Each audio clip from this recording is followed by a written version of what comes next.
As a retired adventurer, Hyman should have been enjoying a comfortable and blissful life on his estate. However, that was until one fateful day that a dragon descended from the heavens, its membranous wings casting a shadow, leaving behind a solitary dragon egg entrusted to Hyman. Hyman exclaimed, "Why must I raise your offspring?" The dragon retorted, "Just your offspring?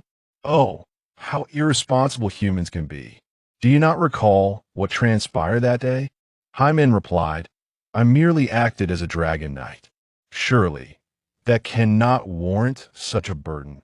In order to earn the funds necessary for the sustenance of the child still encased within its shell, Hyman found himself compelled to revisit his former exploits, embarking once more on an adventurous journey under the guise of a middle-aged man. The sun began to set, casting a warm glow upon the landscape. Though youth had eluded him, his fervor remained undiminished. In the renowned underground labyrinth of the Lapsus Mountains, a trio of adventurers traversed the dimly lit corridors, where sunlight was utterly absent. The rudimentary illumination spells at their disposal barely illuminated their own silhouettes. Diana, the sole female member of the party, intoned a spell, conjuring another instance of basic light magic in her palm.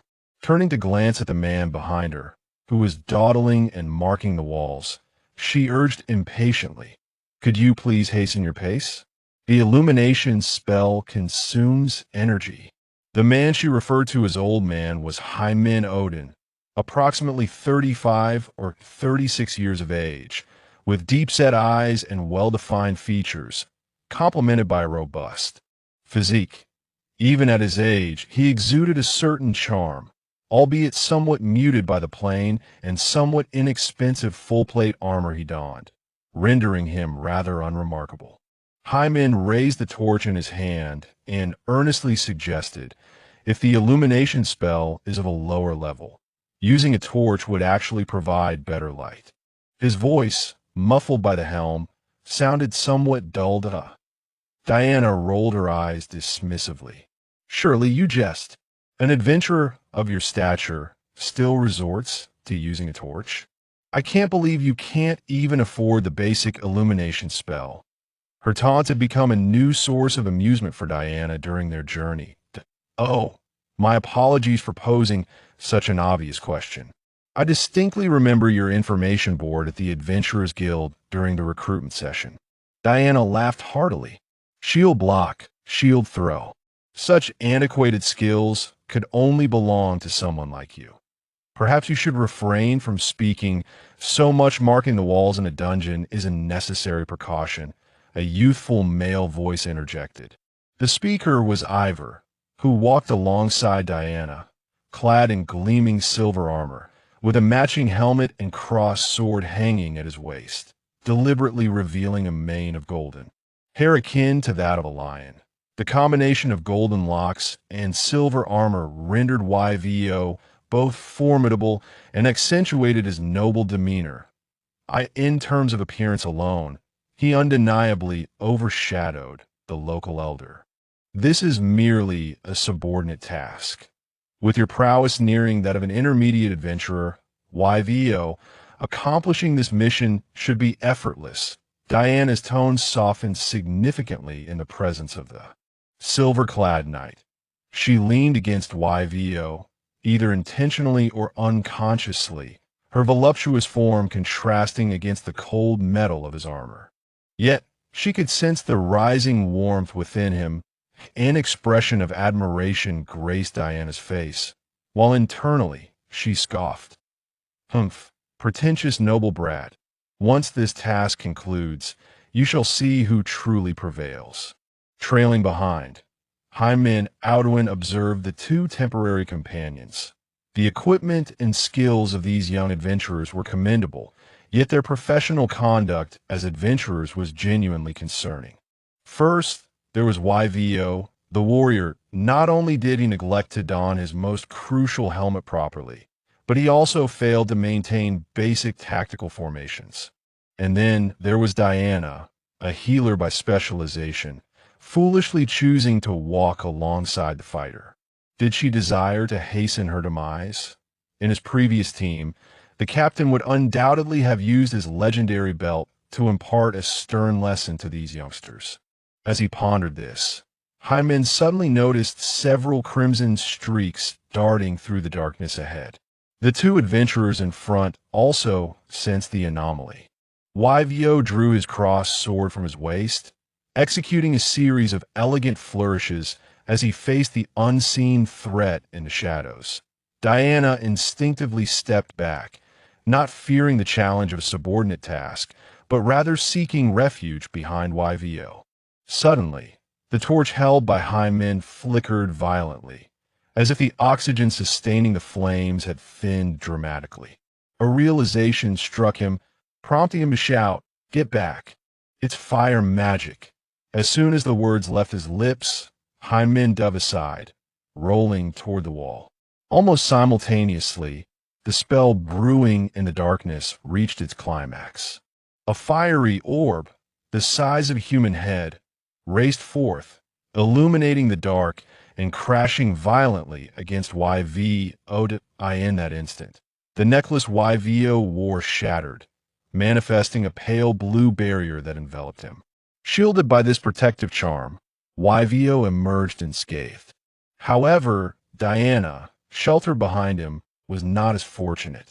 The sparks erupted, searing her skin and eliciting a cry of pain from the female adventurer. The flames dispelled the darkness, revealing the visage of their assailant. It was a humanoid creature standing less than 3 feet tall. Its prominent large ears and distinctive long nose revealed its identity as a Goblina variant adorned with fiery red markings on its skin. Upon realizing that the fireball spell had failed, the goblin dared not linger, promptly turning and fleeing into the deeper shadows. The flame goblin. Indeed, it is our target. YVO, unable to lament the damaged equipment, grasped his crossed sword and pursued relentlessly. Diana hastily cast a minor healing spell upon herself, and, with her long legs, followed closely behind YVO. Hyman remained at the rear of the group. With his speed, he could surpass both Diana and YVO, however. The recent tumble had left his back slightly strained. This was not due to any frailty of Hyman's physique, but rather the overwhelming strength of his muscles, which had become difficult to control after a prolonged absence from perilous endeavors. Alas, it appears that my body has not adapted well after such a long hiatus for missions, he mused, clutching his lower back and striving to keep pace. He was determined not to become a burden in the eyes of the younger companions as they rounded a corner. YVO had already caught up with the goblin, engaging it fiercely with his sword. Diana maintained a basic illumination spell with one hand, providing light for YVO while simultaneously casting enhancements like minor strength and endurance spells upon him. YVO, I am here to assist, Hyman declared, loosening his bindings and removing the wooden round shield from his left arm. Utilizing the faint glow of the illumination spell, he stepped forward, twisting his waist and driving with his shoulder, his muscles swelling under the modest equipment. The small shield flew from his grasp, whistling through the air as it became a mere blur. Regrettably, the strain in his waist affected his aim, causing his throw to veer off course. Thud! The solid wooden shield struck YVO's back with a resounding impact, toppling the golden-haired swordsman to the ground and denting his gleaming silver armor. The formidable opponent, who had been locked in combat just a moment prior, now lay sprawled on the floor. The flame goblin, momentarily stunned, seized the opportunity to dart into a nearby passage. Diana rushed over to assist YVO, indignantly addressing Hyman. "Hey, what on earth is wrong with you? Not only did you contribute nothing along the way, but now you've struck a teammate."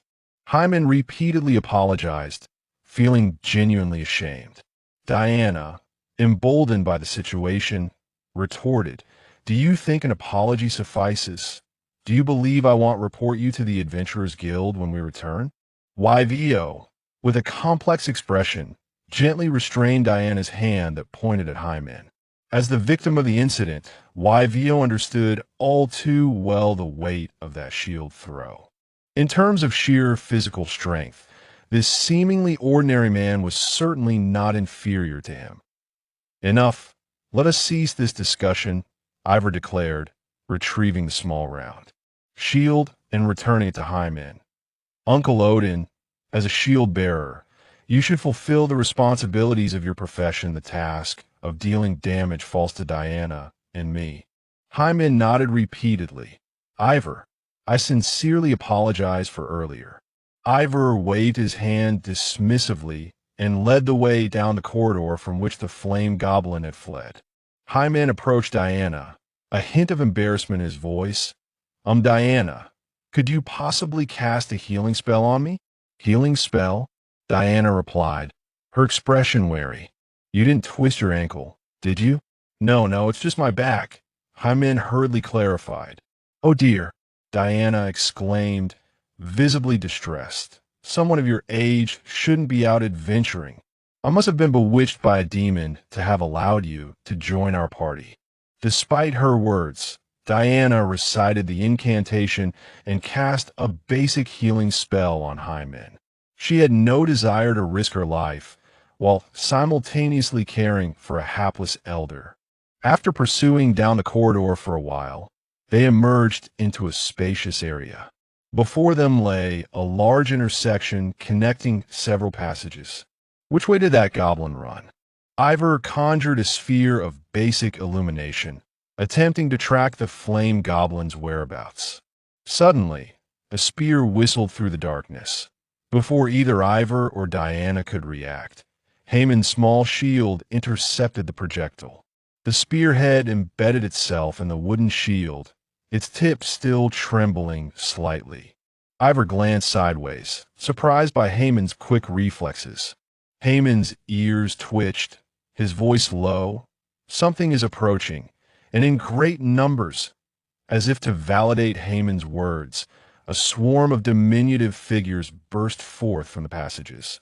Even the corridor they had traversed was blocked by these creatures.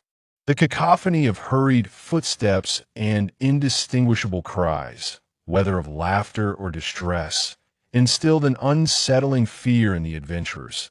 The dim glow of the basic illumination spell could not reveal the true nature of these shadows. It was only as Hyman raised his torch and stepped forward that the flickering light dimly illuminated the forms of 10 goblins. Among them was the very flame goblin they sought as their target. In the wavering glow of the firelight, the expressions on the goblins' faces appeared increasingly grotesque and menacing. They brandished short spears, stones, and various weapons scavenged from fallen adventurers. They encircled Hyman and his companions in a fan-like formation. This is dire, Ivor thought, dread swelling within him as he beheld the number of foes. While the danger level of ordinary goblins is lower than that of flame goblins, this distinction arises solely from the latter's ability to wield fire spells. In close combat, the two are not significantly different. Just a single flame goblin had already plunged Ivor into a fierce battle. Now, with 10 goblins advancing, it is likely that only the elite among intermediate adventurers could hope to withstand such an onslaught alone. Ivor Diana, terrified by the ferocious gazes of the creatures, took refuge behind him. You can handle them, right? The silver-armored swordsman, Ivor opened his mouth, yet was unable to utter any words of reassurance. Something feels amiss. Hyman drew his short spear from his small round shield. Despite their lack of experience, these 2 young adventurers were undeniably lower-tier adventurers, and their hearts should not be so fragile. As his gaze swept over the encroaching enemies, Haemon's eyes finally settled on the flame goblin. If memory served correctly, certain variants of goblins, when acting in unison, could harness the strength of their kin, manifesting a powerful aura. With this realization, Hyman made a judgment call, urging, Ivor, stay alert. Do not let the fear aura affect you. It's hopeless. With so many of them, victory is beyond reach. Ivor's hand, gripping the sword hilt, began to tremble slightly. The fear aura magnified his internal frailty, extinguishing any spark of courage to fight back. Frowning, Hyman turned to the spellcasting girl. Diana cast a courage enhancement on Ivor. Though his voice, muffled by the helm, sounded somewhat heavy, it carried an inexplicable sense of reliability to his panicked teammates. Diana complied, but due to her fear and tension, her incantations frequently faltered. She struggled to cast even the simplest initial courage spell. At that moment, the goblins had completed their encirclement. Stones and short spears were hurled forth, aimed directly at Diana. Through relentless hunting and counter-hunting with humans, the goblins had learned that unarmored female humans were the easiest targets. Moreover, granting them sufficient time to cast spells posed the greatest threat. A short spear whistled towards her. Diana let out a terrified scream. The incantation she was about to finish abruptly interrupted. Bang! Haman's shield swung in from the side, shattering the spear midair. As for the harmless flying stones, Hyman blocked them all with his sturdy frame. Cast your spells without worry, and do not forget to enhance your own courage as well. Hyman, a towering figure, stood as the most formidable barrier before his two teammates. Both spears and stones were effortlessly deflected by him. Diana felt a sense of calm wash over her and successfully cast two initial courage spells. In the soft, glimmering light, Ivor's hand no longer trembled, and Diana's lips ceased their quivering. In certain circumstances, the effects of initial courage could surpass those of other enhancement spells. At this point, the goblins had exhausted their throwing weapons. Yet, no attack could breach Haman's formidable defenses. Brushing off imaginary dust from his hands, Hyman stood resolute, an embodiment of reliability through his unparalleled prowess. The goblins screeched in a cacophony, enraged by the taunting skills of the shield guard. They charged towards Hyman, wielding their short axes and spiked clubs with fervor. Unyielding as a rock, Hyman remained steadfast, swinging his round shield to send any goblin daring enough to approach flying. Oh, elemental of fire, swirling in the flames, heed my call. Diana, sheltered behind Hyman, danced her fingers aglow with crimson light, in the air, tracing a miniature magic circle. Fireball! A fireball the size of a fist erupted from the magic circle, trailing an oranger tail, and collided with the goblin's chest. The flames seared its skin, causing the unfortunate creature to roll on the ground, momentarily incapacitated. With a mighty shout, Evo, emboldened by a surge of courage, fearlessly engaged the enemy, wielding his crossword.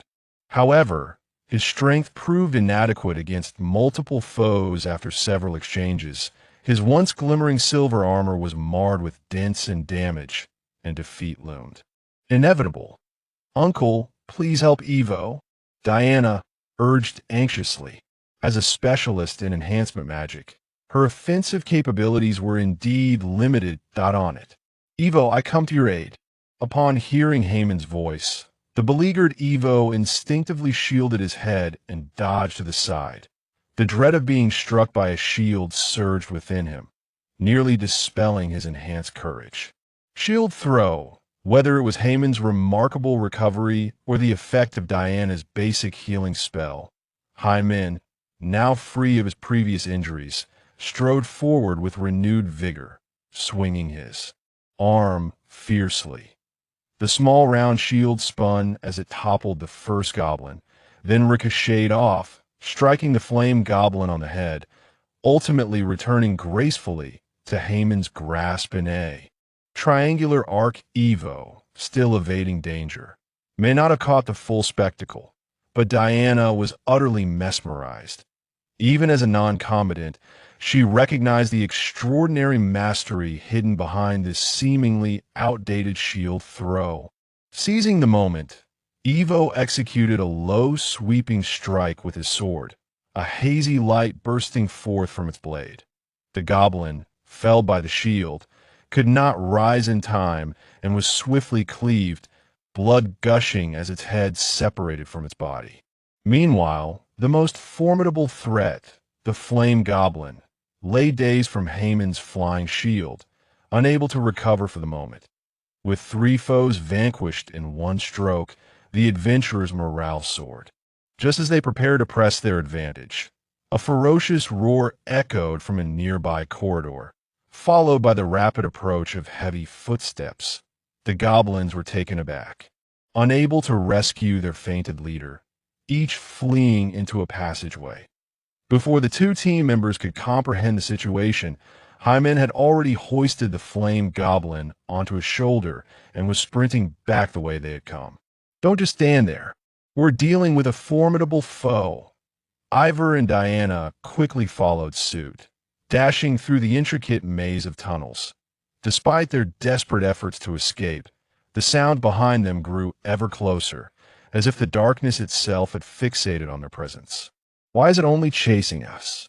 I can't run anymore," Diana gasped, her stamina not being an advantage for a spellcaster.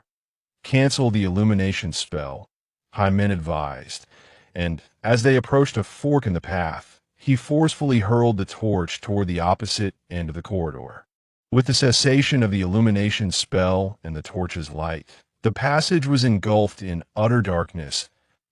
In that pitch-black void, fluorescent markings appeared on the walls, guiding the adventurers and preventing them from losing their way amidst the chaos of their escape.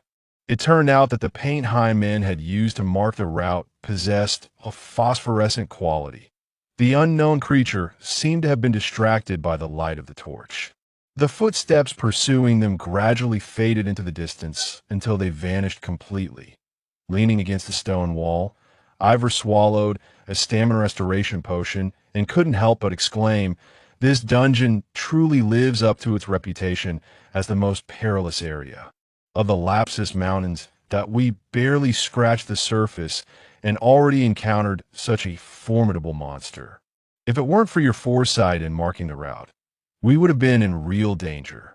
Hymen merely smiled, neither indulging in false modesty nor boasting about his foresight.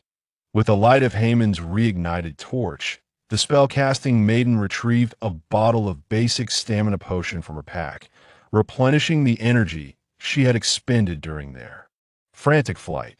Diana drank nearly half the potion, and the soreness in her calf along with her shortness of breath began to ease. "Uncle, aren't you going to drink a stamina potion?" She glanced at Hymen, attempting to express her gratitude, but unable to muster the courage, instead opting to initiate conversation to alleviate the previous awkwardness. Hymen shook his head, advising, "No need for that, my stamina is still quite ample. You youngsters shouldn't rely too heavily on potions. Cultivating a strong physique is the true path." "I suspect it's more about you being unable to afford them," Diana retorted, maintaining her sharp tongue. Yet, she reached in her pack and tossed a bottle of basic stamina potion to Hymen. "At your age, why bother with pride? Drink up. If it weren't for the distance remaining to the dungeon's exit, I wouldn't even care." On another note, Ivor inquired, "Uncle Alduin, how did you remain unaffected by the fear aura of the goblin squad earlier? If you're willing to share, I would be happy to pay 300 silver coins for that knowledge." As a swordsman of noble descent, Ivor could not bear the thought of appearing weak. "Once more, point 300 silver coins?" Haman's eyes sparkled with interest. "In fact, it's not that complicated. If you've ever faced the oppressive might of a dragon, you would naturally be able to withstand such a degree of fear aura." Diana rolled her eyes. "While you do possess a certain level of strength, let's keep the boasting somewhat grounded in reality." From Evo's expression, it was evident that he too held doubts. Hymen shrugged, realizing that those 300 silver coins would likely not find their way into his pocket. After a brief respite, the trio continued their journey, and soon, flickering flames became visible at the end of the corridor. The stone walls on either side bore numerous signs of human reinforcement. They were now quite close to the exit of the underground palace. A living fire goblin is worth far more than a mere corpse. With the exit in sight, Diana's tense nerves, which had been taut since their encounter with danger, finally began to relax. Even the sound of her little boots seemed to take on a lighter rhythm. "Oh, it appears your haul is quite commendable." A strange male voice suddenly echoed from behind them. The voice was cold as a serpent, causing Evo's pupils to contract and sending chills down Diana's spine, making her hair stand on end. The three instinctively turned to look. "You must be Evo, Diana, and Hymen." Illuminated by the torchlight, they could see a man clad in light armor, his black mask obscuring much of his face. His exposed eyes fixated greedily and dangerously on Hymen and the others. From the opposite end of the corridor emerged a woman dressed similarly to the masked man. She sneered, "TSK, TSK, TSK, 3 low-level adventurers. We've been lurking at the Adventurers Guild for quite some time to select prime prey like you." Evo's expression darkened as he explained to Hymen. "Some individuals present themselves as adventurers while secretly engaging in robbery. They are known as marauders. Assisting the Adventurers Guild in dealing with these parasites is also a significant source of bounty." They're really a bounty for eliminating bandits? I suppose that makes sense. Back in my adventuring days, bandits wouldn't dare to be this brazen. Hymen mused, stroking the scars on his small round shield. "I shall recoup the cost of repairing my gear from you." The male marauder seemed to find this amusing. "We are bona fide mid-level adventurers, while you worthless one. What grandiose claims you make." As the last word slipped from his lips, the masked man raised his left arm. In his hand was a small crossbow, fully drawn, which he aimed at Evo, releasing a treacherous arrow laced with poison. Hymen, having anticipated the attack, raised his round shield to easily deflect the ambush. "Oh, you managed to block my bolt? It seems you possess some level of skill," the male marauder remarked. With a flick of his wrist, the crossbow vanished as if by magic, replaced by a sharp dagger glistening with an eerie green hue. Against a cumbersome shield bearer, swift melee attacks are the best choice. The male marauder crouched low, darting towards Evo like a nimble lynx. Hymen stepped forward to engage the adversary, skillfully wielding his round shield to parry, block, and thrust with utmost precision. The shield clashed repeatedly against the short blade, the latter evidently of a superior quality compared to the inexpensive round shield, sending splinters flying with each of Hymen's deflections. Nevertheless, the masked man's assault showed no signs of breaching Hymen's defense. "Elemental Earth, dwelling within the depths of the earth, heed my summons." From the far end of the corridor, the voice of the female marauder resonated. "Quicksand spell." In a flash of earthy light, the ground beneath Hymen and his companions transformed from solid to soft, morphing into a sinking quicksand that swiftly enveloped their ankles. Seeing his comrade successfully cast the spell, the masked man ceased his attempts to penetrate Hymen's defenses and leapt back to evade the encroaching quicksand. Had it not been for the formidable shield bearer, he would have already slit the throats of the 2 lower-tier adventurers. "Diana, do you have a way to dispel the quicksand?" Evo called out anxiously. With their movements hindered, the group found themselves akin to lambs led to slaughter. "I need to think. The quicksand spell is an intermediate-level magic. I have yet to master the corresponding dispelling incantation. Make sure to study it well. When we return, there's no time now." Hymen exclaimed, as he swiftly unburdened himself of the heavy satchel he had been carrying, casting it to the ground. Then, He bent down and braced himself against the sinking quicksand. As the area of contact expanded, the rate at which the quicksand engulfed Hyman began to slow. Using one hand to steady himself with the satchel, he tightened the muscles in his legs and buttocks, exerting all his strength to pull his feet free from the quicksand. Ivo's eyes brightened. He thrust his crossed sword into the still solid ground beside him, mimicking Haman's maneuver and successfully extricating himself from the quicksand's grip. In contrast, Diana, who had not yet mastered the corresponding spells, found herself in a perilous predicament. The quicksand now rose above her knees, and the optimal moment for self-rescue had already slipped away. The female marauder, who had cast the quicksand spell, clearly did not anticipate that Hymen and Ivo would extricate themselves so swiftly. She immediately ceased maintaining the quicksand spell and began to chant once more. Elemental fire, swirling in the flames, heed my summons. Fireball spell. As the incantation concluded, a miniature magic circle was drawn before her that a fireball, the size of a human head, shot forth from the circle, accompanied by a wave of scorching heat, hurtling towards the newly freed Ivo. Shield block. Hymen, stepping onto the now solid ground, raised his shield to intercept the fireball. Boom! The fireball exploded, flames scattering in all directions. The searing heat instantly scorched Ivo's eyebrows and hair. The ensuing shockwave left Diana gasping, nearly causing her to faint. This is already not approaching the casting ability of an advanced fireball spell.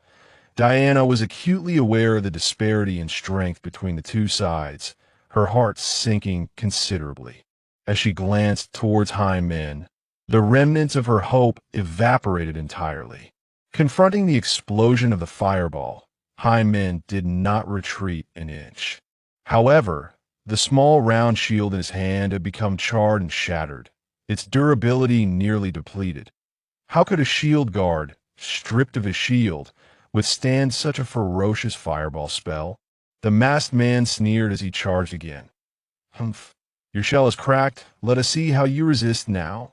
Your opponent is me, Ivo bellowed, lunging towards the masked man, determined to deny him any opportunity for a sneak attack. Ivo strode forward with purpose, swinging his sword in a horizontal arc. The radiant sword light, as he wielded the cross-shaped blade, traced a crescent trajectory, further amplifying the strike's range. The elementary crescent slash. This was the mightiest combat technique that Ivo had mastered thus far. Though merely an elementary skill, his relentless practice had honed his proficiency to such an extent that his crescent slash possessed a destructive range comparable to intermediate skills. Faced with such a strike, the masked man exhibited no surprise, maintaining his speed without the slightest reduction. With a powerful push of his foot and a tightening of his core, he executed a somersault leap, narrowly evading the crescent slash. It was as if he had anticipated the speed and range of this attack. In midair, the masked man still had the capacity to strike his poisoned dagger aiming for Ivo's throat. Yet the anticipated spray of blood did not materialize. The still airborne masked man only caught sight of a rapidly enlarging shield hurtling towards him with ferocity. Bang! The masked man was sent flying, tumbling until he barely stabilized himself beside his female companion. His dagger fell at Haman's feet, and the arm that wielded the weapon hung limply, the bone within already shattered. Releasing his grip on Ivo's collar, Hymen twisted his waist and swung his arm, launching the nearly destroyed small round shield in pursuit. Shield throw. Whoosh! A fireball the size of a human head collided directly with the shield, flames and went splintering in all directions. Are you truly just a low-level adventurer? The masked man's gaze was frigid. But it matters not how formidable can shield guard, devoid of offensive power and a shield, truly be. Senior, Ivo extended his cross sword. Use my weapon. Though he had escaped the fate of having his throat cut, the poison blade had still grazed his skin, a shallow wound, now turning his flesh a deep shade of black. Hyman bowed his head, seemingly still reeling from the blow of his shield's destruction. "Do not give him the chance to equip himself," the masked man shouted, his intact left hand once more grasping the small crossbow, reloading the arrows. His spell-casting companion raised both hands, commencing the incantation. Equipment can be repaired if damaged, but if destroyed, it is utterly lost. Hyman removed his helmet, revealing a pair of furious, reddened eyes beneath his slightly curled black hair. "You truly are competent." Without retrieving YVO's cross-sword, Hyman strode forward, heading straight for the two marauders. Poison-tipped arrows struck first, but Hyman deftly swung his helmet, deflecting the projectiles. This inexpensive, antiquated helmet was donned by Hyman, who utilized it as a makeshift shield. In the next moment, Diana's enhancement magic and the foe's fireball spell simultaneously descended upon Hyman. With a powerful punch, Hyman caused the helmet and fireball to explode in unison, revealing shattered armor and the reddening skin beneath. Continuing his advance, the swiftness bestowed by Diana's agility-enhancing magic further accelerated Hyman's pace. His form resembled a rock amidst tumultuous waves, impervious to the shock wave unleashed by the fireball's detonation. Damn it!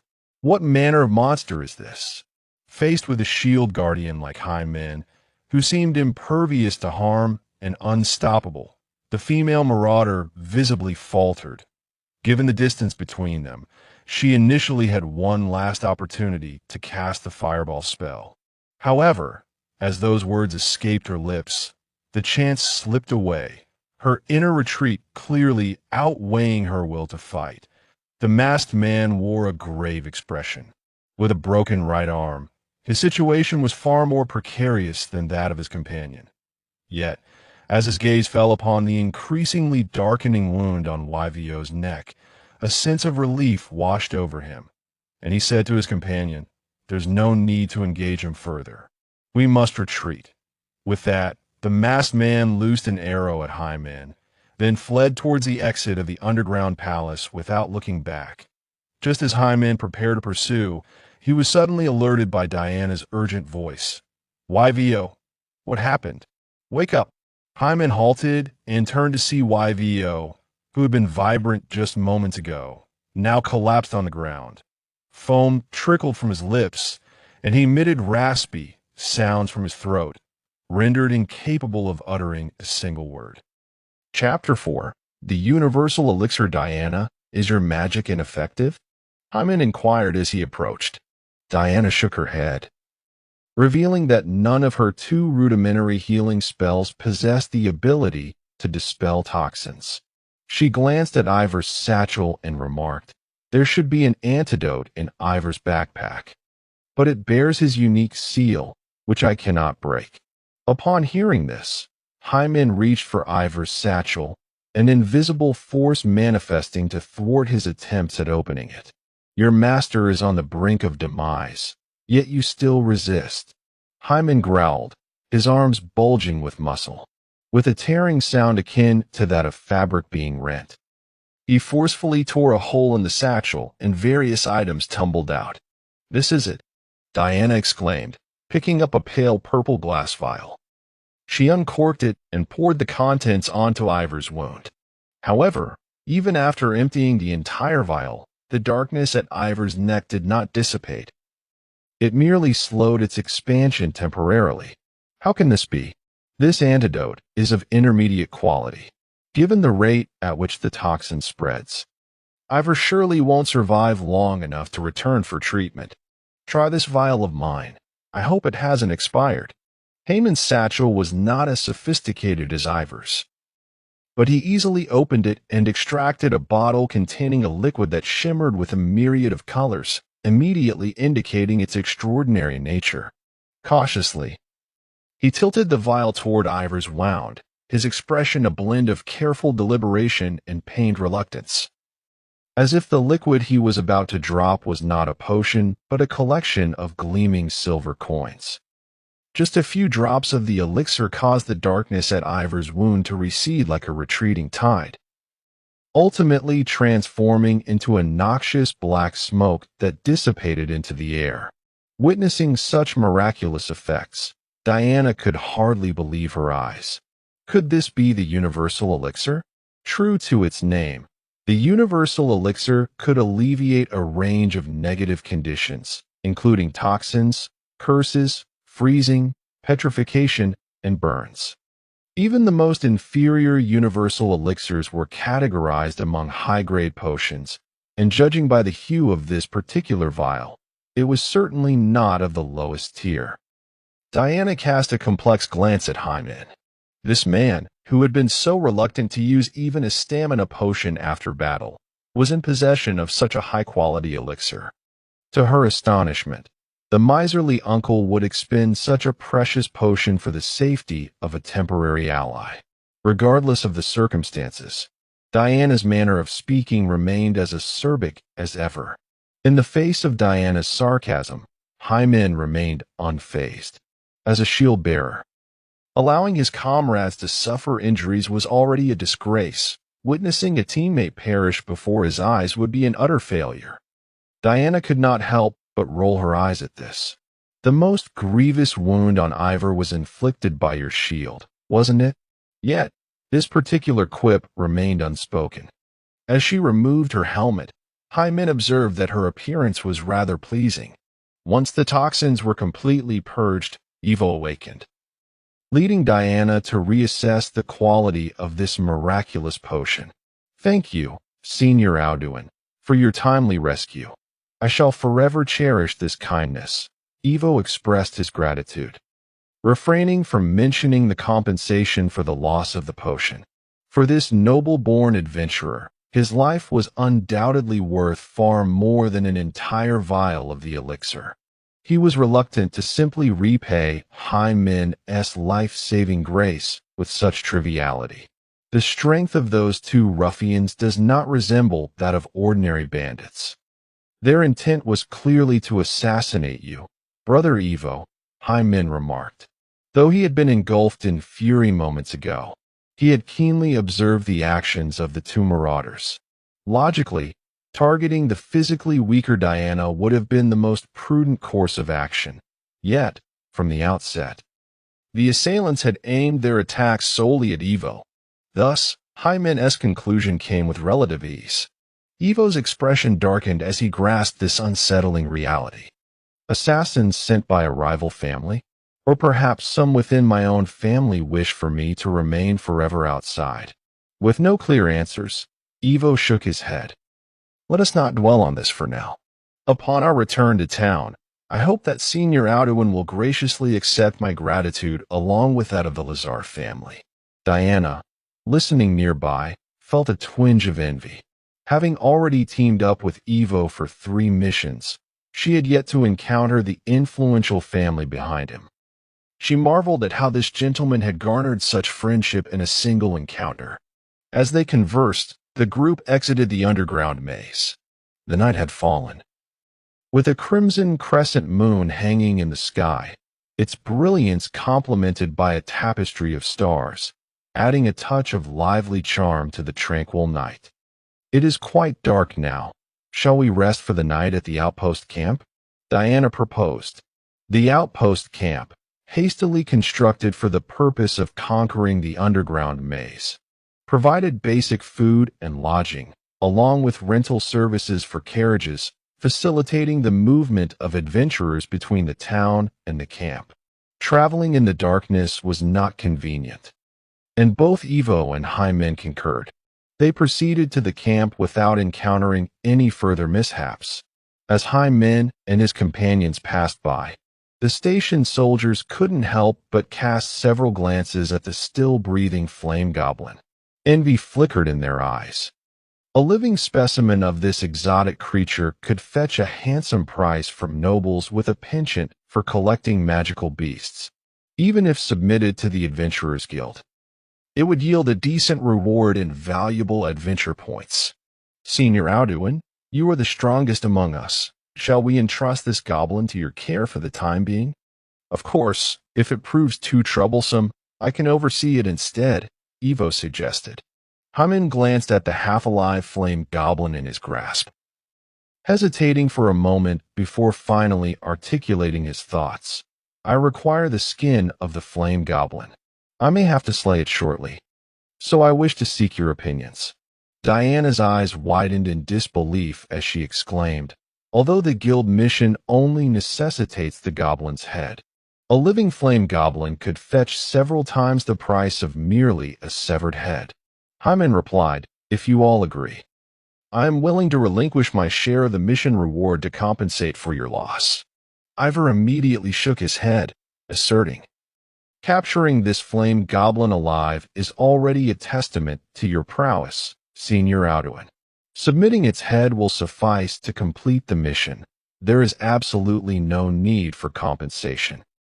Hearing his two companions' sentiments, Hyman quietly breathed a sigh of relief. While the skin of the flame goblin was indeed essential, his increasingly deflated purse also yearned for the arrival of new companions. Chapter 5. Haman's Child. With the unanimous agreement of his teammates, Hyman wasted no time and asked Diana to help rouse the flame goblin. Under the hazy glow of the basic healing spell, the flame goblin opened its eyes in confusion.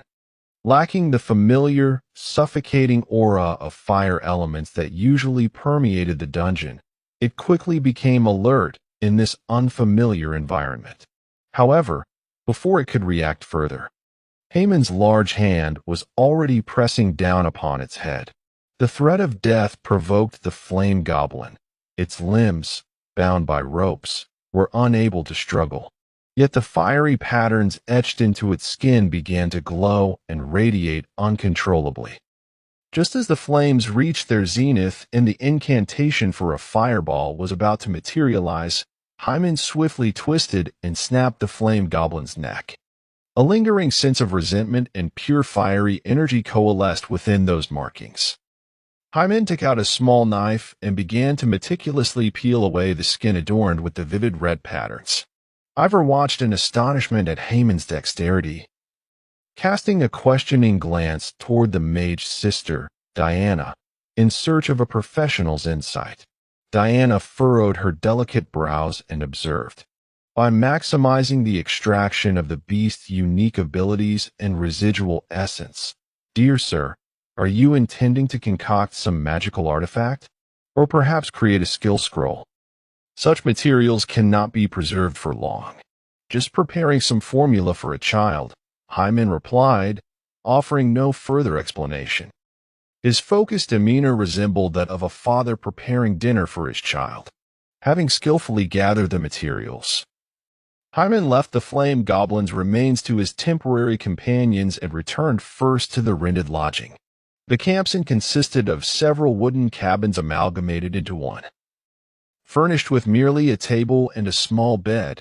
Kitchen and washroom facilities were only available in the communal areas of each cabin.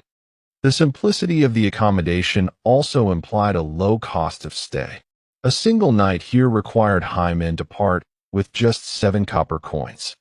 In the bustling town of Byron, teeming with adventurers, even the most dismal of inns charges a nightly fee of 10 copper coins.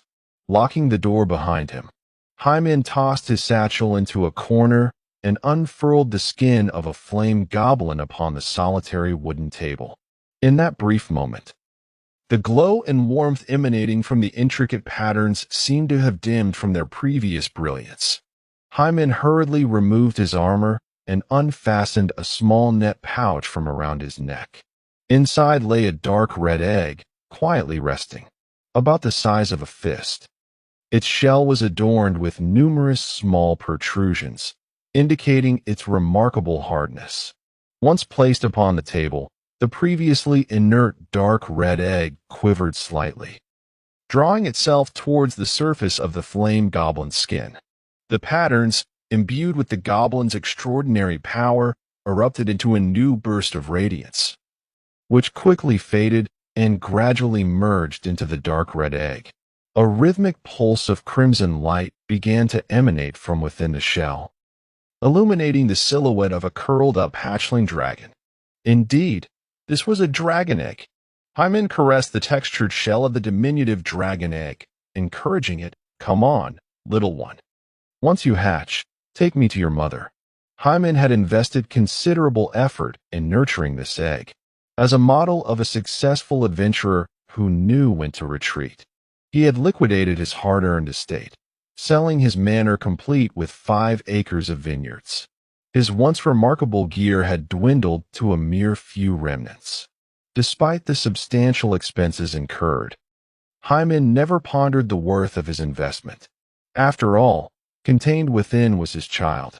As the dragon egg matured, its dietary needs became increasingly rare and difficult to procure. Hyman found himself shouldering his satchel once more, shield in hand, returning to his former profession. Through countless escapades, he earned the funds to sustain his offspring. Stripping off the linen shirt, drenched in sweat countless times, Hyman's physique resembled that of a classical sculpture. Unlike most seasoned adventurers, he bore few scars, save for 2 old, corresponding marks on his left chest and back, indicative of a penetrating wound. It was hard to fathom how Hyman had survived such a lethal injury. Touching the scar over his heart, Hyman murmured, "Onyxia," the name of a certain dragon. Early the next morning, Hyman arrived at the carriage rental, as agreed. Ivor had already been waiting, having prearranged a small carriage, a testament to his reliability in matters beyond adventure. "Good morning, esteemed Odin," Ivor greeted warmly, presenting Hyman with a brand-new shield as he approached. The shield, shaped like a kite, was meticulously polished to a gleaming finish. "What is this?" Hyman inquired. Ivo explained, "Esteemed predecessor, the damage to your shield is partly my responsibility. Consider this a modest compensation." Glancing at the shield, Ivo continued, "The armory at the forward camp is rather rudimentary, and this shield of exceptional quality is the finest in the entire encampment. I hope you will not find it lacking." A primary weapon of good quality typically ranges from 400 to 500 silver coins. The price of protective gear like shields is somewhat lower, yet it would not dip below 350 silver coins. In stark contrast to Hyman's original wooden round shield, which cost merely 10 silver coins. The disparity is quite significant. Hyman tapped the shield's surface, producing a dull thud. As an adventurer specialized in shield use, he quickly deduced that while the shield was robust, it lacked adequate shock absorption. Its thickness signified its sturdiness, yet insufficient energy dispersion implied that it would falter under immense blows or explosive forces. However, for Hyman, whose resilience allowed him to withstand fireball spells, this was hardly a concern. Nodding, he remarked, "It suits me well. Thank you." As the two conversed, Diana emerged from the inn. "Good morning, Ivo." "Oh my, uncle, you have a new shield." Since they were to visit the Adventurers Guild to submit a quest, Diana had taken extra time on her appearance, donning a robe bestowed by the Magic Academy. The young girl looked rather charming today, quite put together, Hyman noted. Employing the customary compliments of his generation, Ivo was mildly taken aback by the mysterious aura exuded by his magical companion, prompting him to divert his gaze awkwardly. Diana, pleased by Ivo's reaction, instinctively overlooked Hyman's praise. Once all three boarded the carriage, driven by a coachman from the rental service, they departed the forward camp amidst the sound of clattering wheels. Chapter 6. The Sunlit Uncle resuming old ventures in a guest room of the campus inn. A man and a woman stood by the window, watching the carriage gradually recede into the distance. The man, with his right arm bandaged, spoke in a somber tone. Even the high-grade poison failed to claim his life. This Ivo truly has a remarkable constitution. Prepare to act, Fran. We must complete our mission before they enter Byron Town. These two were the marauders from the previous day. After wounding Ivo with a poisoned dagger, they had lingered at the forward camp to ensure his demise. Yet, Ivo had not succumbed to the poison. Moreover, the presence of numerous kingdom soldiers at the camp had deterred them until now. When they finally identified a suitable opportunity for ambush, the female spellcaster, named Fran, hesitated. Should we not wait for that shield bearer to leave? He is quite formidable. The somber man shook his head and remarked, once the target returns to Byrontown, the Lazar family's influence will make our task considerably more challenging. He cast a glance at his bandaged arm and continued, moreover, that shield bearer must have sustained significant injuries yesterday. No human can emerge unscathed from the explosion of a fireball. Franz offered a suggestion, hinting that perhaps the situation was not as dire as it seemed. With sufficient financial incentive, that man might willingly depart. Old Doran, a seasoned adventurer like yourself, must have once been quite renowned, correct? In the somewhat bumpy carriage. Ivo inquired with curiosity. The antiquated helmet had been destroyed in yesterday's skirmish, revealing Hayman's true visage, which radiated a mature reliability devoid of weariness. Hayman's aura resembled that of an aged wine, perhaps not as dazzling as Ivo at first glance, yet the longer one spent in his company, the more one could discern a unique and captivating charm emanating from him, coupled with Hayman's considerable prowess. Even the noble-born Ivo found himself drawn to uncover the stories behind this man. I am merely an uncle who has reluctantly returned to his old profession to earn money for his child's milk, Hayman said, withdrawing his gaze from the scenic mountains outside. The morning sun streamed through the carriage window, casting a golden veil over his handsome profile. It has been a decade since I last adventured. The rapid changes in the industry leave me feeling somewhat out of touch. Diana, having just completed a cycle of meditative practice, concurred, indeed, uncle. Your mastery of only basic skills indicates that you are an elder out of sync with the times. The term basic skills refers to those abilities that humans can learn through teaching and practice. For instance, shield throwing and shield blocking are techniques that Hayman mastered after countless days and nights of diligent training. Similarly, among spellcasters, meditation serves as a foundational skill for introspecting one's spirit and sensing magical elements. A decade ago, this skill was also imparted through traditional master-apprentice relationships. Beyond these foundational skills, rapid advancements have emerged over the past 10 years, culminating in the invention of skill scrolls, remarkable artifacts capable of containing extraordinary powers. From the illumination spells of moonlight butterflies to the fireball incantations of flame goblins. Even the breath of dragons and the frost nova of liches can be encapsulated and wielded by humans through these scrolls, depending on the strength of the contained extraordinary powers. Skill scrolls are categorized into several tiers: novice, intermediate, advanced, and master levels. The ranking of adventurers is also based on this classification. Those who possess at least one novice skill are termed lower-tier adventurers, while those who command intermediate skills are known as mid-tier adventurers. Consequently, it was not until the advanced adventurers that the rating standards underwent any significant transformation. This knowledge was not unfamiliar to Hyman. In fact, even during his serene days as a leisurely estate owner, he found great pleasure in reading the latest newspaper articles about these innovative and cutting-edge inventions. Yet, upon re-entering the realm of adventuring, he could not help but feel a sense of estrangement from the era, as if he had stepped into a world that had evolved beyond his grasp. It seemed that Ivor discerned Hayman's desire to integrate into the new age. Senior Audouin, he remarked, you must be aware that all skills, including the fundamental ones, can indeed be elevated to the master level, correct? Hyman, designated as a lower-tier adventurer by the Adventurers Guild, had demonstrated an astonishing level of skill proficiency, yet he lacked mastery over any intermediate skills. After all, the Guild's detection array had never failed.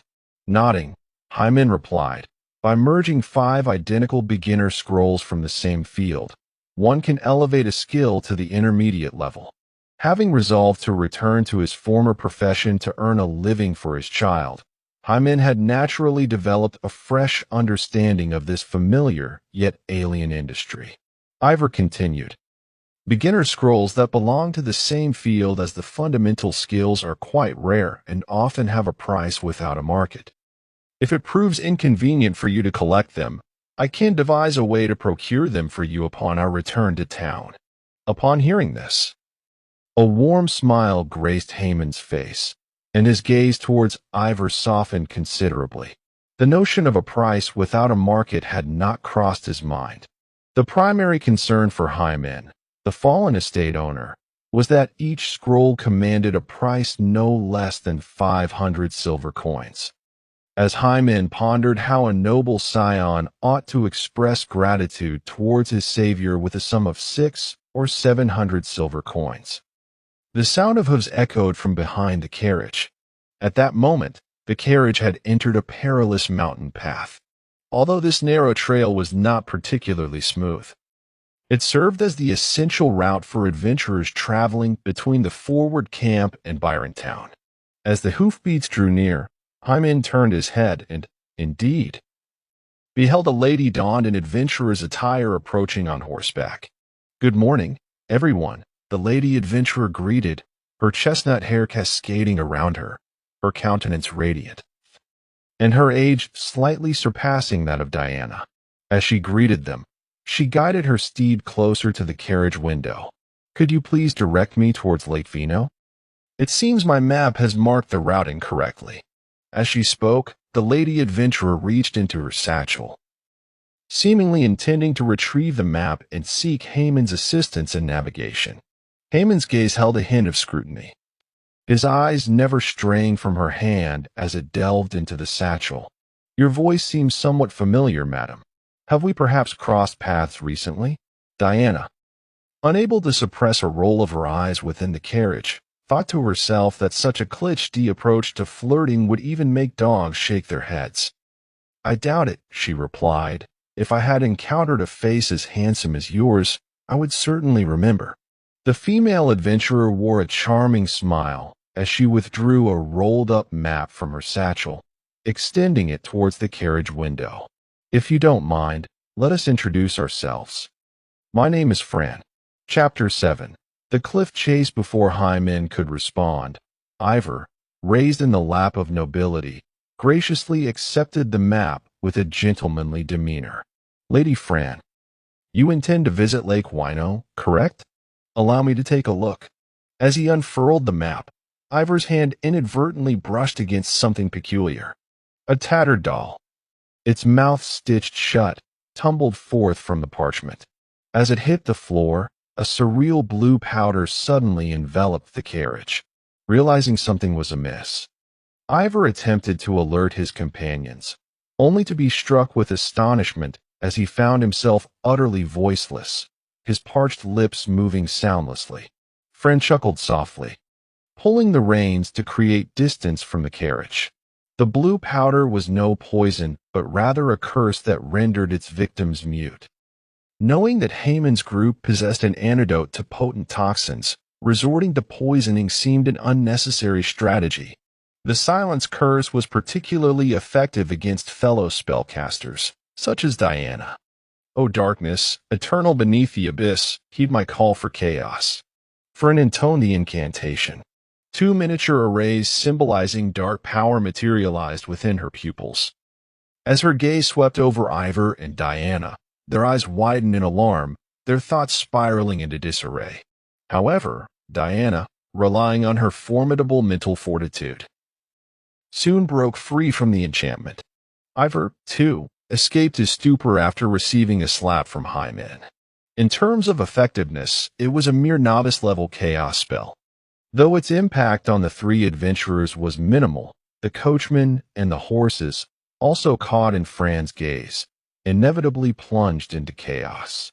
The coachman stumbled, momentarily forgetting to grasp the reins, and tumbled from the carriage, screaming as he fell over the cliff. The consequences of the horse's confusion were far graver than that of a human.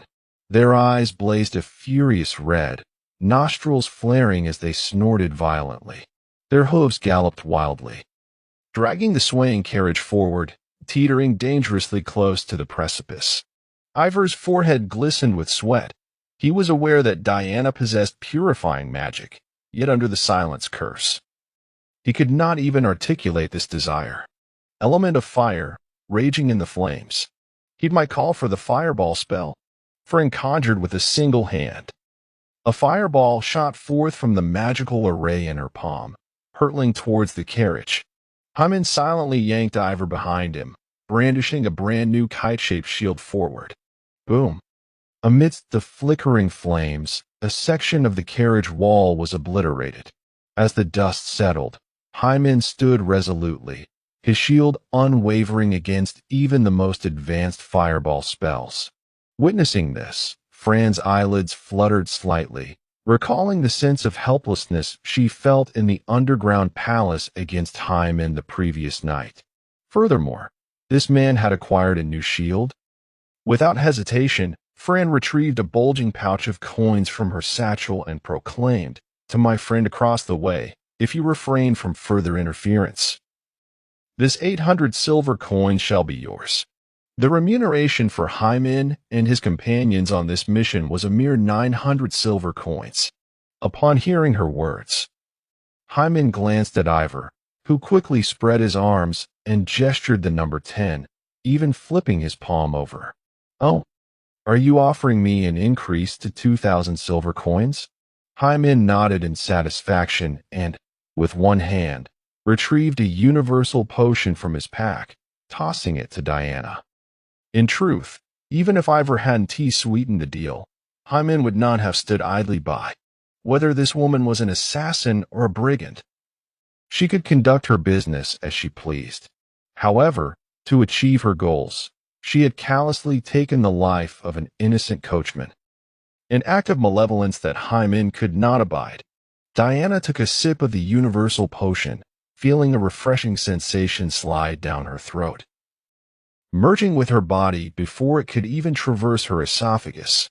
The effects of the silence curse dissipated instantaneously, and within her, a temporary resistance to curses manifested. This was undoubtedly a potion of exceptional quality. Diana had no time for contemplation. She quickly uttered incantations to dispel the silence afflicting Ivor and Hyman. "My apologies, but the compensation offered here is far greater." Before Hyman could finish his sentence, Fran, having keenly observed the unfolding events, unleashed another fireball spell with ferocity. Hyman raised his shield to block it, and this time, the fireball collided directly with the shield's surface. The searing flames ignited the drapes and carpet, and the shockwave from the explosion jolted the carriage violently, nearly sending one wheel over the cliff's edge. As Diana prepared to retaliate with the spell, she stumbled and fell. Fortunately, Ivor was quick enough to grasp her arm, preventing her from plummeting into the abyss. "What about Senior Audouin? Should we jump from the carriage?" Ivor's face was etched with anxiety. The sensation of teetering on the edge of a precipice was far from pleasant, even for an adventurer. Who would be reluctant to try it lightly? Hyman shook his head. At this moment, jumping from the carriage would be futile. Inertia would make controlling their bodies impossible. Whether they would tragically tumble down the cliff or miraculously sustain merely grave injuries was not a consideration for Hyman. He glanced at the flustered spellcaster, silently acknowledging that in terms of casting speed and spell power, Diana was utterly outmatched by her opponent. Relying on her for a counterattack was futile. "Diana, cast a purification spell on the steed. Ivor, take the reins. Leave this woman to me." Hyman calmly assigned tasks to his companions. At that moment, he was both a steadfast shield and the tactical core of this makeshift team. Hearing Haman's composed words, Ivor and Diana found their inner turmoil slightly alleviated, each executing Haman's orders. After enduring a fireball spell, Hymen's kite-shaped shield could no longer be described as pristine. The once gleaming surface was now marred by a layer of charred residue. The quality exceeded his expectations. With this in mind, employing that technique should pose no problem. Hymen shook off the soot from his shield, casting a challenging glance at Falon, triggering the taunting ability of the shield bearer. Falon, who had intended to launch another fireball directly at the wheel, felt an inexplicable surge of anger. Her companion was correct. No human could emerge unscathed from the explosion of a fireball. All she needed was to muster a bit more power. She could surely obliterate this accursed shield bearer.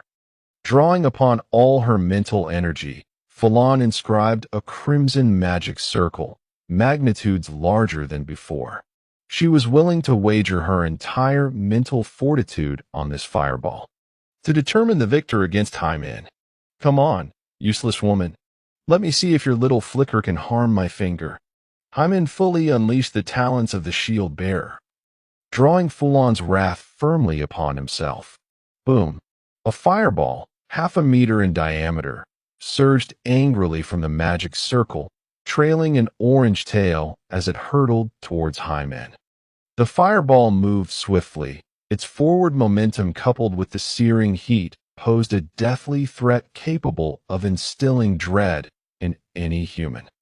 Hymen showed no fear or retreat in his eyes. His gaze was piercing, searching for the right distance, a delicate moment. As the fireball approached a certain point, Hymen bellowed and actively swung his shield to meet the ferocious fireball. Chapter 8: The Legendary Shield Counter Technique. The exaggerated movement exposed him to peril. The risk of severe injury was exchanged for the hope of retaliation. This was indeed Hymen's confident, all-or-nothing strike. Shield counter. The instant the fireball made contact with the shield, something flickered in the heavens.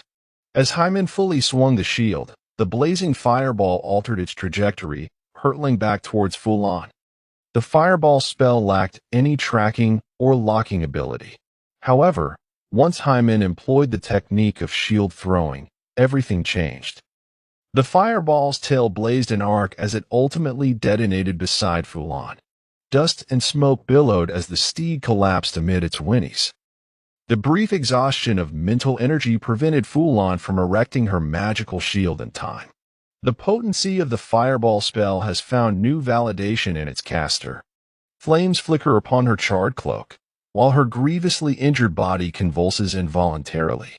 Falon emits a groan of agony, and the light of life in her eyes gradually fades. Go ahead. How much you can extract depends on your fortune, Hymen remarked to Evo. The fine shield, which had been with him for less than a morning, was now marred by charring and fissures, clearly nearing the brink of total ruin. Evo, of noble lineage and possessing commendable equestrian skills, had steadied his mount, nodding in response. He guided Diana towards the dying assassin. Meanwhile, Hymen picked up the tattered doll with its sewn-shut mouth. Upon lifting it, a sensation akin to a needle pricking his skin surged from his palm. Even with gloves, this feeling was inescapable. Hymen recognized it as the aura of a curse.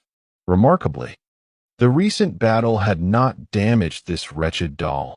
As a cursed artifact, it seemed to possess an extraordinary stroke of luck. Squeezing the doll's body, wisps of blue smoke emanated from it. However, in both concentration and extent, the effect paled in comparison to before. To invoke a silence curse of this magnitude, Hymen would need to thrust the doll into another's face for it to take effect. It appeared that the curse's power required recharging after each use. He placed the silent doll into his satchel, still optimistic about the artifact. Cursed items were a rarity in themselves, and reusable cursed objects were even more scarce. Once the curse's power had been fully restored, this doll could become a bane for spellcasters. He pondered the duration of its effect. Perhaps he would have the opportunity to test it on Diana.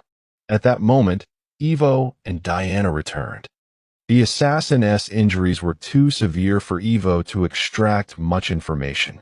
However, he did recover a badge belonging to the Lazar family from Falon, which darkened his expression. Hyman was indifferent to the familial strife and fratricide. He was solely concerned with the generous reward that Ivo, whom he had saved multiple times, might offer in return. Ivo did not disappoint. He gazed at the nearly destroyed fine shield in Haman's hand, a mixture of astonishment and suspicion crossing his face. Was that move just now the legendary shield counter? A skill so arcane that only those who have mastered both shield blocking and shield specialization to an extraordinary degree can hope to attain it? Although posed as a question, Ivo had already formed his own conclusion. Senior, may I learn from you? My father is Count Valentin Lazar, and if you require additional funds this time. He was willing to conclude his adventurer's career prematurely. He also wished to introduce the gentleman before him to his father. However, Hyman merely shook his head. Although Yvo felt a twinge of disappointment, it only strengthened his resolve to learn from Hyman. Such a formidable figure, possessing both strength and a disinterest in fame and fortune, epitomized the essence of a reclusive master. Of course, Yvo remained unaware of Haman's reasons for declining. He simply assumed that the resources of a count might be limited, insufficient to cover the cost of formula for his child. After all, according to a parenting manual left to Hyman by a certain dragon princess, even the complete and highly viable skin of a flame goblin was merely one of the most basic ingredients. By the time Yvo, serving as a temporary coachman, managed to steer the dilapidated cart into Byron Town, the clock had struck around 1 in the afternoon. Observing the charred and disfigured carriage, those at the cart rental office even questioned whether it had inadvertently rolled onto a battlefield. Yvo utilized the influence of the Lazar family, which resided in Byron Town, to handle the tedious compensations and various troubles that ensued. In a high-end restaurant situated in the heart of Byron Town, Hyman savored his third carbon-grilled steak. After indulging in a fragrant bowl of creamy mushroom soup, he finally let out a satisfied belch. Beside him lay a plump coin pouch, representing his task reward. The head of the flame goblin had already been dispatched to the Adventurers Guild by Yvo, yielding a total bounty of 700 silver coins. At Yvo's suggestion, 300 silver coins were allocated to Hyman, who had made the greatest contribution, while Diana and Yvo themselves divided the remaining bounty.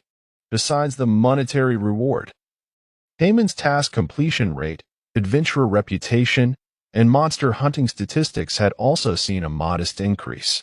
Once these hidden benefits accumulated to a certain level, the tasks available to Hyman would broaden, with more challenging adventures gradually becoming accessible. Next came the repair of the shield and the anticipation of Yvo's reward. As Hyman contemplated this, he couldn't help but glance at Yvo, who was engaged in conversation with others. He hesitated, pondering whether to remind him about the payment.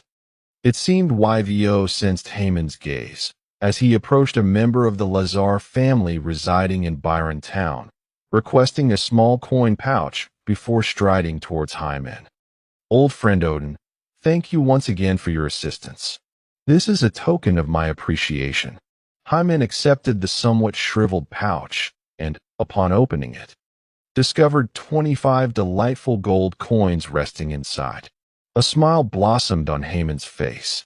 25 gold coins equated to 2,500 silver coins. What had been promised as 2,000 silver coins had unexpectedly increased by 500. Yvo was a good lad, indeed. Seeing Hyman smile, Yvo's own grin grew even brighter. The family requires my cooperation in investigating the assassination incident. Once this busy period passes, I shall formally host a banquet for my esteemed seniors to express my heartfelt gratitude. I exchanged addresses with the residents of Byron Town. Ivo and the Lazar family departed the restaurant without delay. The orchestrator of the assassination remains at large, and these individuals have pressing matters to attend to. Beside me, Diana twisted the hem of her garment, her gaze following Ivo's retreating figure. She murmured softly, meeting Ivo, embarking on adventures together, all this, and yet I was the one who arrived first. Ahem, clearing her throat twice. Hyman secured both the small gold pouch and the larger silver one close to him, extending his hand towards Diana. What do you mean? Diana questioned, somewhat perplexed. The universal potion, Hyman reminded her. Diana's bright eyes widened in astonishment. No way, no way. Surely, no one would demand even the cost of a single potion back? It's quite expensive, Hyman replied, somewhat exasperated. Surely one can ascertain the quality of their own potions? With a heavy sigh, Diana slammed down 20 silver coins in frustration and stormed off. Well, at least I have funds for repairing my shield. Next, I must head to the trading square to see if there are any provisions suitable for children. I should also procure some defensive skill scrolls, as I prepare to advance to an intermediate adventurer. After all, intelligence regarding perilous areas is only accessible to those of intermediate standing. Calculating my current savings, Hyman winced at the thought that should he encounter any edible ingredients for his child, his scant funds might vanish entirely. Chapter 9. Skill Scrolls Leaving the Restaurant. Hyman re-entered the bustling world.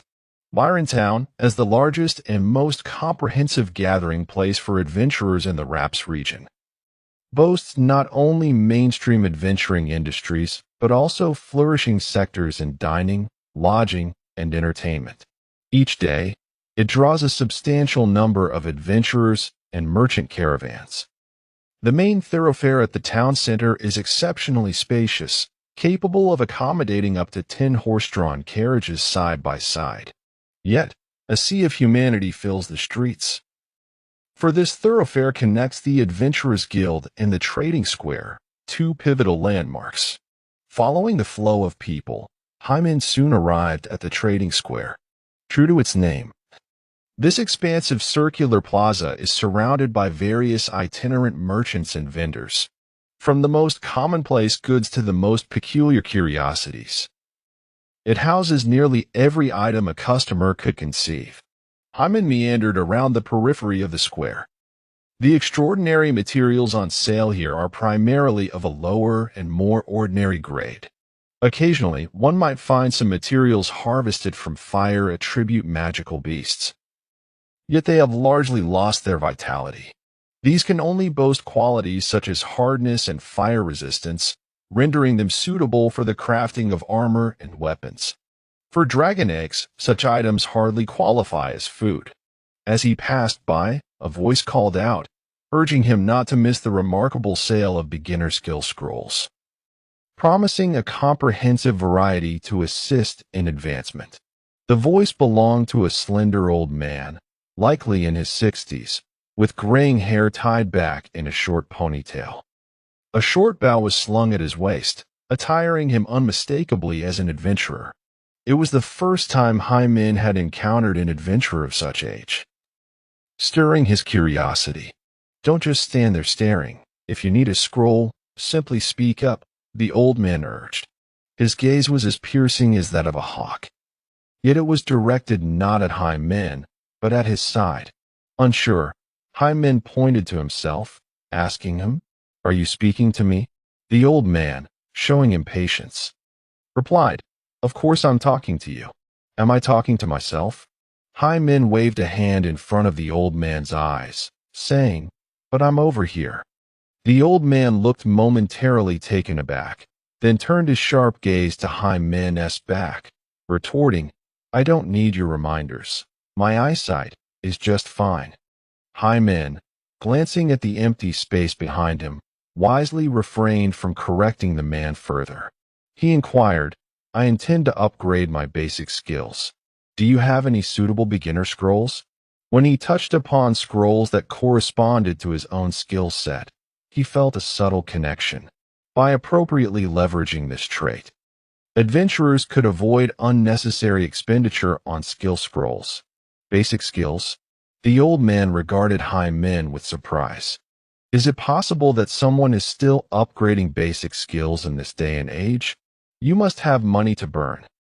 Basic skills are those that humans can acquire through learning and training. Although the arduous process of mastering them ensures that only a select few succeed. In an era dominated by extraordinary powers, these mere human skills seem trivial. Well, if you don't have any, that's fine, he said, but then added, hey, don't rush off. You've come to the right person.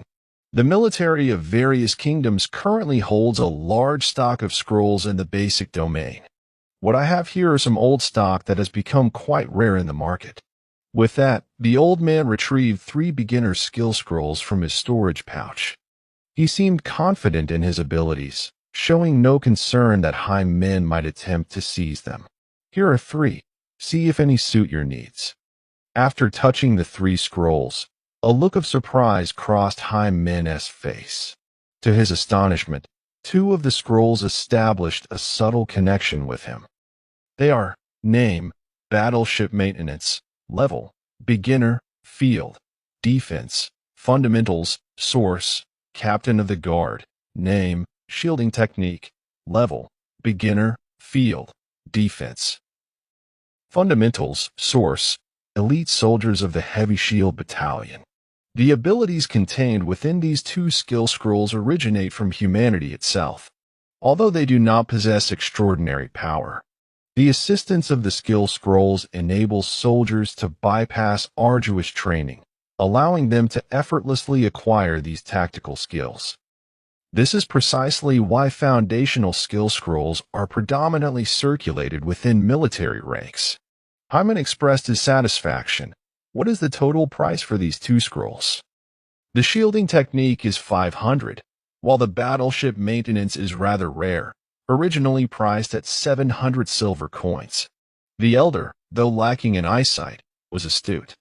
He noticed the change in Haman's expression and quoted the price without hesitation. Suitable skill scrolls were indeed scarce. Even though Haman was aware that the elder's price was somewhat inflated, he was unwilling to forego these 2 scrolls.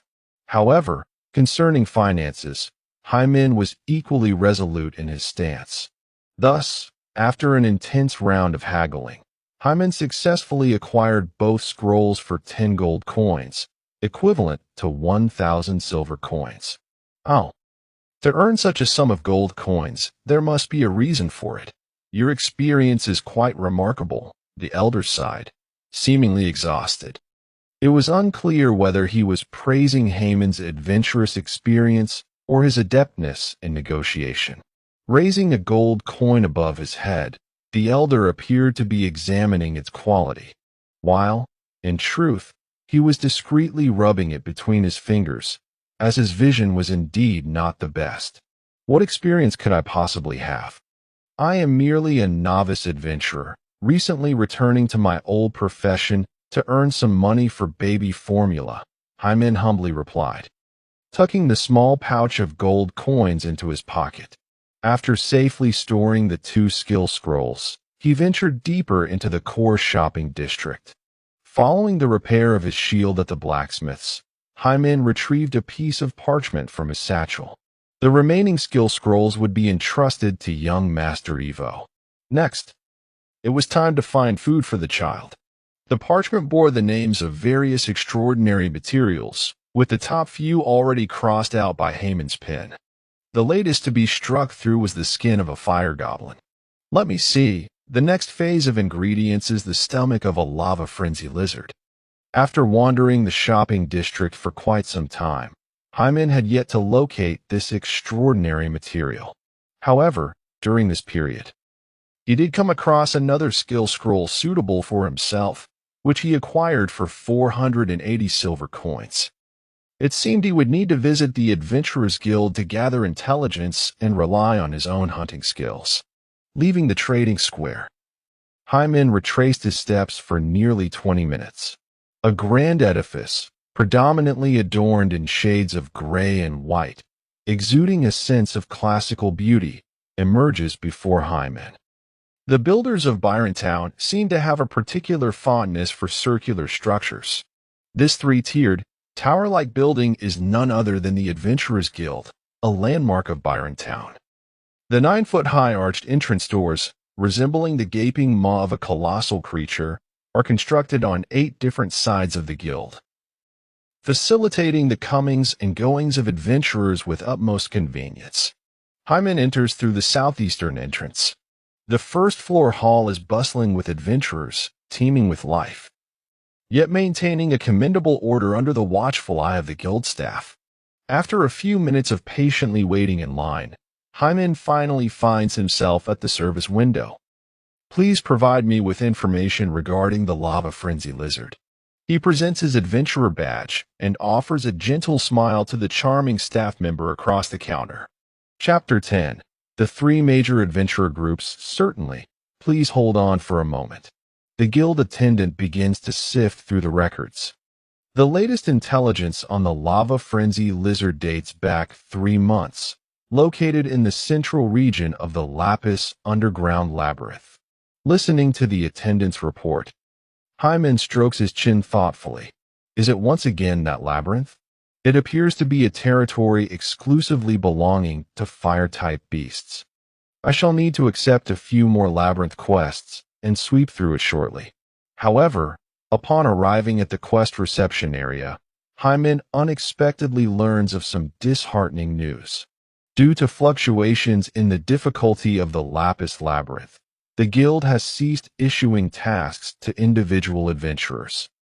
The initial exploration tasks for the Lapis Labyrinth will now be undertaken collectively by the 3 major adventurer groups: Snow Eagle, Nine-Headed Bird, and Griffin. It seems they are intent on monopolizing the undertaking.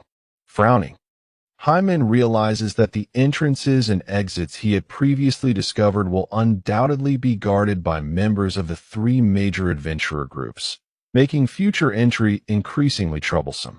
Just as Hyman begins to feel the weight of this predicament, a sudden uproar erupts outside the Adventurers Guild. Protest. Why are we not being issued tasks? Opposing the monopoly. What makes the 3 major adventurer groups entitled to all the benefits from the exploration of the labyrinth? After listening to the shouts, Hyman comprehends the unfolding situation.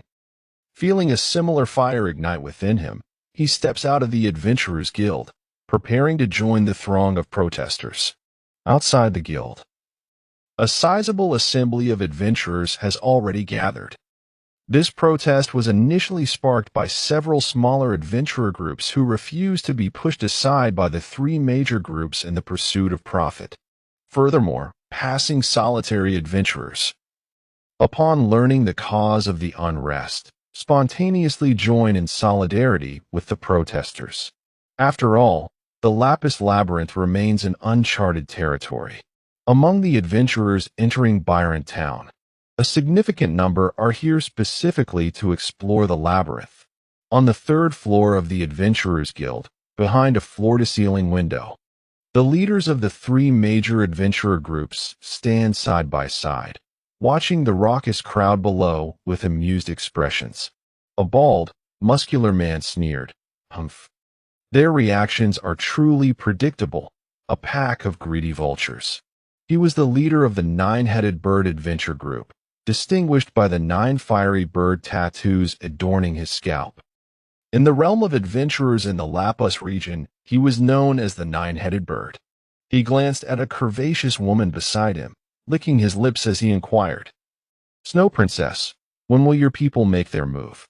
I am ready to count the money." The woman, known as Snow Princess, was the leader of the Snow Eagle adventure group. With her exquisite features and enviable figure, she hardly resembled a woman over 30. Snow Princess smiled softly and shook her head, suggesting that it would be wiser to wait until the atmosphere of anger intensified. Only then would more individuals be willing to part with their gold. At that moment, A powerful roar erupted from the crowd below. I refuse to submit. The leaders of the three major adventure groups. Come out here. The voice thundered like a clap of thunder, momentarily drowning out the cacophony. Hyman, his ears perked, identified a burly man in the crowd who had just unleashed a primal roar. This skill not only produced a sound far beyond the ordinary, but also inspired and roused emotions. Upon hearing this furious bellow, the adventurers' dissatisfaction, already simmering, ignited into a frenzy of wild insults directed at the three major adventure groups. Some of the more hot-tempered adventurers even drew their weapons, ready to engage in battle. The leaders behind the large windows on the third floor were initially taken aback, then exchanged glances and asked, "Is this your person?" After a moment of silence, the leader of the Griffin Adventure Group, a middle-aged man of around 40, spoke up, "Let us move. Otherwise, we may lose control of the situation." Just as the adventurers were stirred up, preparing to storm the guild, a piercing eagle cry resonated from the heavens. Shortly after, a grayish-white figure leaped down from the third floor of the guild. Although the Adventurers Guild had only 3 floors, each one was twice the height of an ordinary building. That leap was akin to plummeting from a height of over 50 feet. What a disaster! What has compelled this individual to choose this moment to leap to their demise? Fortunately, Hyman was not far from the landing spot of the jumper. He adjusted his stance, spreading his broad chest. The leaper, evidently unprepared for Hyman's reaction, unfurled his grayish-white cloak like wings, and an invisible force of wind buoyed his descent, erasing the momentum of his fall. However, the elegant landing he had intended was abruptly interrupted by Hyman's interference.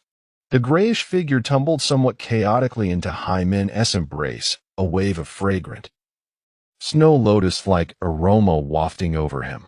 Hyman instinctively inhaled deeply, recognizing the identity of the jumper. "Isn't this the White Falcon of the Snow Eagle Adventure Group? Is this truly Bai Shun, the esteemed apprentice of Captain Shuiying? Indeed, he resembles the rumors, a rather effeminate figure." As Hyman listened to the discussions around him, he felt a curious softness in his palm. A young master? Is this not a girl?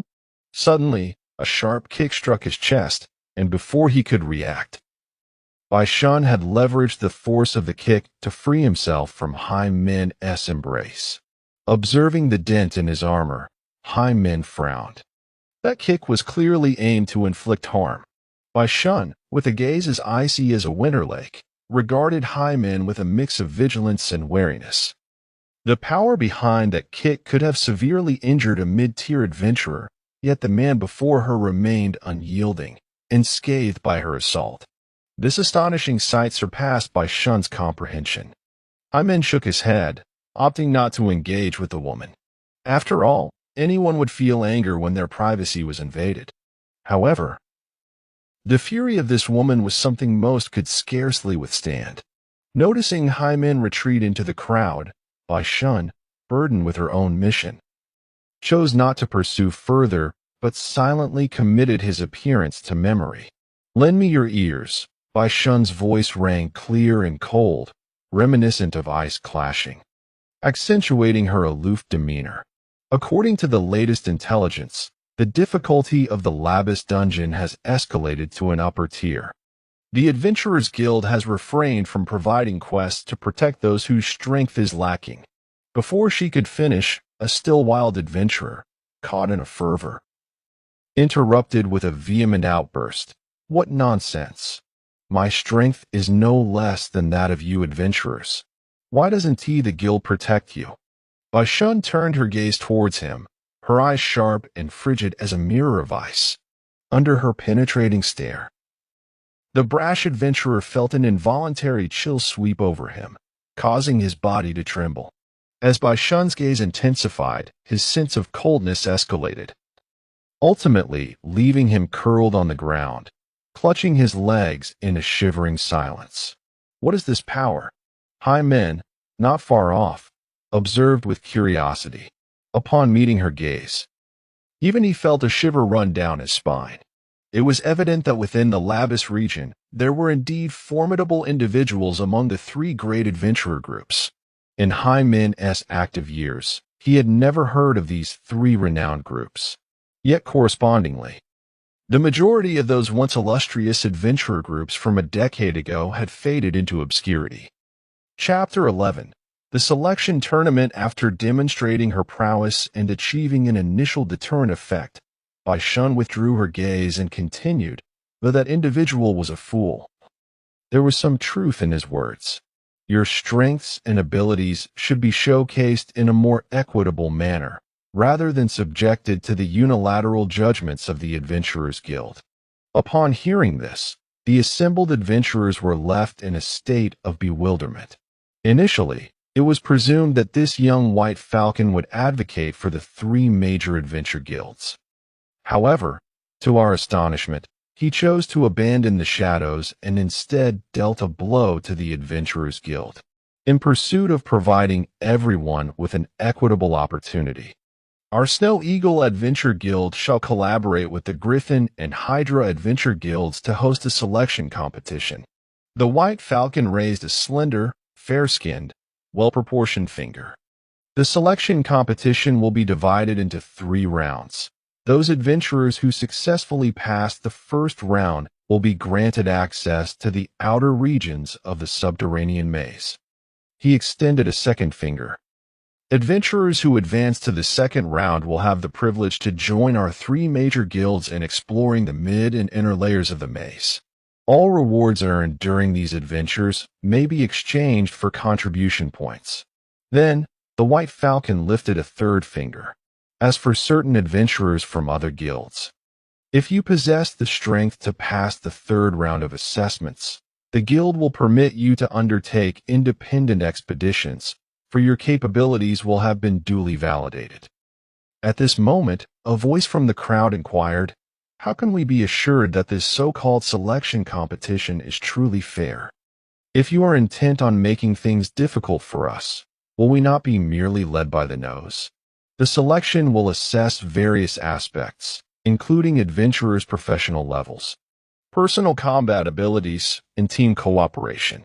The fairness of the competition will be overseen and witnessed by the Adventurers Guild, so you can rest assured," replied the White Falcon, adding, "Of course, despite our earnest desire to provide everyone with an opportunity, our resources are finite. Additionally, considering venue rental and manpower allocation, participants must pay a registration fee of 200 silver coins. However, after successfully passing at least 1 round of assessments, this fee will be refunded in full. Furthermore, the winners of the 3rd round will receive a high-level skill scroll and 2 exquisite grade equipment pieces as rewards from the 3 major adventure guilds." At this juncture, a slight smile graced the cold lips of the White Falcon. The final reward was, after all, a wager among the 3 guild leaders. Regardless of the outcome, the ultimate victor will emerge solely from within the 3 major adventure guilds. As for those lone wolf adventurers, they neither possess the qualifications nor the strength to contend for the victor's rewards.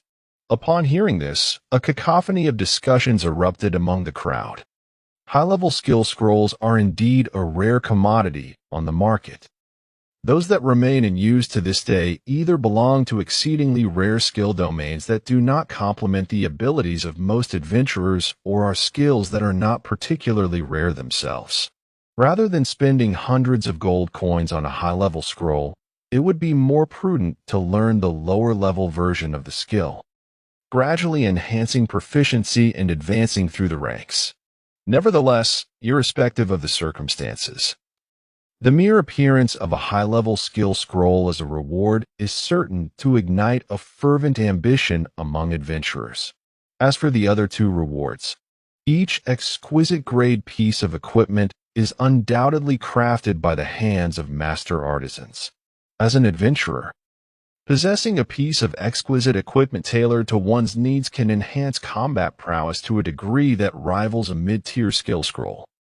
The enrollment fee of 200 silver coins is a price most adventurers can readily afford. The refund of the silver coins upon passing the assessment alleviates financial concerns for those confident in their abilities. This reveals the true intention of the three major adventurer guilds, demonstrating their cunning foresight. Standing amidst the crowd, the individual known as High Men observed the shifting expressions on the faces of the adventurers, acknowledging the undeniable eloquence of the White Falcon. In a matter of minutes, he deftly diffused the tension between the adventurers and the three guilds, skillfully redirecting the fervor of the crowd towards the urge to purchase entry qualifications. What impressed Hyman further was the presence of agents from the three guilds already hidden within the crowd, waiting for the White Falcon's cue.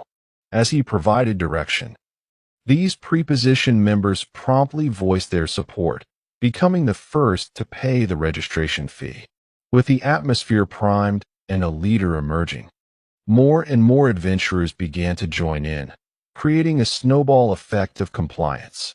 The adept manipulation of public sentiment displayed by the orchestrator of this spectacle is indeed commendable.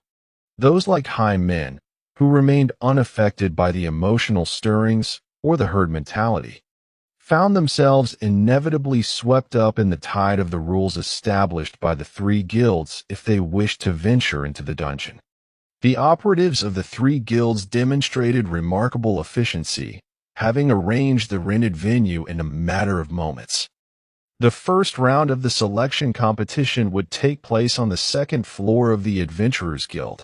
With a mere 200 silver coins, Hyman felt confident that, even if he did not secure the victor's reward, he could successfully navigate the 3 rounds of assessment with his skills.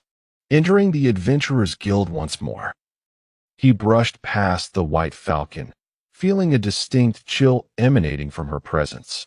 Other adventurers, having witnessed her formidable prowess, deliberately steered clear of this formidable high-level adventurer. Yet, Hyman remained unperturbed, devoid of any reverence for strength. He merely inclined his body slightly as a gesture of politeness. "I will await you in the second round." The White Falcon's voice remained as cold as ever, imbued with a sense of foreboding. She seemed to linger solely to convey this message to Hyman. With that, she swept aside her cloak woven from gray and white feathers and strode away. What a vengeful woman, Hyman mused, shaking his head as he approached the registration staff in the main hall. Name, occupation, adventurer rating. The registration remains the responsibility of the guild's internal personnel. In this selection competition, aside from the 3 leading adventurer groups, the guild is also one of the beneficiaries. Merely the rental fees from the 3 major adventurer groups suffice for the Adventurer Guild to reap substantial profits. Hyman Auduin, a shield bearer of the lower-tier adventurer class, truthfully presented his adventurer badge as proof. Chapter 12. The Evaluator. Another lower-tier adventurer has arrived, oblivious to the nuances of the situation, murmured a staff member under his breath. He handed a wristband marked with the number 82 to Hyman. Proceed to the second floor. The shield bearer assessments are conducted in Training Room 3. Hyman ascended the staircase to the second level of the guild. Among the contestants accompanying him, 2 spellcasters clad in robes and wielding wands promptly located the examination site. Entering Training Room 1. As they passed Training Room 2, a ranger with a longbow emerged, his face contorted with frustration. He complained to his waiting companions, "Damn it! That evaluator was quicker than a gale hair.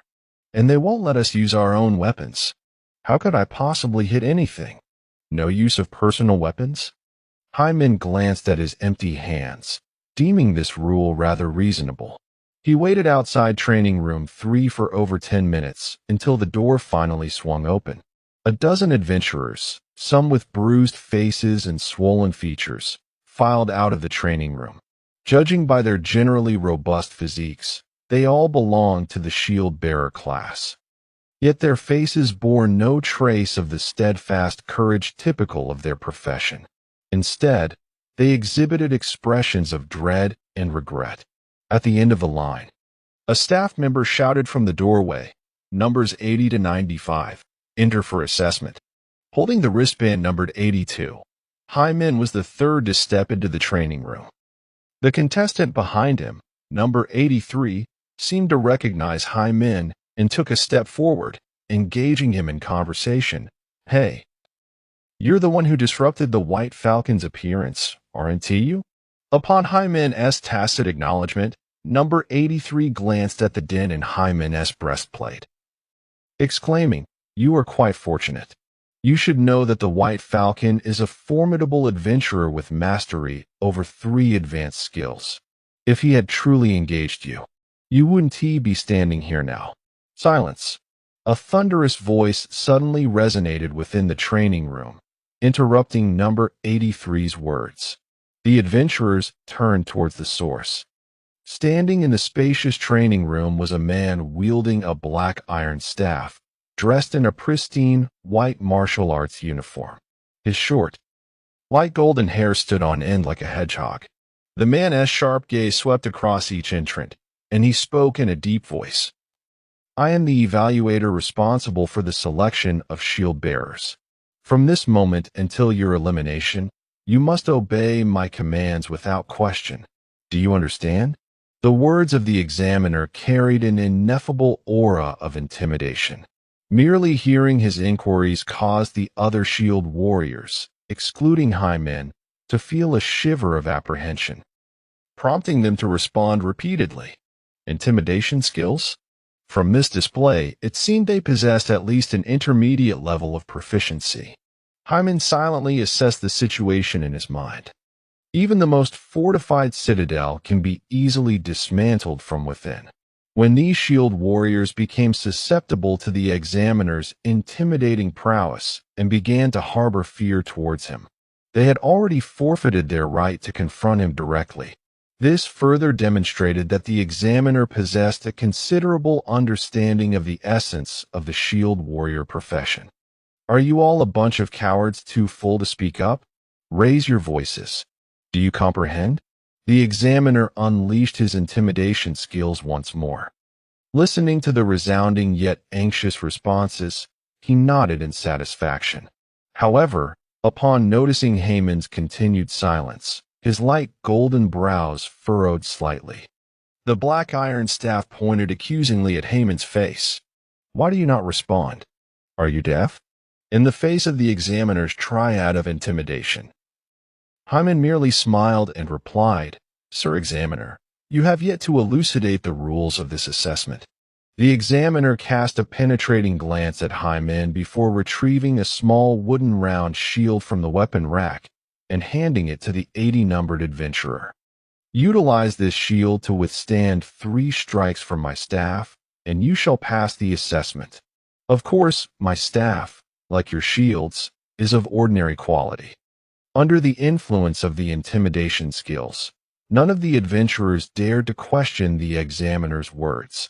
Only Hyman raised his hand, politely inquiring, "Could you please clarify what is meant by withstand?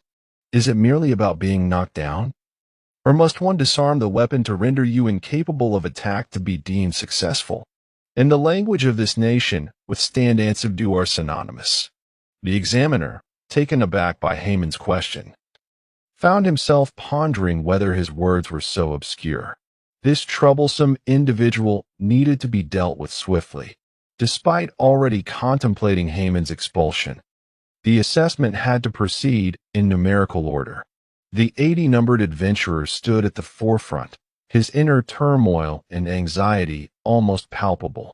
The examiner took his wristband, casting a disdainful glance at the information displayed, his eyes betraying a flicker of contempt. As a lower-tier adventurer, the 80-numbered knew well the weight of that derision. He stepped into the arena, gripping the shield so tightly that his knuckles turned white. Up to this moment, he had yet to recover from the intimidation. "Hey, calm down, mate. Focus on your skills." Hyman's voice echoed from behind the 80-numbered adventurer. "For those in offensive roles, Concentrating on the target was essential to identify weaknesses and deliver a decisive strike. However, for the steadfast guardian, whose profession is to endure blows and shield against adversity, it is essential to remain resolute and transform all acquired skills into formidable defense. This tenacity is the cornerstone of a shield bearer's unwavering resistance against fierce assaults. With steadfast blocking, enhanced grip, and reinforced shield, upon hearing Haman's reminder, the adventurer designated as number 80 felt a sense of calm. He channeled the extraordinary power within him, layering multiple skills upon his small round shield. Yet, the examiner, with a flick of his wrist, sent forth a thick black iron staff that emitted a subtle tremor. In the next heartbeat, the staff soared toward the surface of the shield with a piercing whistle. The impact echoed with a resounding thud, causing adventurer number 80 to cry out in anguish as he staggered backward. Despite the enhancements from various skills, the small shield showed minimal damage. However, its wielder could not withstand the force unleashed and suffered a shattered bone in his arm. "Practice more and return," the examiner remarked, tossing the wristband of number 80 into a basket already containing a shallow layer of similar bands. In stark contrast to the dejected number 80, the second adventurer to step forward exuded a palpable confidence. The examiner received the wristband of number 81, glanced at the information inscribed upon it, and raised an eyebrow. "An intermediate adventurer? Let us see what skills you possess." Unlike the previous contender, number 81 did not rush to retrieve the shield. Instead, he clenched his right fist and lightly struck his chest. As he did so, vibrant green vines sprouted from beneath his garments, coiling around his armor to form a solid vine armor. This was the vine armor technique, a potent skill obtainable only through intermediate scrolls. With such mastery, this brother was surely destined for advancement. Amidst a chorus of admiration and envy from fellow adventurers, number 81 picked up the small round shield. Once fully prepared, he gestured toward the examiner with a motion of invitation. "Oh, is this the source of your confidence?" The examiner, with a flick of his wrist, sent the black iron staff vibrating ominously once more. Alas, it proved insufficient. The staff struck with the force of a soaring black serpent, directly impacting the shield. A fleeting expression of pain crossed number 81's face, yet as the vines entwined around his arms constricted suddenly, they absorbed the majority of the tremendous force that would have shattered his bones. The examiner's first strike had been successfully met by adventurer number 81. "Humph." The examiner scoffed coldly. Without allowing time for a reaction, he spun his body, transforming the thrust into a sweeping blow that descended with a fierce rush of wind. Number 81 had no time to block and felt a searing pain in his shoulder, his knees buckling beneath him as he fell to the ground. "Practice more and return," the examiner declared. Next, Chapter 13. The third strike you did not strike his shield. This does not count. Indeed, you cannot declare him out. The three major adventurer groups seek to force us out, aiming to devour our silver coins. Faced with such an outcome, the adventurers protested vehemently, for even they lacked confidence in enduring the second strike. "Doesn't count?" The examiner sneered, gently tapping the tip of his staff against the vine armor of candidate number 81. Once a vibrant green, the armor was now riddled with cracks, its color dimmed. With a mere touch, it crumbled into fragments. The true foes, like those monstrous beasts, would they obediently target only your shields? To the shield bearers, your very flesh is the most reliable barrier. The examiner employed intimidation once more, and his assertions rang with undeniable logic, leaving the adventurers utterly incapable of rebuttal. They had little hope of passing the selection. Practice more in return for the next round. As candidate number 82, Hyman, stepped forward, his arm was gently tugged back by candidate number 83. "Brother, if it's too much, just let it go." 200 silver coins are lost, so be it. You're not getting any younger. Why endure further injury? It was not just him. The other adventurers also began to entertain thoughts of yielding. Hamin chuckled. It's all right. I will show some restraint. His expression bore neither the anxiety of the first adventurer nor the overt confidence of the second. Instead, he displayed his usual composure and tranquility. With a flick of his foot, Hyman grasped the round shield in his hand. He turned to the examiner and stated, "The first strike penetrates, the second shatters. I am quite curious about what your third strike entails." The examiner glanced at the information on his wristband, the last vestige of seriousness on his face replaced by disdain. "A lower-tier adventurer? I fail to comprehend the source of your confidence, but I shall demonstrate to you just how vast the chasm is between lower and upper-tier adventurers." Hyman retorted, "Who says lower-tier adventurers must be weaker than their upper-tier counterparts? According to this hierarchical classification, a dragon soaring through the skies is merely of lower status. Can it be that even a dragon cannot surpass you? What madness are you spouting? Prepare to receive my blow." With a flick of his wrist, the examiner thrust his long staff forward with a menacing whoosh. This time, he unleashed his wrath, the speed of the black iron staff swifter than ever before. Thud. There was no scream, no cry of pain, only the simple sound of staff meeting shield, rendering the examiner's furious strike somewhat anticlimactic. How is this possible? Did he truly withstand it so effortlessly? Was the examiner holding back? Amidst the whispers of disbelief, a flicker of astonishment crossed the examiner's eyes. Yet he quickly regained his composure. With a swift turn and a twist of his waist, he swung the staff, slicing through the air towards Hymen's head. This time, surely it would shatter. Unperturbed by the increased speed of the strike, Hymen remained calm, with a speed that surpassed all present defenders. He swiftly raised his arm and shield within a mere fraction of a second. The instant the shield made contact with the staff, Hymen felt a powerful shockwave surge through his arm. Clenching his fist tightly around the shield, his muscles transitioned from relaxed to taut, becoming as unyielding as iron. Bang! Hymen successfully blocked the strike, his body remaining steadfast. Conversely, the examiner was jolted back, the staff rebounding uncontrollably as he stumbled slightly on his feet. The immense force carried by the staff was evident to all the adventurers present. If one could successfully block such a blow with a shield, some among the adventurers might have the confidence to withstand it. Yet, the calm and ease displayed by Hymen was simply unattainable for anyone else. Was he some sort of monster? He had merely employed the most basic shield block. Had the examiner misjudged? A low-level adventurer? He seemed more akin to an elite. Wait. Look at his shield. Under the scrutiny of the onlookers, cracks rapidly spread across the surface of the wooden round shield. Ultimately, with a sharp crack, the shield shattered completely, splintering into a dozen pieces that scattered across the ground. The examiner, who had initially appeared grim, couldn't help but smirk at this sight.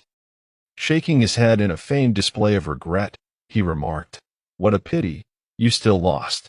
Before Hymen could respond, the adventurers erupted once more. "What is this? Does the poor quality of the shield make us the scapegoats? Can't the three major adventure groups handle a loss?" This battered shield had been through countless hands. If anyone had the guts, they should provide this gentleman with a new one. "Here, take my shield," the examiner coldly retorted. "The staff in my hand is of ordinary quality as well. Have you seen me replace it? Furthermore, I intentionally held back with that strike. Had it landed fully upon this individual, that shield would have sealed his fate." At this moment, Hymen finally spoke up. "Wasn't it 3 strikes? Why not utilize the last one?" The examiner narrowed his eyes. During the assessment process, one could not change equipment. With your shield destroyed, how do you plan to continue? Hymen relaxed his fist, flexing his fingers. For a defender, the body is the most reliable shield. Wasn't that your own assertion? Hyman glanced towards the guild staff responsible for monitoring and recording. The rules did not explicitly state that one must use a shield, did they? The guild staff appeared somewhat taken aback by Haman's words, hesitating as he replied, "Indeed, there is no such regulation." But the examiner raised his staff, a menacing aura enveloping the arena, his gaze fixed dangerously on Hyman. He asked, "Are you certain you wish to court death for a mere 200 silver coins?"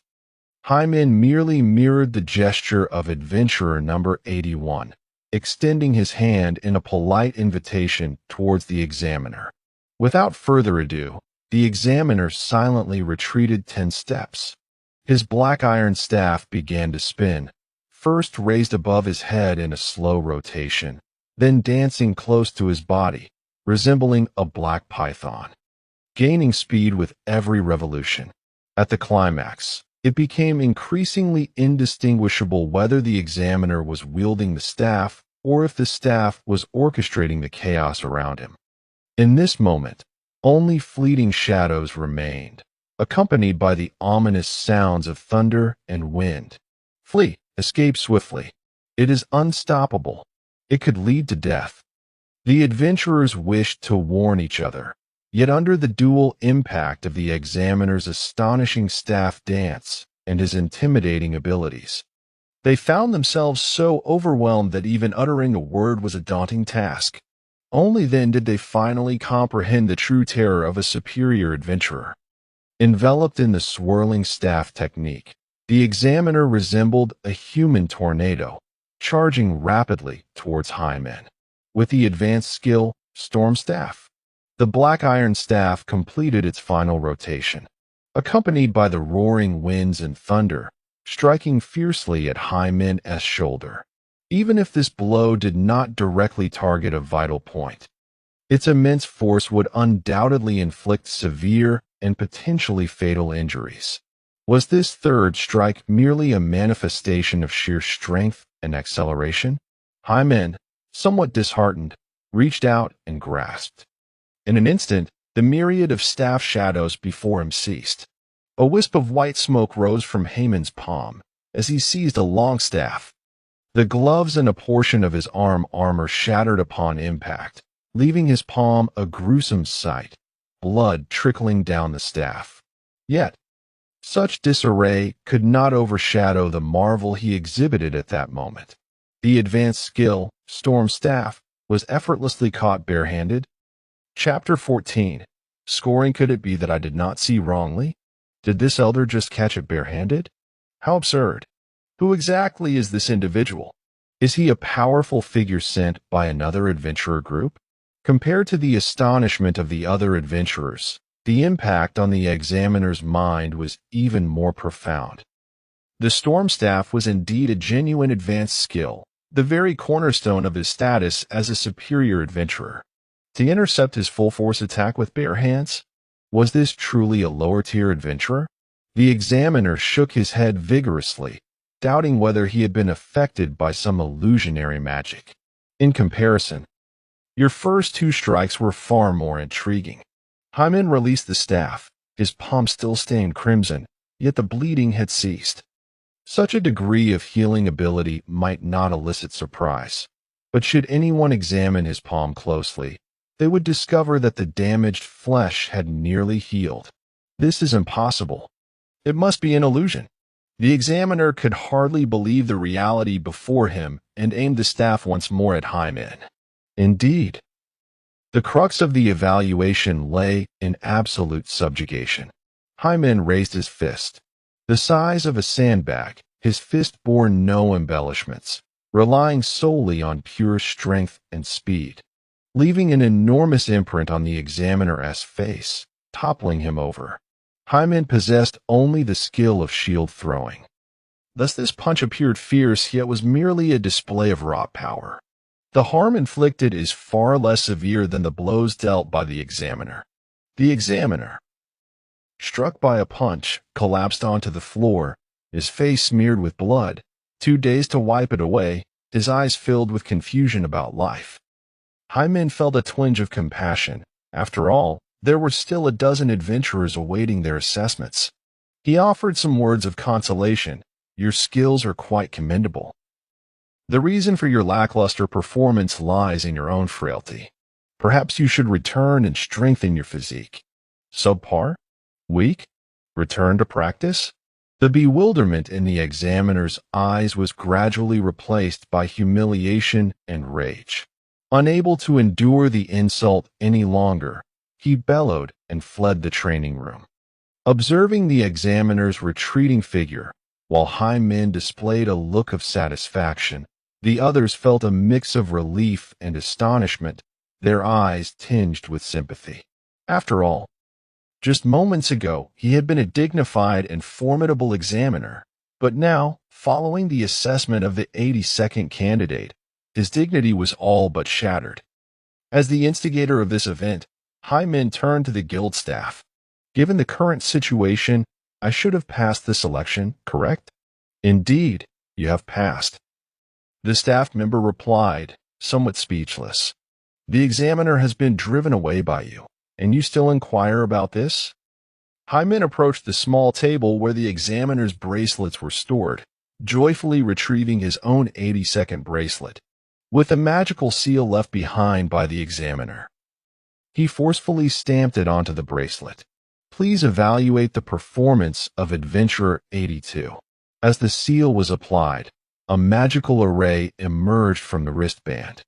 Hyman quickly scanned the contents of the array before beginning to assess himself. Professional skills, physical qualities, tactical awareness, overall score. Oh my goodness. Are the examiners arranged by the three major adventurer groups all sadists?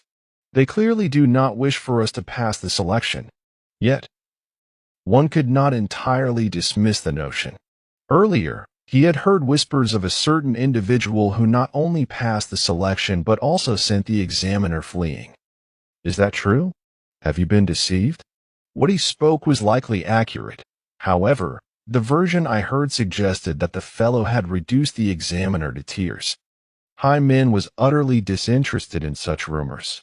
Standing at the service counter, he angrily inquired, "What do you mean by stating that lower-tier adventurers cannot participate in the second round of selection?"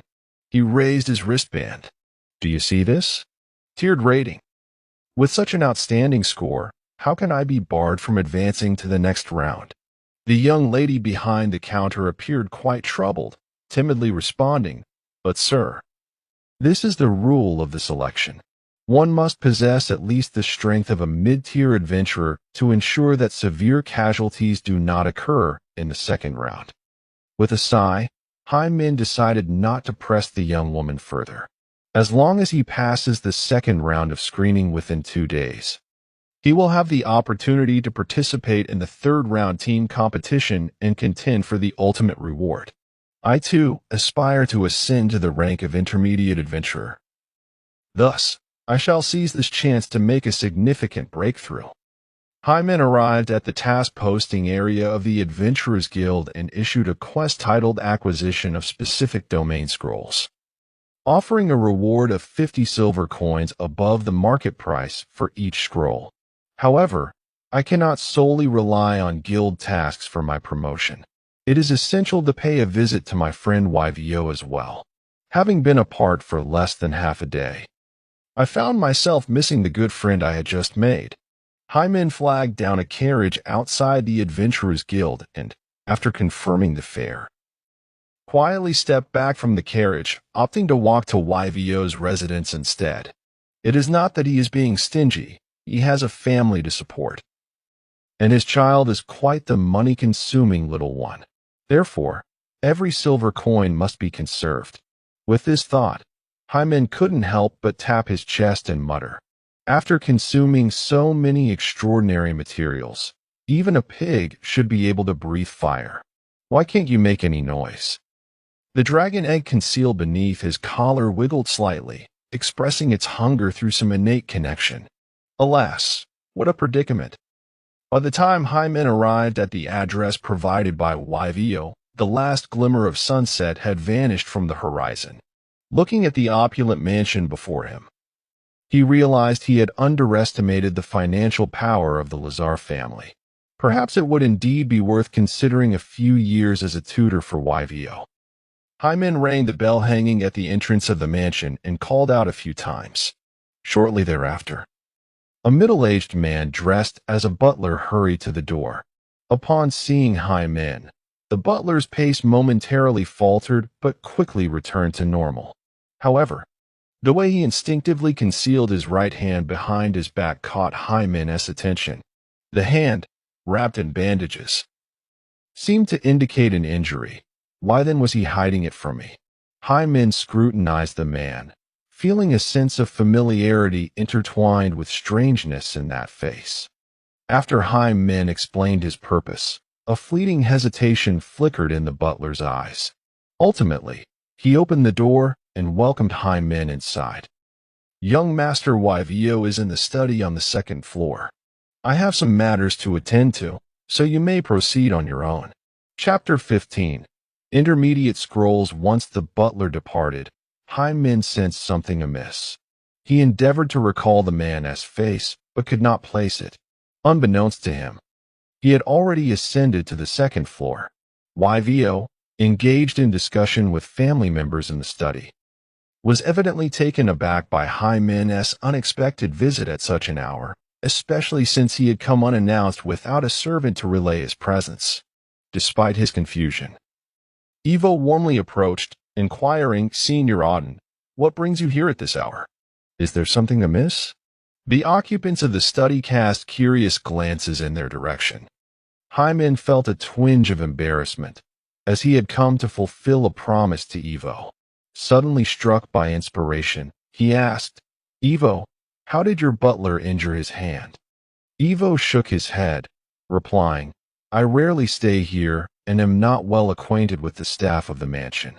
What seems to be the issue with that butler?" Hearing Evo's response only deepened Hyman's suspicions. He gently tapped his chest, his lips parting slightly as if silently inquiring about something. Though the hatchling within the dragon egg had yet to break free, it could sense changes in the environment in ways beyond mere sight. The egg swayed slightly, conveying a strong instinct to protect its food. Protecting food? Had that creature previously snatched away something you were eating? Hyman raised an eyebrow, suddenly recalling the two marauders encountered in the underground palace. The spellcaster named Fran had been slain on the way back to the city. Could the remaining accomplice be the butler in question? Hyman shared his conjecture with Evo, whose expression turned serious in an instant. He commanded the guards stationed outside the study, "Fetch the butler that Senior Auden mentioned."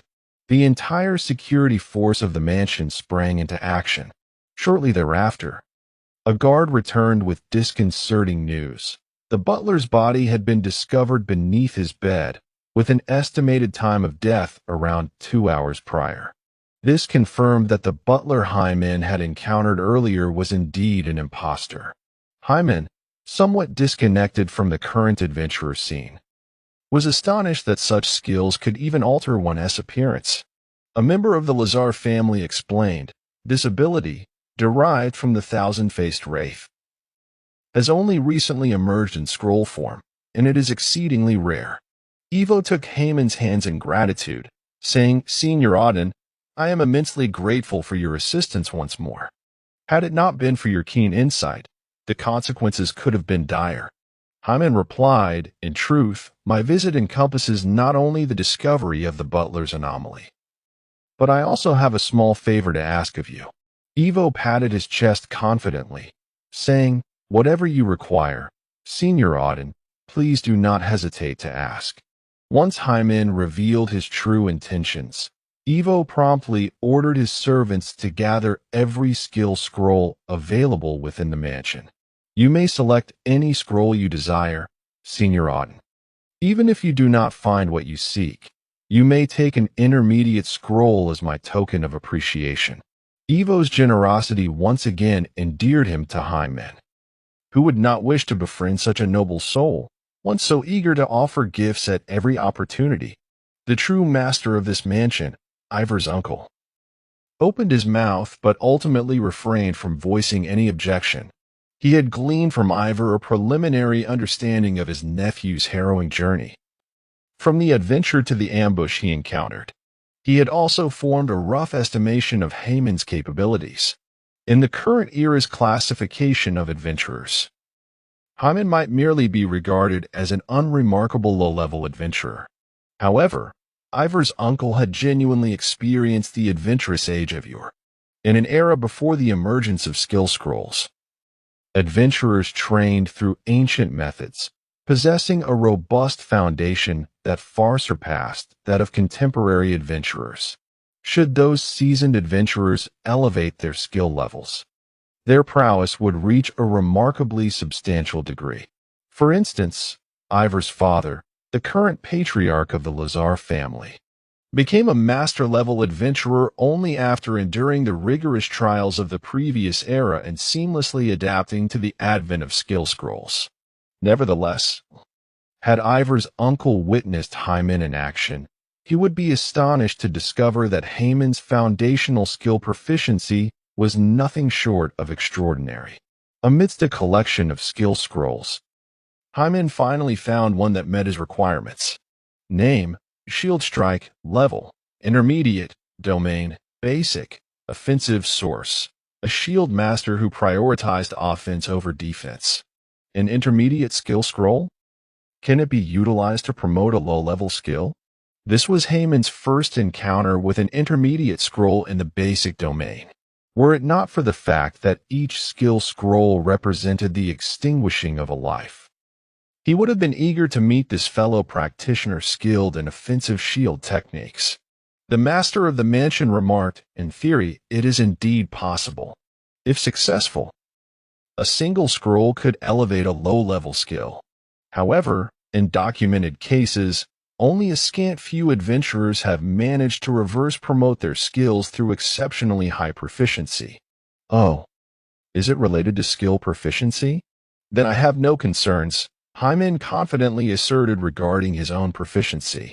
Do you have a spiritual altar here? I intend to attempt the promotion immediately. The existence of a spiritual altar is inextricably linked to skill scrolls. Through the spiritual altar, the extraordinary essence contained within the scrolls can be extracted, allowing an adventurer's skills to be elevated. Furthermore, a certain number of skill scrolls can be sacrificed to blend and reshape their essences, resulting in a completely random skill scroll. In a place like Byron Town, where adventurers congregate, the demand for spiritual altars dictates the prevalence of such facilities. Not only can they be found within adventurer guilds and various scroll shops, but even the inn where Haemon resides boasts such an altar. Naturally, the Lazar family mansion is equipped with a spiritual altar as well. Under the guidance of Evo, Haemon ascended to the third floor of the mansion. In an expansive room, he encountered the spiritual altar. This altar, constructed from stacked stones, was shaped in a triangular form. The material of the altar itself bore no remarkable characteristics. Rather, it was the intricate magical runes etched upon its surface, extending several meters along the floor, that constituted the essence of the spiritual altar. Removing his boots, Haemon stood barefoot at the altar's center. The shield bash skill was placed within a circular magic rune. Once everything was prepared, Haemon pricked his finger, allowing his blood to drip onto the core of the altar. With a resonant hum, a wave of air emanated from the altar, spreading throughout the room. The skill scroll, positioned within the circular rune, began to levitate on its own. Deep blue flames erupted from the scroll, instantly reducing this valuable artifact to ashes. From the remnants, points of spiritual light emerged, converging towards Haemon at the altar's center. Chapter 16. Shield Bash Throw. As the points of spiritual light flowed in, Haemon's consciousness began to sink uncontrollably. It felt as though he had descended to the depths of his awareness, peering internally at his entire body, akin to a mage in a meditative state. Haemon analyzed his current sensations, remaining unfazed by this novel experience. The proficiency of a skill determined the probability of successful advancement. For others, the risk of failure in reverse advancement was exceedingly high. However, for Hyman, whose skill proficiency was extraordinarily advanced, to the extent of comprehending even the ultimate mysteries, this posed no challenge whatsoever. 5 spheres of light appeared in his consciousness: shield block, shield throw, steadfast step, instinctive defense, and taunt. Except for the last skill, taunt, which he had acquired through a basic scroll, the rest were skills that Hyman had painstakingly mastered through rigorous training. At this moment, they manifested before him in an objective, intangible form. Which to choose?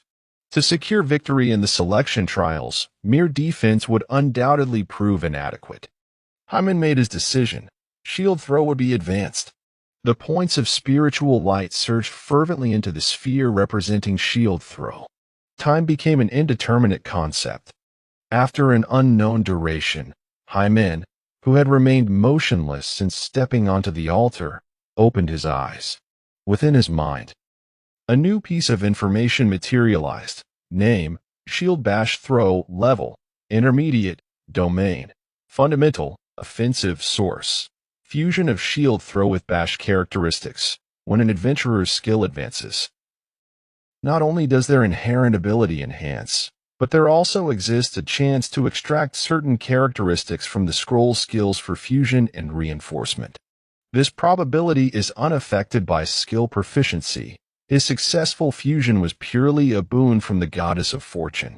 With a smile gracing his face, Hyman eagerly anticipated the selection match scheduled for the morrow. He dismissed the notion of leaving hastily after enjoying the hospitality, deeming it rather impolite. Instead, he savored a delightful dinner at the manor and even packed a few uniquely flavored desserts to take with him. After bidding farewell to the hospitable young Ivor, he strolled leisurely towards a small inn situated several streets away. As he passed by an armor shop, an impulse struck him. He spent 5 silver coins to acquire a small round shield, reminiscent of the one he had previously used, eager to test the effects of his upgraded skills. Grasping the edge of the shield, he shifted his foot and twisted his waist, launching the shield into the night sky with a vigorous throw. The wooden round shield soared higher than he had ever imagined it could. It spun gracefully, tracing an improbable figure 8 in the air, before returning steadily to Haman's hand. The shopkeeper, engrossed in his meal, dropped his spoon in astonishment. A proper throw typically allows for 1 aerial turn, but Haman's skillful toss achieved 2. His upgraded shield throw not only traced an elegant figure 8 in the heavens, but also exhibited a remarkable ability to accelerate mid-flight, showcasing the so-called power strike attribute. The enhancements bestowed by the skill upgrade were comprehensive, transcending mere technique. Having finally mastered a mid-tier skill, Hyman gained a deeper understanding of the power dynamics among adventurers of his era. He then spent an additional 8 silver coins to procure a new set of arm guards and a helmet, completing his modest armor ensemble. Upon returning to his room at the inn, Hyman did not forego his daily exercise in light of the selection match looming ahead. Owing to a unique bloodline, his body boasted exceptional recuperative abilities, evident not only in the rapid healing of injuries but also in the swift metabolism of lactic acid, remarkable endurance in high-intensity activities, and enhanced muscle repair capabilities. With such a physique, Hyman had no need to worry about the burdens of training. He simply needed to exert himself vigorously under ample nutrition. Strengthening himself was a matter of time. His rigorous training persisted until 11 o'clock at night, and finally, utterly exhausted, Hyman collapsed onto his bed, slipping into a deep slumber within moments. The following morning, after a restorative night's sleep, he emerged from the inn and indulged in a high-calorie breakfast suitable for 3 at a SAF on the corner. Once sufficiently nourished, Hyman made his way to the Adventurers Guild. retrieving his repaired kite-shaped shield en route. The number of participants for the selection match had increased significantly since the previous day, and after a lengthy wait in line, Hyman finally stood before the counter. The same staff member who attended to him yesterday was still present. Upon noticing Hyman's early arrival, the guildess lady, though somewhat exasperated, patiently explained, "I sincerely apologize, sir, but the regulations for the qualifying round are beyond my authority to alter." Hyman waved his hand, interrupting her. "I understand. One must be a mid-level adventurer to participate in the second round, and I have achieved that status." "You have?" The guild lady expressed confusion. As there was no custom in Byrontown of indulging in morning libations, Hyman replied, "Please assist me in applying for the adventurer rating assessment." Half an hour later, having completed the assessment, Hyman approached the counter once more, presenting his adventurer badge to the guild lady. The color of his badge had transformed from black iron to brass. "Have you truly advanced to mid-level adventurer?" The guild lady's face reflected her bewilderment. "Is it genuinely possible for someone to ascend to mid-level overnight? If he possesses such resources, why had he not advanced before?" Noting that he had repeatedly chosen her counter while queuing, the guild lady found it reasonable to suspect that this gentleman was seeking an opportunity to engage with her. Despite his age, he was quite handsome. "What are the rules for the second round of the qualifying match, and where will it take place?" Hyman inquired, entirely unaware that he had been labeled as a desirable suitor. "Oh, the second round will take place in the outdoor arena outside the guild. Your match is scheduled for 2 o'clock this afternoon, so please arrive in advance," the guild lady informed him, handing him the newly registered wristband numbered 82. "The second round will involve a lottery system to match you with members from the 3 major adventurer teams. Defeating your matched opponent will ensure your progression to the next round." The rules were straightforward yet brutal, a one-on-one challenge against members of the 3 major adventurer teams.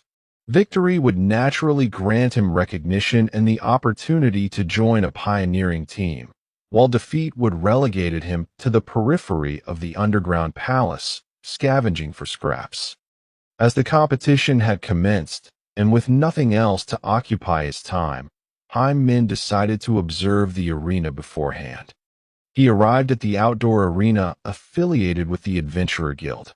Aside from contenders like himself, others wishing to enter the venue to watch the matches were required to pay an admission fee. Observing the adventurers angrily cursing the 3 major teams while forking over their money, Hyman had to concede that these individuals truly knew how to profit. Chapter 17. Hyman, the White Falcon. The expansive outdoor arena was divided into 3 distinct sections. The battles in the arenas on either side had concluded, with the members of the 3 major adventurer teams achieving victories with ease. The disparity in both equipment and skills between the solo adventurers and their opponents was stark. At that moment, only the central arena remained active, where a fierce battle ensued between a burly man wielding dual battle axes and an elderly gentleman armed with a short bow. The elderly gentleman possesses a lean physique. With his grizzled hair tied back and a short ponytail, he is none other than the vendor whom Hyman encountered previously at the trading square. Suspended above the arena, a colossal magical crystal displays the combatant's information. Name: Sean Tracy. Occupation: Ranger. Adventurer rating: Intermediate. The gentleman named Sean appears to have some issues with his vision, as he only managed to shoot a single arrow from his short bow at the beginning of the match, and even that was remarkably off target. For the most part, the elderly man is engaged in evasive maneuvers, while the axe-wielding berserker assigned as his opponent relentlessly pursues him.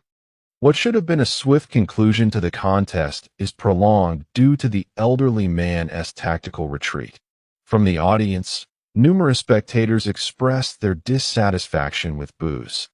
They did not purchase tickets to witness such a spectacle.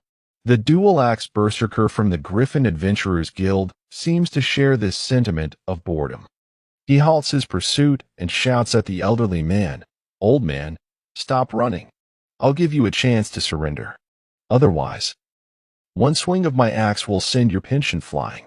The elderly gentleman scoffs and gestures rudely, "Fool." The berserker's brow twitches as a berserker.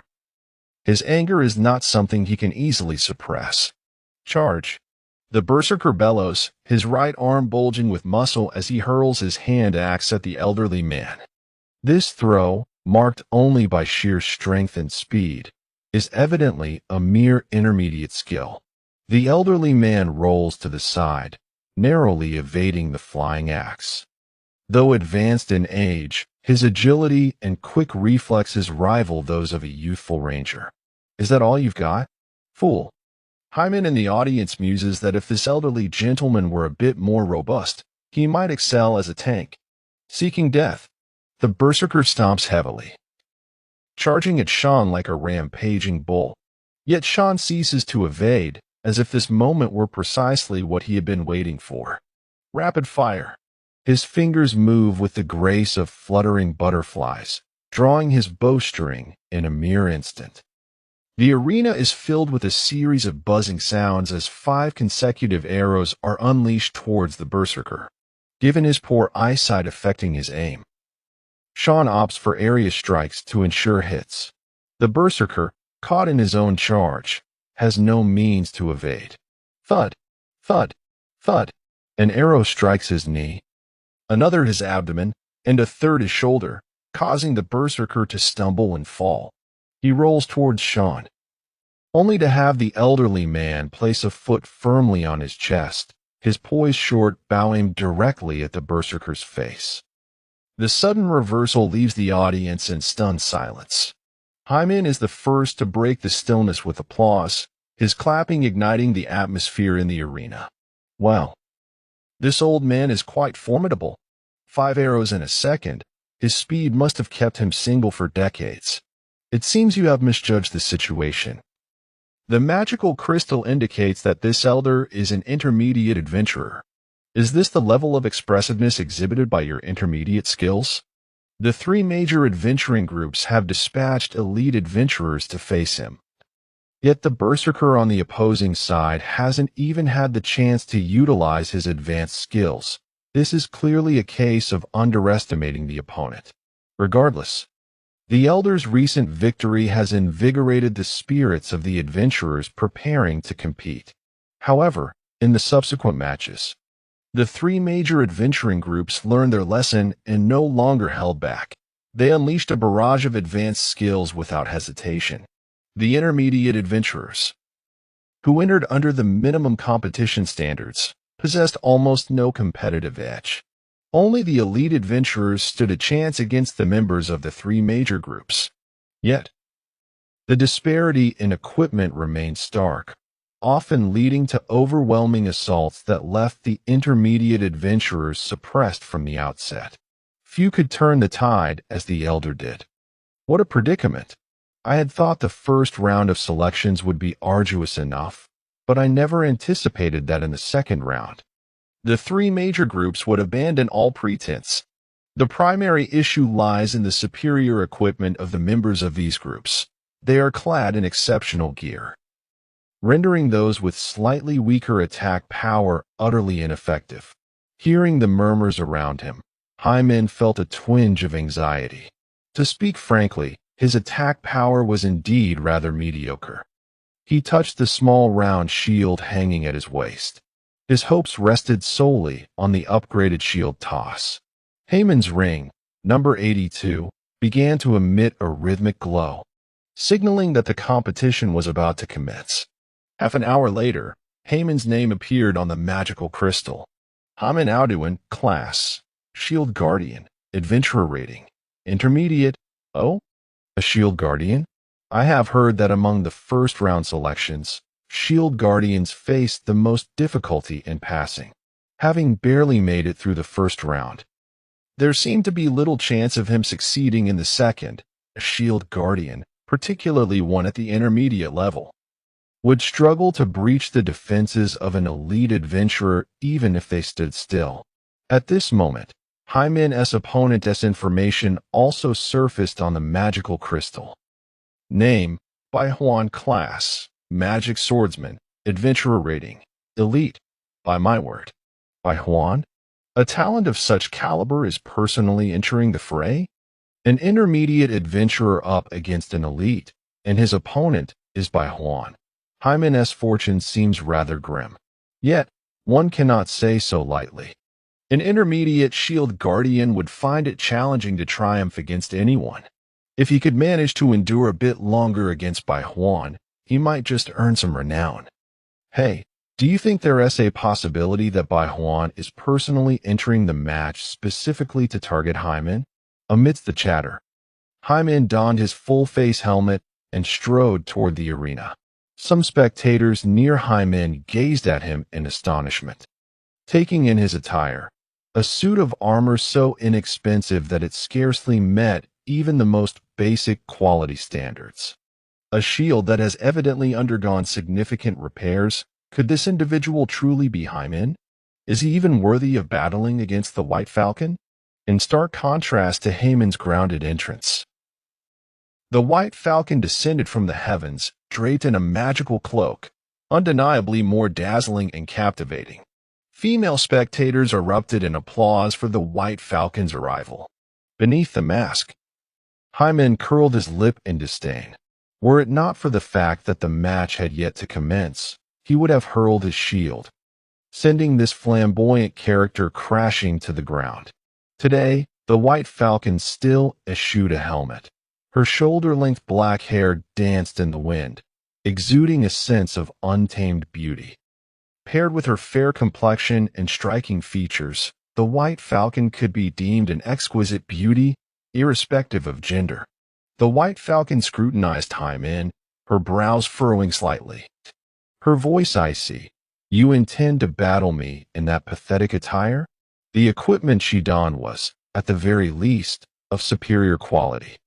As for the sword at her waist, it was a veritable masterpiece of craftsmanship. Hymen shrugged, responding, as a newly promoted intermediate adventurer. "What do you expect me to wear to fight you?" The White Falcon was unconvinced by Hymen's words, retorting coldly, "Intermediate adventurer? I have no idea how you deceive the guild, but you are certainly not an intermediate adventurer." Hymen nodded in agreement. "Indeed, I too find the Adventurer Guild's ranking suspect. I must at least be a master level, right?" Chapter 18.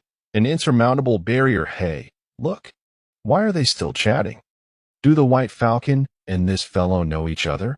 Is that person named Hymen attempting to leverage connections for an advantage? Are you foolish? No matter how one tries to pull strings, they wouldn't approach the White Falcon. A genius adventurer like her would never stoop to rigging a match in front of so many eyes. The magical crystal suspended above the arena emanated a green glow, signaling that the match had commenced.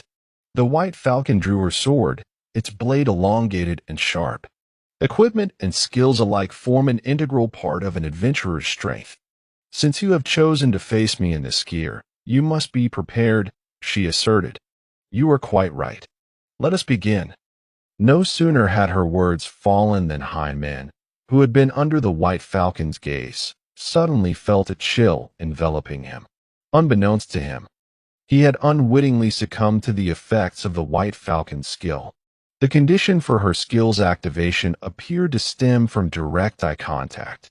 Anticipating this, Hymen raised his kite-shaped shield, blocking her line of sight.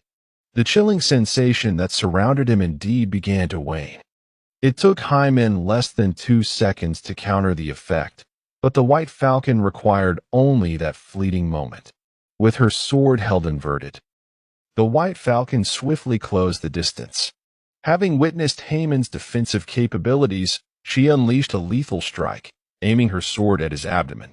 While obscuring his vision with the shield could evade the White Falcon's skill, it simultaneously compromised Hymen's own sight. He faced a dilemma: to limit his own field of vision or to risk the effects of her skill. This is precisely where the true challenge of the skill known as White Falcon lies. Just as the sword had not yet fully emerged, White Falcon sensed a sudden resistance. It was Hyman, who had twisted his waist and hips, expertly using the small round shield strapped to his side to deflect the blow. Was it mere coincidence? A hint of doubt flickered in White Falcon's mind, yet she did not pause her movements. With a flick of her wrist, she adjusted the sword's angle and thrust it once more towards Hyman's torso. Clang! The longsword was thwarted again, this time by the kite-shaped shield in Hyman's grasp. How could this be? His line of sight was clearly obstructed by the shield. How could he still anticipate my attack? White Falcon's astonishment was abruptly interrupted by a shield hurtling toward her. She positioned her sword defensively, effortlessly blocking Hyman's counterstrike. With remarkable agility, she shifted to Hyman's left side while dissipating the force of the blow.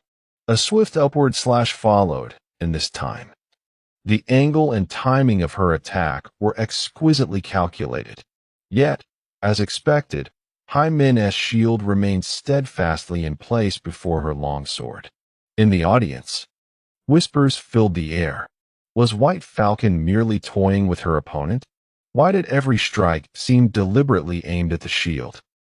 It felt almost as if it had been rehearsed in advance. Such synchronicity seemed improbable. Look at that fellow named Hyman. He didn't even turn his head yet managed to block White Falcon's sword. Even if it were a staged match, one would not dare to feign it so blatantly. Amidst the confusion of those who struggled to comprehend the spectacle, a few shield-bearing professionals discerned something unusual. This instinctual defense, executed without a glance, could it be? Indeed, the individual named Hyman was employing the technique known as instinctive defense. Instinctive defense? Could such a skill truly exist? It was rumored that the person who had previously brought the examiner to tears was a shield bearer. At this moment, White Falcon had unleashed over 20 strikes. Yet not a single one had managed to breach Hyman's defenses. With the shield in hand, Hyman was like an impenetrable fortress. Despite the ferocity of White Falcon's assault, akin to landslides and tsunamis, not a single tremor was felt. However, White Falcon's fervent onslaught was not without merit. At the very least, it had forced Hyman into a position of passive defense, denying him even a moment to employ a shield throw.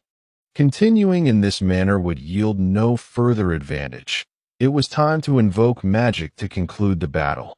Taking a deliberate step back, White Falcon created some distance. She raised her long, fair fingers, sweeping them across the blade of her sword.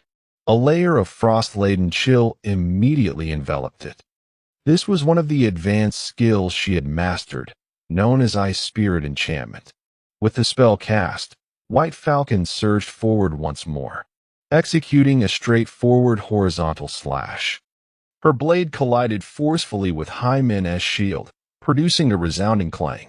Simultaneously, the chill emanating from her sword coursed through the shield and into Hyman's body, causing his robust frame to momentarily falter, as if plunged into Arctic cold. An opportunity. White Falcon's feet moved with swift precision, her figure evading the front of the shield like a specter, delivering a diagonal cut aimed at Hyman's thigh. With the exquisite longsword's razor-sharp edge, a single strike would render Hyman's armor nearly ineffective. Confronted with such an unavoidable slash, Hyman surprisingly relinquished his shield. The sword descended, only to collide with the freely falling kite-shaped shield, momentarily halting the blade's advancement.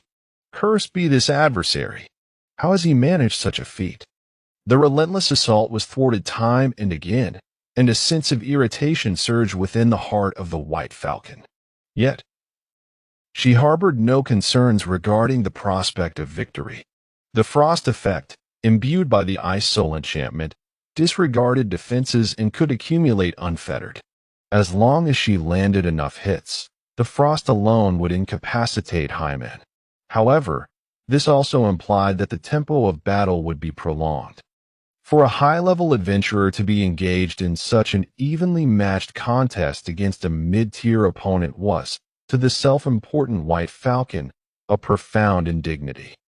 If she were to accelerate the pace, then let it be done with this technique, summoning the extraordinary power within her mind. The longsword in her grasp transformed into a blur, attacking Hyman from 3 different angles. The advanced skill, Shadow Blade. This technique allowed White Falcon to unleash a terrifying speed of assault in an instant, even if she could not breach Haman's defenses when paired with the Ice Soul Strike. It would maximize the accumulation of the Frost effect. White Falcon was celebrated as a prodigious adventurer not only for her exceptional swordsmanship but also for her profound understanding and combination of skills. A level rarely matched by ordinary adventurers. Clink, clink, clink. The 3 sharp sounds rang out almost simultaneously. The advanced skill, Shadow Blade, was perfectly parried by Hyman. Goodness! He could actually block that? Who was it that claimed they were merely performing? No script, no matter how outrageous, would dare to unfold in such a manner. It suddenly dawned on me, this was the very individual who had reduced the examiner to tears yesterday. The full-face helmet obscured Haman's features. And it was only at this moment that the few shield guards who had participated in the assessment alongside him dared to confirm his identity. However, the once promising Hyman now found himself in a precarious situation. An unrelenting chill surged through his body with each clash of sword and shield, slowing his movements. His muscles, numbed by the cold, struggled to respond. Were it not for the unique bloodline coursing through Hyman, continuously dispelling the frost effect, he would have likely lost his fighting capability by now. This could not continue. He needed an opportunity to counterattack. As Haman's resolve shifted, a yet-to-hatch creature within him stirred gently. Chapter 19. The Consequences of Not Wearing a Helmet. Shadow Blade. White Falcon unleashed the skill once more, her longsword trailing ethereal afterimages as it targeted Hyman. The magic swordsman, a profession that harmoniously cultivates both mental and physical prowess, embodies balance as its greatest hallmark. Yet, White Falcon's approach, pressing forward with dual advanced skills in an aggressive onslaught, exerted a tremendous strain on her body, depleting both her stamina and mental fortitude. The tempestuous onslaught, though still thwarted by Hyman, allowed the White Falcon to discern a marked deceleration in his opponent's speed as the defense of the shield became increasingly strained. This realization sent a jolt through the already fatigued body of the White Falcon, igniting a resurgence of latent energy within. If only he could land another 10 strikes. No, 7 strikes. The cumulative effect of frost would render this foe utterly immobile. However, as he contemplated this, an intense wave of heat surged towards him. Though fierce, this wave felt almost illusory, causing no tangible harm to the White Falcon.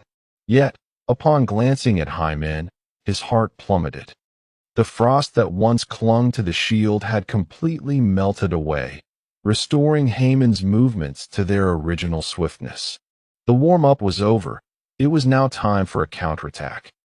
Hyman seized the shield, wielding the kite-shaped long shield like a battering ram. With a resounding thud, he sent the White Falcon hurtling through the air, clad in superior armor. The White Falcon sustained minimal damage from the strike, yet his disheveled flight evoked gasps from the spectators. Is this real? The White Falcon has been sent flying. The crowd speculated on his stamina. Despite his earlier ferocious assault, the exertion had undoubtedly taken a toll.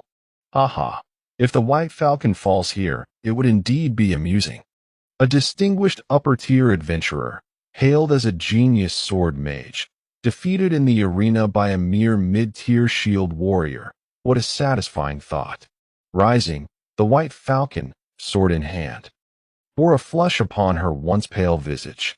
Whether it was the exhaustion or the humiliation of being struck down by Hyman that ignited her anger, she could not say. Unforgivable. I must eliminate this wretch.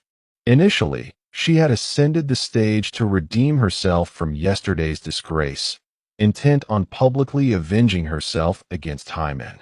Yet, as the battle wore on, the anticipated thrill of retribution eluded her, intensifying instead the feelings of shame and indignation.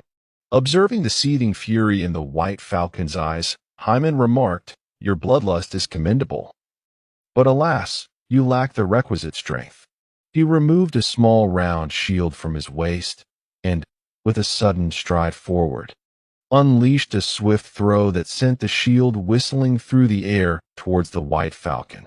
Faced with such an assault, she did not even lift her sword to parry. Instead, she merely raised her arm in defense, confident that her high-quality arm guard would suffice.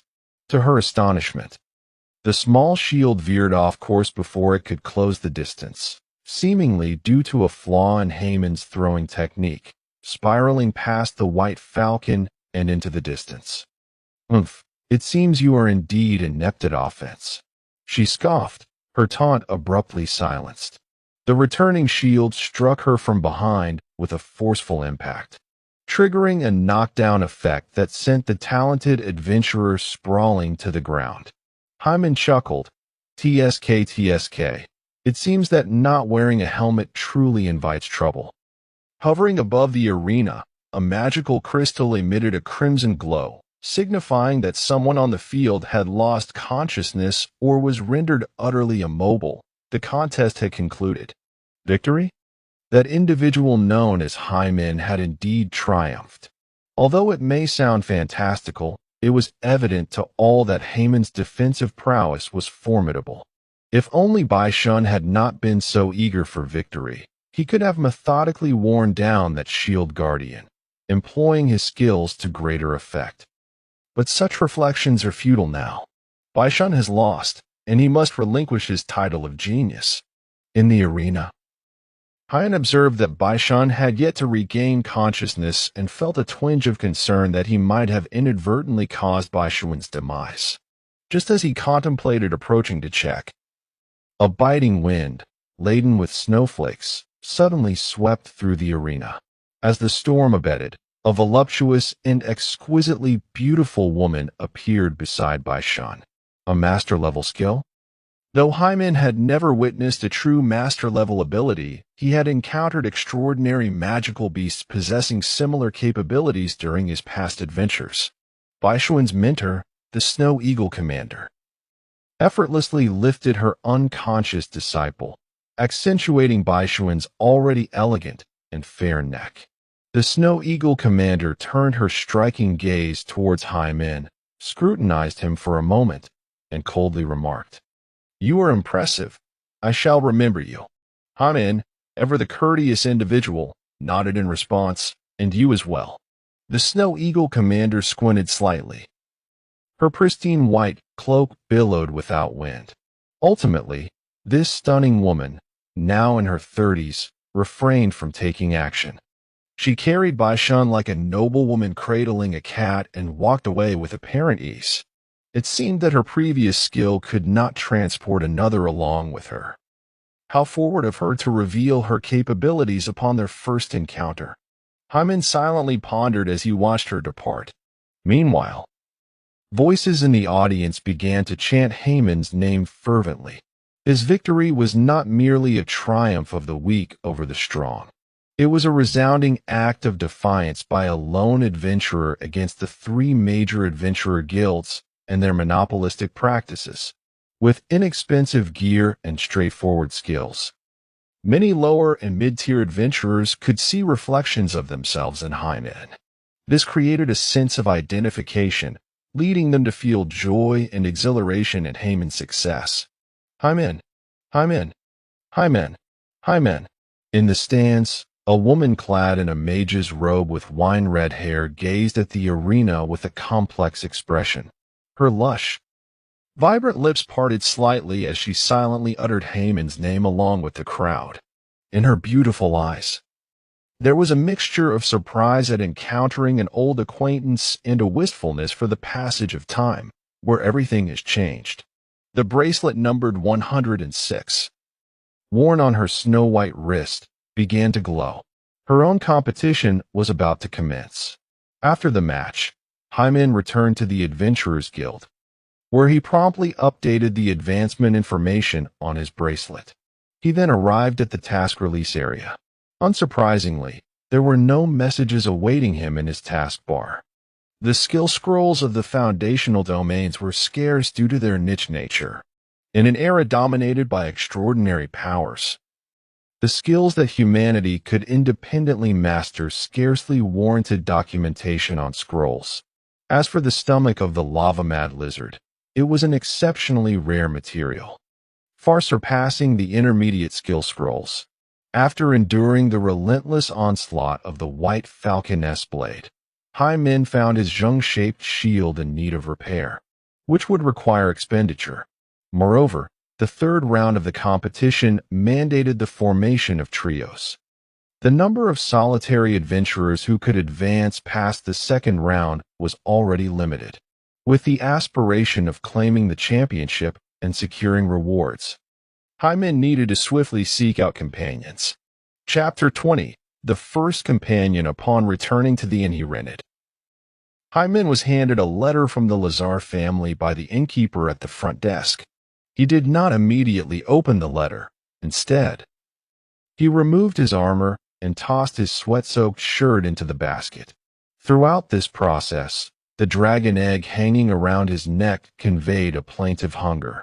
During his confrontation with the White Falcon, it was thanks to the dragon egg that he managed to dispel the frost effect, although it merely emitted a faint essence.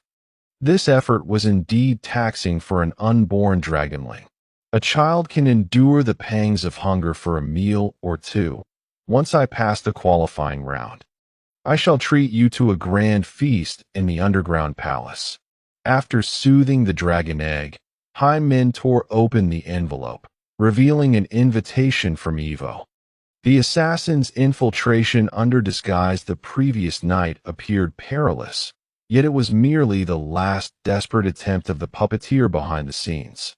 After the Lazar family caught the scent of the clues, they swiftly identified both the assassin and the mastermind. The subsequent pursuit of the culprit was entirely entrusted to the Lazar family. Evo, at last, shook off the ominous cloud of danger.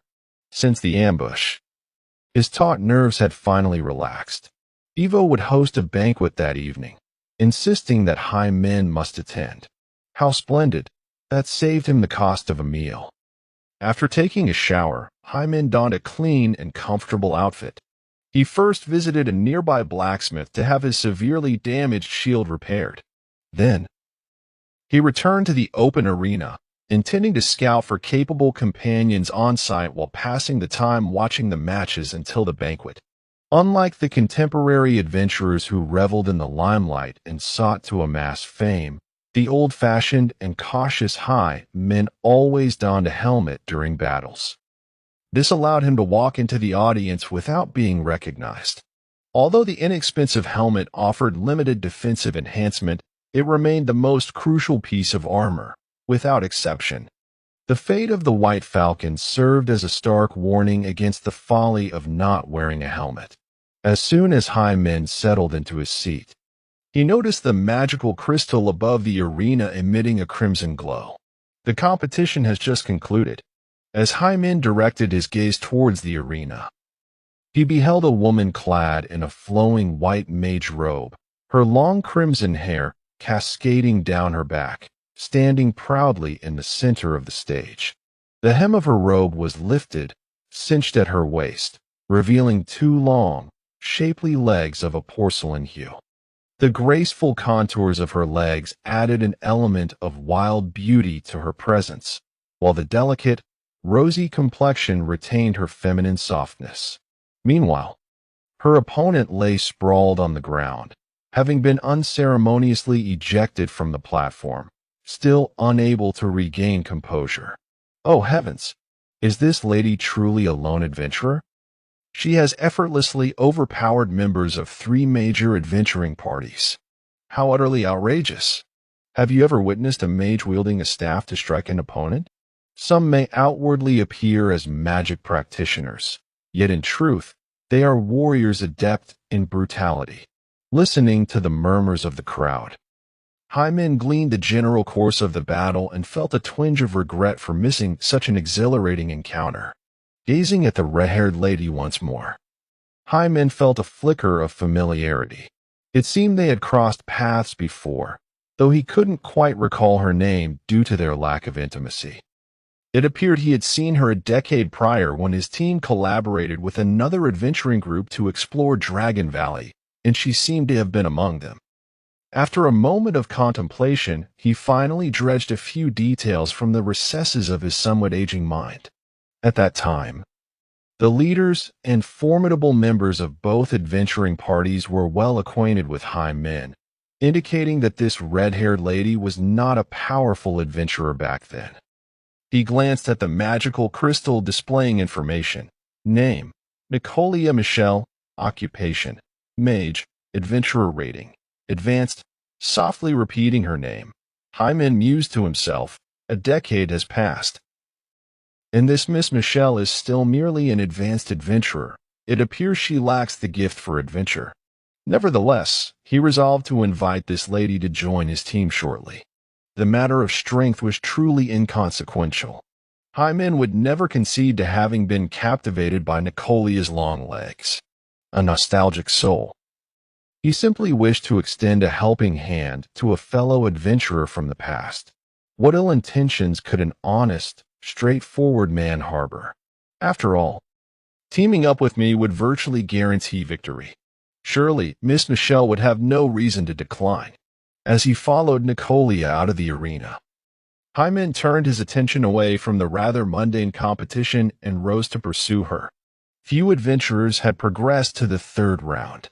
Aside from those already affiliated with other teams, most shared Hyman's desire to seek allies right on the spot. By the time he reached the entrance, two young male adventurers had intercepted Nicolia, each attempting to persuade her to join their respective teams. Their team was merely missing one final member, and they unanimously believed that Nicolia was the most suitable candidate. Among them stood a young man with short green hair, exuding a radiant charm. His polished armor was adorned with intricate, ornate patterns, enhanced by a magical enchantment known as fashion enchantment. Under the sunlight, it emitted a faint golden glow, making him appear as though he were the protagonist amidst the crowd. Miss Michelle, should you wish to join my team, I shall reward you with 1,000 silver coins, regardless of whether we secure the championship, he proclaimed.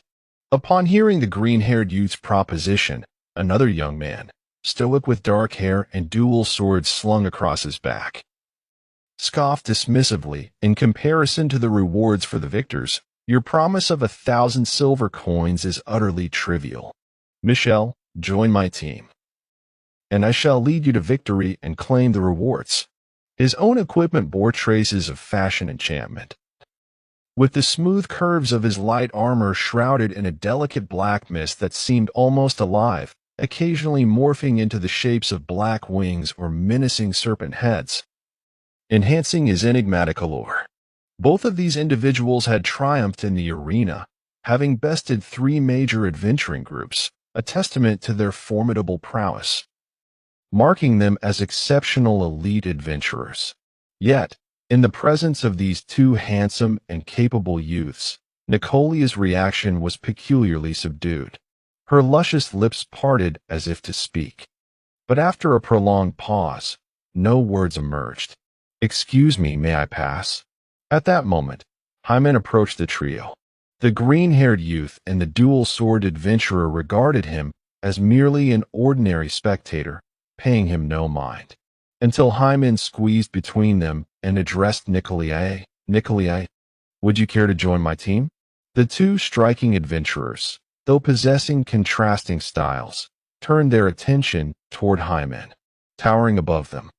His robust frame was complemented by a simple yet immaculate linen shirt, rendering him akin to a leisurely estate owner who had inadvertently wandered into the realm of adventure. In stark contrast to the enhanced appearances of the elite adventurers, he seemed to belong to a different league altogether. Who was this intruder? Both the green-haired youth and the dual-sword adventurer pondered. Only Nikolai gazed at Hymen intently, and after a moment of careful discernment, it seemed she finally recognized the identity of the man before her, her eyes shimmering with a unique brilliance. Her lips moved silently, presumably uttering Haman's name. Nikolai? I believe we have crossed paths before, a decade ago. Nikolai, and nodded vigorously. Her memory of their encounter was far more vivid than Haman's. In that bygone pioneering adventure, it was indeed this man named Hymen who bore the wrath of the dragon Onyxia alone, thereby securing an opportunity for both adventuring parties to escape. The silhouette, turning its back to everyone and striding towards the blazing dragon's breath, remains indelibly etched in Nicolia's memory. The handsome young man with verdant hair glanced at Hymen and spoke gently. Sir, are you an old acquaintance of Miss Michelle? If you wish to reminisce, please allow me a moment. Hymen replied. While it is true that one must adhere to the order of arrival, Nicolia is also a companion I have chosen. The black-haired adventurer, wielding dual swords, furrowed his brow as he scrutinized Hymen. You? I do not recall such a figure among the adventurers who cleared the second round. The green-haired youth responded gracefully. To casually question another's integrity is rather impolite. I believe he is not lying. It simply remains unclear who this esteemed gentleman's opponent was. The green-haired youth was matched with a renowned expert from the nine-headed bird adventuring group. Although the battle was perilous, the fact that he emerged victorious afforded him a sense of pride. If the opponent this elder vanquished were merely an inconspicuous individual from one of the three major adventuring groups, it would be quite evident whom Nicolia would choose to ally with. Hymen stated, the one I bested was a fellow named White Falcon. White Falcon? The sunny smile of the green-haired youth faltered, and he reevaluated Hymen. Could it be that you are the Hymen? Compared to the expert from the nine-headed bird adventuring group, who he had ultimately defeated after a grueling struggle, the reputation of the prodigious adventurer White Falcon undoubtedly eclipsed Haman's. The proud achievements of the green-haired youth were overshadowed by Haman's sudden rise to fame through that singular battle. The dual-sword-wielding adventurer also sensed a twinge of competitive pressure. He coldly remarked, in small-scale team battles of 3 against 3, the measure is purely one of output capability. As a shield-bearer, you have no chance of contending for the championship. Michelle's joining your team would simply be a waste of her talents. The sunny smile returned to the green-haired youth's face as he added, you make a valid point, and while your defense is commendable, I recall you are merely an intermediate adventurer, correct? Most of the shield-bearer's team enhancement skills are unlocked at the advanced stage. Having you in the team is akin to occupying a slot that neither contributes output nor support. Even if you wish to join my team now, neither I nor my other teammate would consent. Unfazed by the scornful jests of the two youths, Hymen remained unconcerned. Strength is not something that can be merely spoken of. Ignoring the young men, Hymen turned his gaze back to Nicolia and asked once more, Nicolia, do you wish to team up with me? The green-haired youth and the dual-sword adventurer also looked towards Nicolia, convinced that, after weighing the merits and demerits, this formidable spellcaster would have made her choice. Yet, it remained uncertain which of the two gentlemen Miss Michelle would ultimately favor. As they gazed at Hymen, who extended an inviting hand, their eyes brimmed with mockery. Nicolia also regarded Hymen, showing no sign of hesitation as she reached out her slender, fair hand to grasp his broad palm directly. A smile finally grazed Hymen's face. Observing the flamboyant attire of the two young individuals, he remarked, do young people today revel in such ostentation? You both make quite the pair. Let us call it the black and white duo. Hymen's proficiency in sarcasm was evidently lacking, compelling him to seize every opportunity to practice. The dual-sword adventurers paid no heed to him. Noticing the lack of opportunity to contest, he turned and walked toward the audience. It was the more radiant green-haired youth, who could not suppress his disdain. With a cold smile, he retorted, "A shield-bearer devoid of offensive prowess and a mute sorceress. What a perfect match for you two." Mute? Hyman furrowed his brow in inquiry. The green-haired youth seemed to sense the momentum shifting in his favor, as a seemingly warm, yet profoundly arrogant smile reappeared on his face. "What? Are you not acquainted? Your teammate is mute, capable only of casting a few instant spells. If it weren't for the scarcity of high-ranking spellcasters, do you truly believe I would choose her?" Observing Hyman deep in thought, the green-haired youth felt a weight lift from his heart, bursting into laughter. What does it matter if she is a high-ranking spellcaster? A mute who cannot even utter incantations. How utterly laughable. Thank goodness you took her away. Had she joined my team, I would surely regret it during the competition. Hyman turned to the green-haired youth. You might soon regret your words.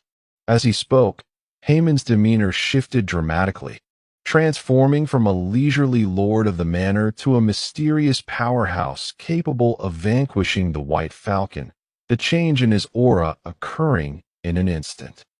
The green-haired youth felt an inexplicable tightening in his chest, yet upon seeing Hyman unarmed, his courage swiftly returned. The golden gleam upon his armor intensified. What is this? Old man, do you wish to fight me? I am not like the frail magic swordsman of the White Falcon. As a paladin, even if I stood still for you to strike, you would not breach my defenses. Before he could finish his sentence, a long leg, brimming with wild explosive power, struck him unexpectedly, sending him flying with a resounding thud. The hem of Nicolia's robe slowly descended, concealing her long, elegant legs once more. Though it was merely a fleeting glimpse, Hyman was still taken aback by her stunning presence. The fusion of strength and beauty, the blend of wildness and grace. Hyman could only describe Nicolia in such terms. He mused inwardly. Is this sister truly a spellcaster? Surely she must have learned the wrong skills. Curse be it. The green-haired youth rose from several meters away, the sunlight and composure on his face having vanished entirely. He was not boasting. Nicole's leg merely appeared awkward to him, but she was not actually injured. Correspondingly, although Nicole had just concluded a fierce arena battle, her dominant victory meant she still possessed ample energy to deal with a young adversary. Chapter 22. Nicole Humph, I shall settle the score with you during the arena competition. The green-haired youth, though proud, was not foolish. In a situation where he was outnumbered, it was wise to take a step back rather than risk his pride. Noticing Nicole rolling up the sleeves of her robe and preparing to deliver a kick, Hyman quickly grasped her smooth and delicate arm. Of course, this was merely the sensation of her outer skin. Beneath, her muscular arms were resilient and elastic, in stark contrast to the typical softness associated with women. Hyman nodded subtly, realizing that his teammate placed significant importance on physical training rather than solely focusing on equipment and skills. However, this only deepened Haman's confusion. Had Nicole chosen the wrong profession? Or perhaps learned the wrong skills? Seeing Hyman firmly holding onto her hand without letting go, and even giving it a gentle squeeze, Nicole felt her cheeks flush slightly. Her youthful innocence now a distant memory. With a slight exertion, she freed herself from Haman's grasp. From her satchel, she retrieved a carbon pen and a writing board. With fluid strokes, she wrote, "It is a pleasure to see you again, Senior Hyman." Her handwriting was graceful and elegant, revealing her frequent use of written communication. Tearing off the completed page, she continued on a new one. I indeed developed aphasia due to an adventurous mishap. A spellcaster's strength can only be partially realized. Are you certain you do not wish to reconsider teaming up? Yet, You can unleash your full potential as a battle practitioner. With this thought, Hyman waved his hand and smiled. No worries, it's about participation, after all. Sensing Haman's familiar tone, Nicole beamed, her lively eyes forming crescent moons. It felt as if she had returned to a decade ago when she was a mere 16-year-old adventurer. Whenever she erred and faced criticism from her seniors, it was Haman's calm and gentle voice that would come to her rescue. Despite his formidable strength, he exuded an amiable and gentle demeanor, which had left a lasting impression on Nicole's heart. Gazing at the sun overhead, Hyman suggested, "It is already noon. Let us find something to eat." Nicole nodded and wrote on her board, "Certainly, but please wait for me to change my clothes." She was concerned that Nicole might have exhausted too much energy during the arena battle. Hyman opted not to continue on foot, instead hailing a carriage just outside the open-air arena. The carriage clattered away, swiftly arriving at the inn where Nicolia was staying, located 2 streets over. This inn, adjacent to the main thoroughfare, offered considerable convenience for both accepting quests at the Adventurers Guild and exchanging goods at the trading square. Naturally, the lodging fees here were significantly higher than those at Haman's previous inn. After waiting for approximately a quarter of an hour in the inn's lobby, Hyman saw Nicolia emerge, now clad in a clean and elegant blue gown. She carried 2 satchels, one large and one small, seemingly packed with all her belongings. "Nicolia, what is this?" Hyman inquired, puzzled. Nicolia produced a writing board from her satchel, upon which she inscribed, "I intend to move in with my senior, as it will facilitate our coordinated actions." "Is it a cohabitation with a long-legged junior?" Hyman pondered briefly before shaking his head. "While it is common for companions to share lodgings during adventures, my room is simply too small to accommodate 2. Nicolia's cheeks flushed, and she instinctively opened her mouth to retort, yet no sound emerged. Instead, she wrote again on her board, "Of course, there will be 2 separate rooms." "What are you imagining, senior?" Hyman, maintaining an unruffled demeanor, pretended not to notice the content on the writing board and bent down to lift Nicolia's satchels. Once more aboard the carriage, the occupants, both male and female, shared a tacit understanding to remain silent, an atmosphere of awkwardness permeating the air. Ultimately, the sound of the carbon pencil scratching against the writing board shattered the silence. "The team battle requires 3 participants. Have you identified a candidate for the final spot, senior?" Hyman replied, "Given our current composition, it would be ideal to recruit either an assassin or a ranger." As he spoke, the image of an elderly gentleman sprang to mind. Although Sean was rather advanced in years, his solid foundational skills were truly impressive. Yet, he quickly shook his head resolutely. As a ranged damage dealer, a ranger's poor eyesight could adversely affect their accuracy, and the potential for friendly fire was most perilous. Hyman had no desire to charge into battle only to be pierced by a stray arrow from behind. If, by all means, he could not find a more suitable candidate, he would reconsider that elderly gentleman. On the return journey, Hyman procured some ingredients. Utilizing the inn's kitchen, he personally prepared steaks for both Nicolia and himself. "We have a banquet later. You may join me, so let us eat lightly at noon," Hyman explained. His concern was not that Nicolia would deem him miserly for refraining from dining out, but rather that overindulging at lunch might hinder his performance at the evening feast. After all, how could the culinary skills of ordinary restaurants outside compare to those of the esteemed chefs at the Lazarus Mansion? "The banquet? Are you referring to the one hosted by Lazarus Mansion this evening?" Nicolia inquired, as she retrieved an invitation from her satchel. Although the content of the invitation differed slightly from that of Haman's, it undoubtedly pointed to the same event. Hyman raised an eyebrow. "Ah, dear Evo, it seems I am not your sole interest after all." Nicolia resumed her writing with a charcoal pencil on her board. in addition to inviting us, the solitary adventurers who have passed the second round of the arena.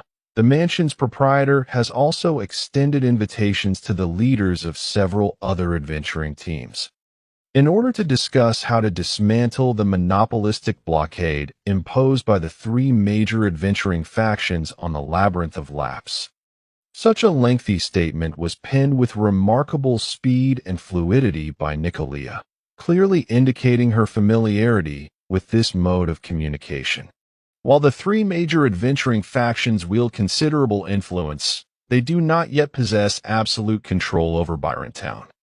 The so-called monopolistic blockade is merely a pretext for this selection competition.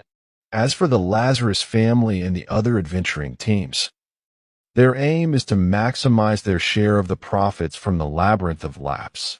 Adventurers like Nicolia, being of a higher caliber, possess the qualifications to sit at the table of negotiations. The true outsiders of this profit center are the numerous ordinary adventurers, who, though plentiful, lack significant strength.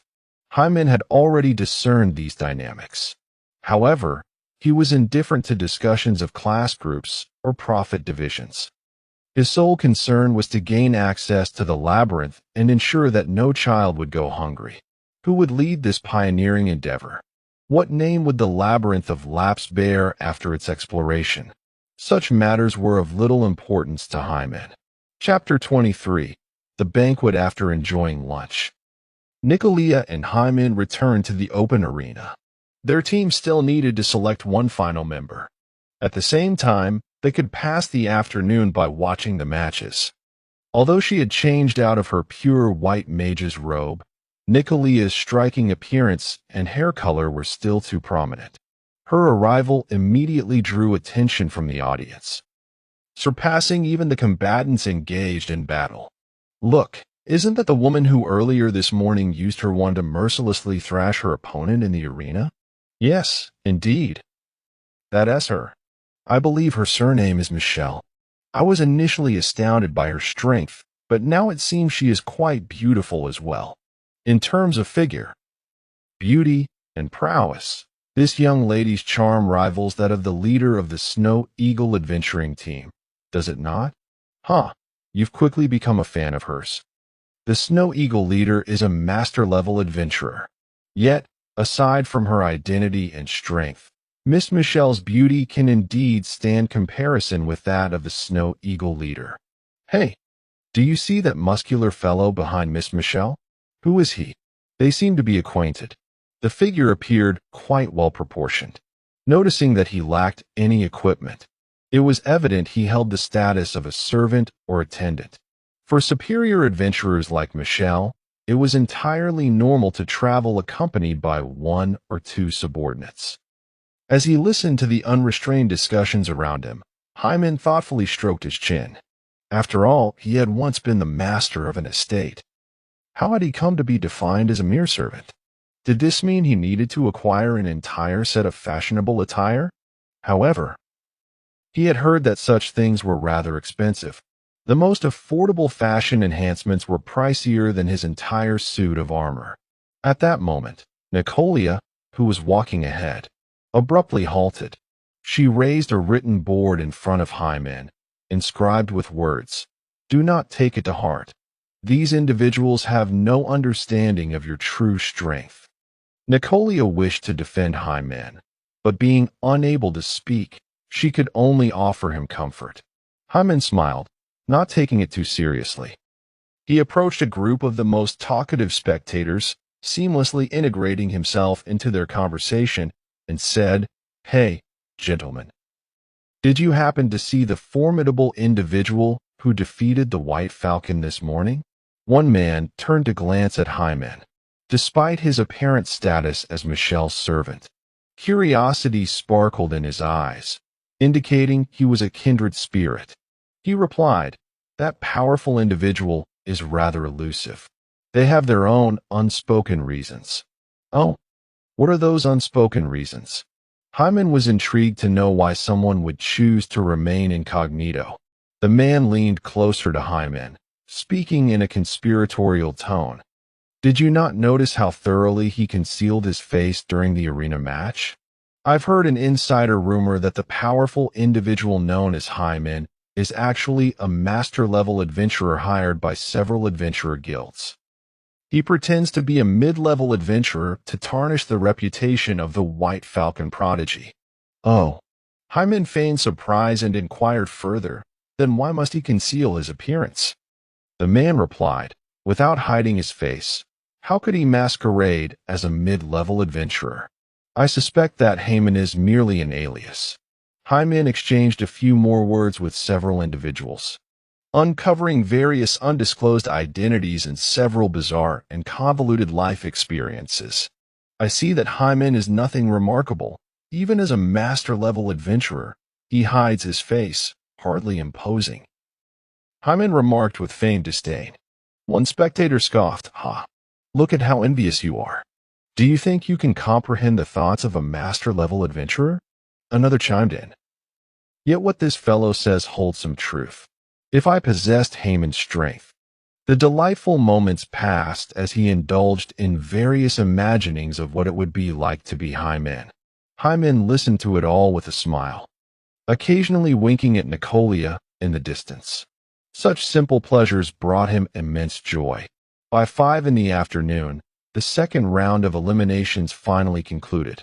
Although numerous matches had taken place, there were few adventurers capable of overcoming the 3 major adventurer guilds to successfully advance to the third round.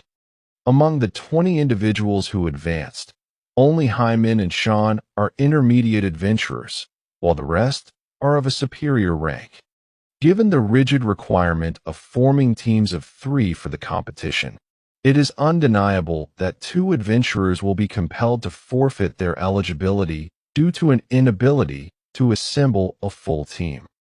Those who reach the third round are the elite among adventurers, and no one wishes to be among the last 2 left unchosen. This evening's banquet at the Lazar Mansion conveniently provides a platform for these superior adventurers to mingle and form teams. As the wheels of the carriage rolled along, Hyman, now on his third ride of the day, handed 20 copper coins to the driver. Thankfully, the previous 2 fares had been covered by Nicolia, which alleviated Hyman's distress over the expenditure. Money is not merely saved, it is earned. Yet, in times of scarcity, one must rely on frugality. When he was the lord of the estate, Hyman was lavish and carefree. Now, having returned to his former profession, he has become quite meticulous. Upon entering the grand doors, the 2 were guided by the mansion's servants into the banquet hall. The bright yet soft illumination from the magical crystal chandeliers cascaded down onto the polished marble floor and the elegantly dancing couples in the ballroom. In the inner area, men and women clad in formal attire engaged in conversation or indulged in food and drink, collectively creating an atmosphere of refined elegance befitting high society. The charcoal-grilled tenderloin, the flaming sausages, the crab meat medley. Once again, the esteemed chefs of Lazar Mansion have outdone themselves. After greeting Nicolia, Hyman proceeded to the food station, filling his plates with delectable dishes and beginning to savor them in silence. "Hey there, Uncle." A familiar voice interrupted Hyman's meal. He looked up to find his former temporary teammate, Miss Diana. Today, Diana's makeup was exquisite, and her attire was quite appropriate, yet her mage's robe seemed ill-suited.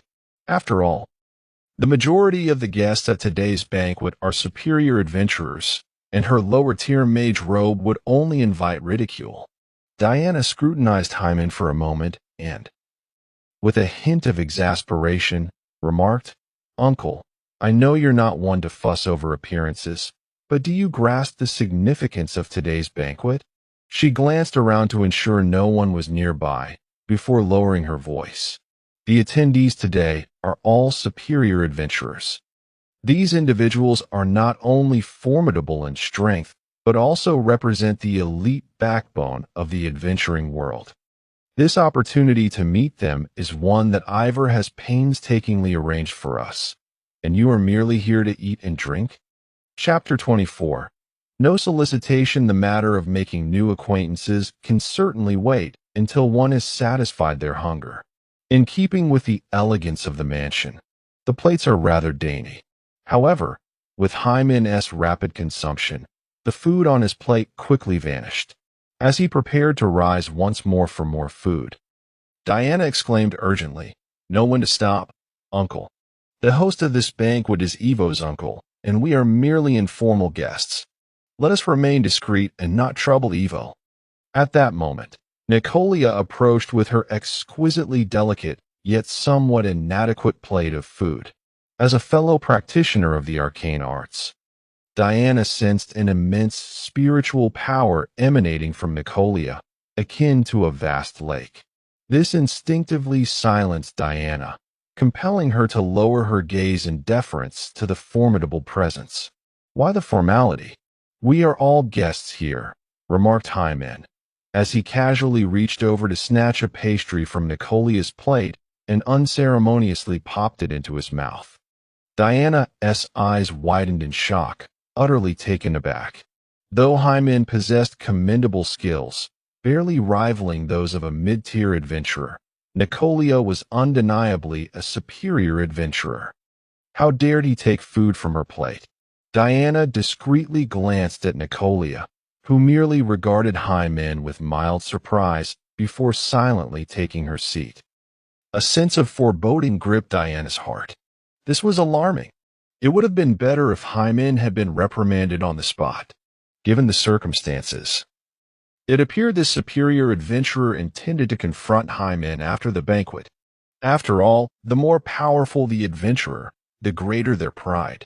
Casting Hyman a look of silent warning, Diana prepared to distance herself to avoid any collateral damage. Just then, she noticed two individuals approaching. Mr. Lazar. It was the master of the mansion and young Ivo. Diana hurriedly greeted the former. The mansion's master nodded slightly, and upon turning to Hyman, his smile broadened noticeably. "Are you satisfied with the dishes today?" he inquired. Hyman, enjoying his meal immensely, did not hesitate to express his praise. Diana felt a pang of confusion. The master of the mansion had only met Hyman once before. Why such warmth? Unbeknownst to her, had it not been for Haman's visit the previous night, which had startled away an infiltrating assassin, nearly everyone in the Lazar mansion, aside from a few powerful guards, would have been at risk of assassination. The mansion's master remarked, "I never imagined that Mr. Odin could defeat the genius of the Snow Eagle adventurers as a mid-tier adventurer. Once the news spreads in a couple of days, Mr. Odin's name will surely become the talk of the entire Byron town." Promotion? Mid-tier adventurer? Defeating the White Falcon?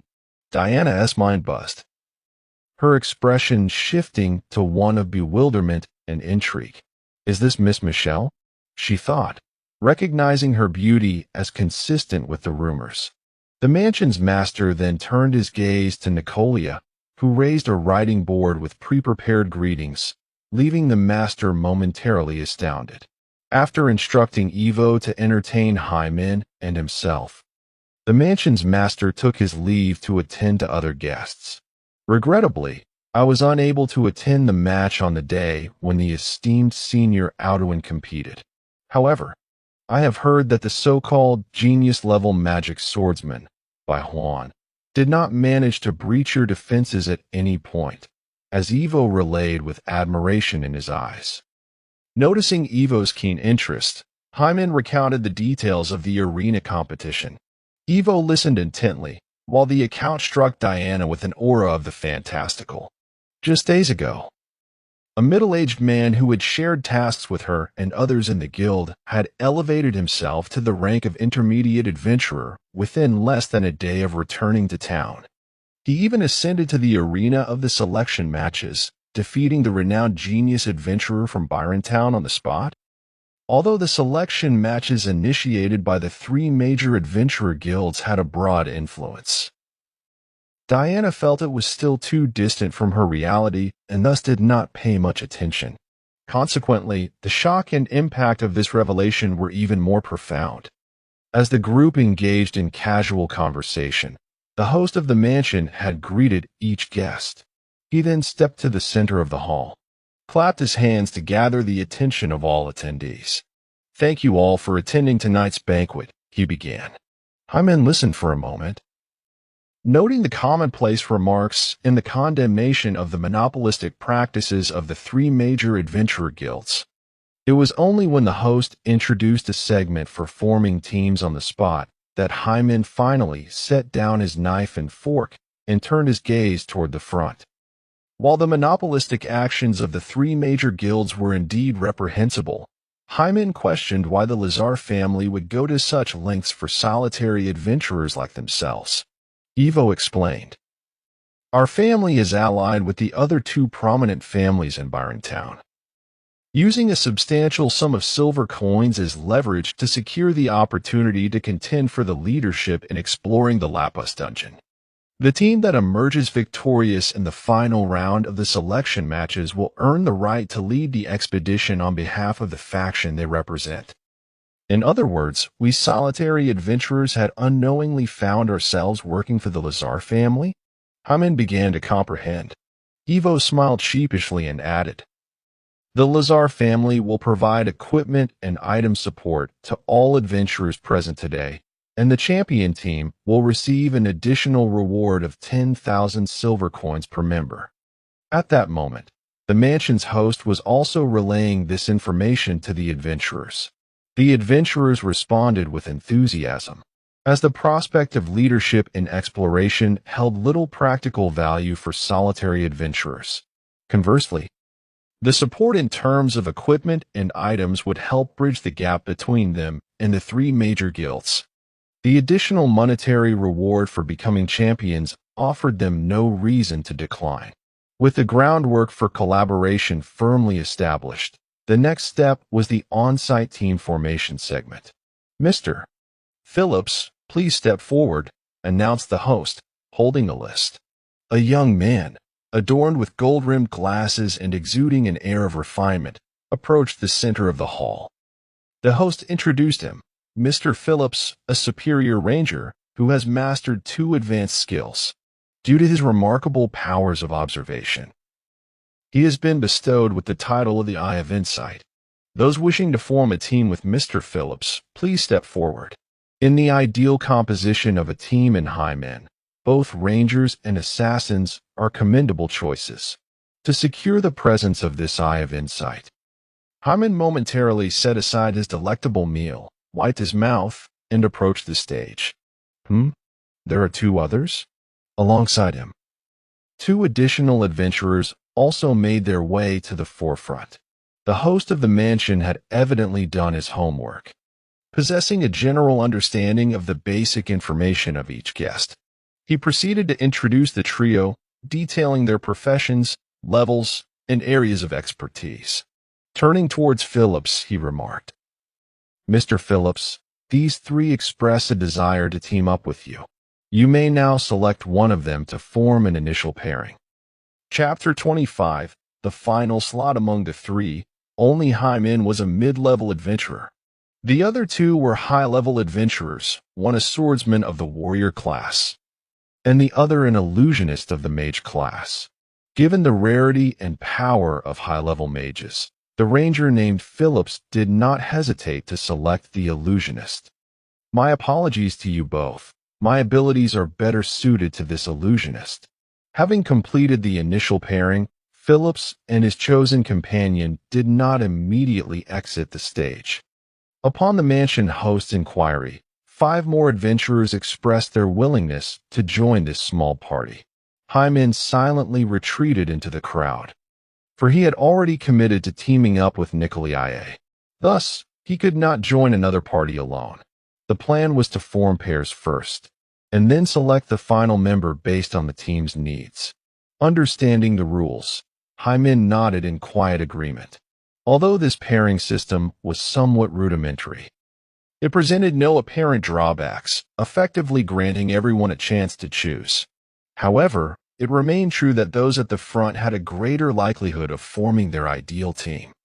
The mansion host perused the list in his hands and called out, "Mr. Hyman, please come to the front." "Oh, am I up so soon? It seems this uncle of Ivor is quite considerate of me." Hyman stepped up to the stage once more, feeling a surge of confidence, especially since he had previously triumphed over the prodigious adventurer, the White Falcon, beneath his shield. Surely, many adventurers would be eager to team up with him in this round. Once Nikolai joined them, their team would be complete. Mr. Hyman, mid-level shield bearer, possesses. The host of the mansion paused, clearing his throat, unable to continue.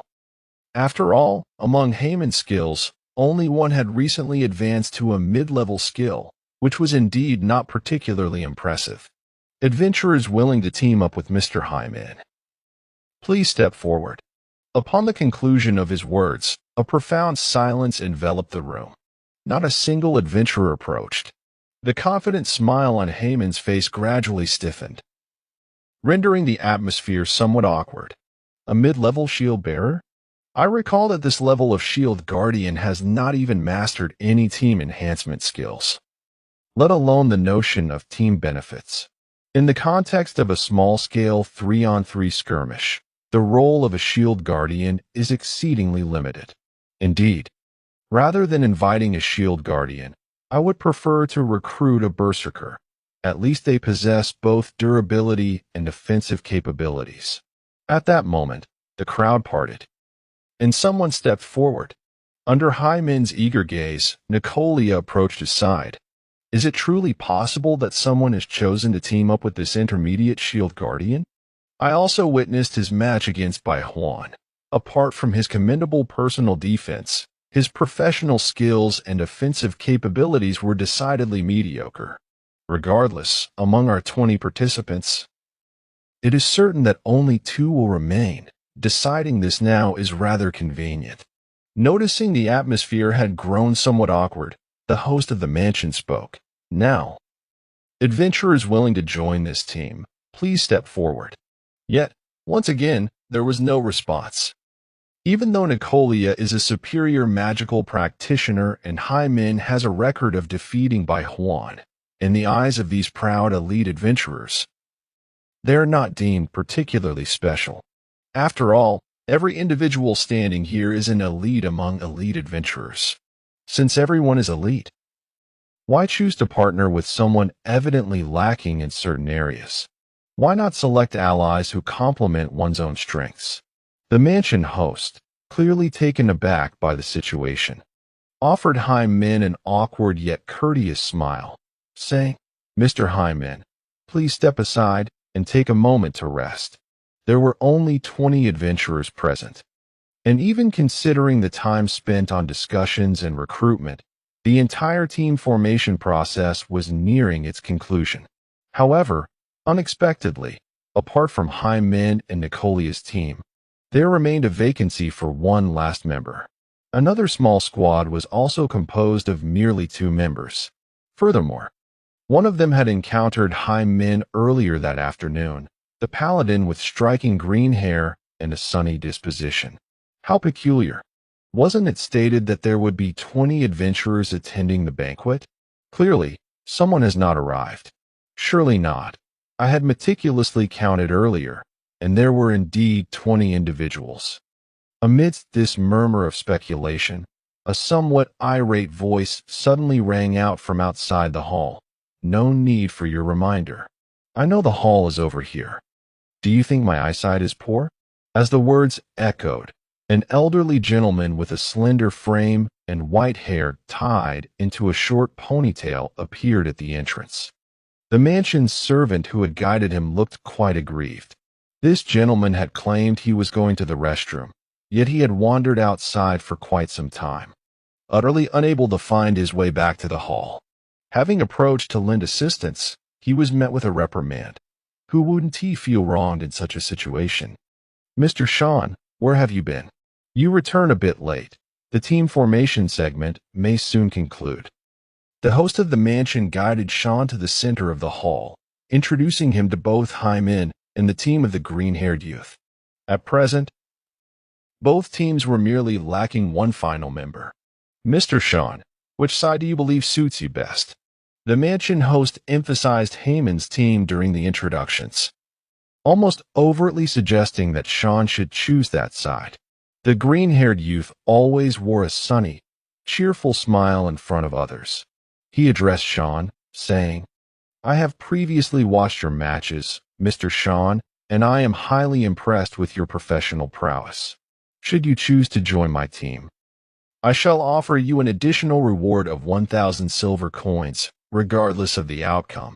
In contrast to the green-haired youth, whose invitation was paved with monetary allure, Haman's invitation appeared considerably less compelling.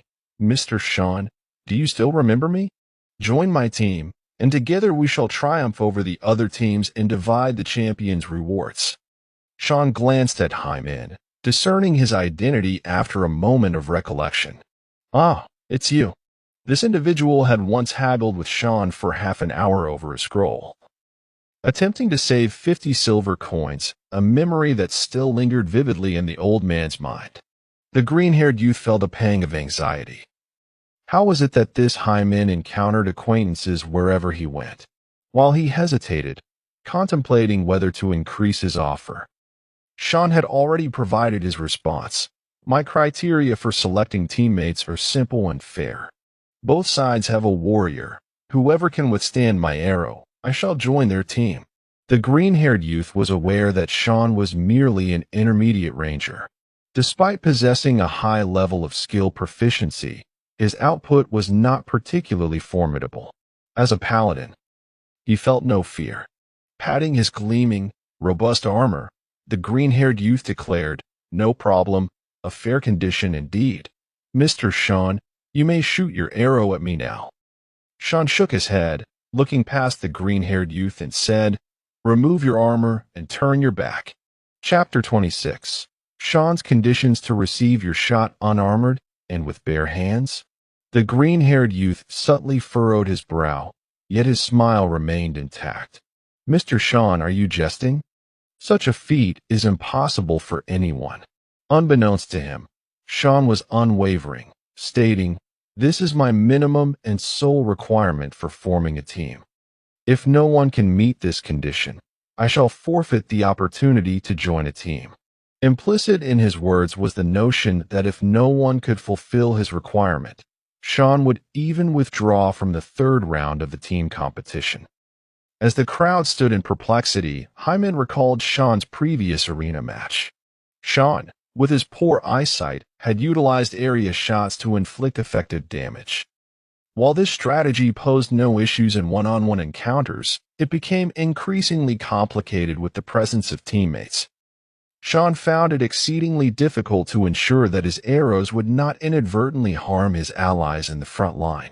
With this in mind, the rationale behind Sean's stipulation became entirely reasonable.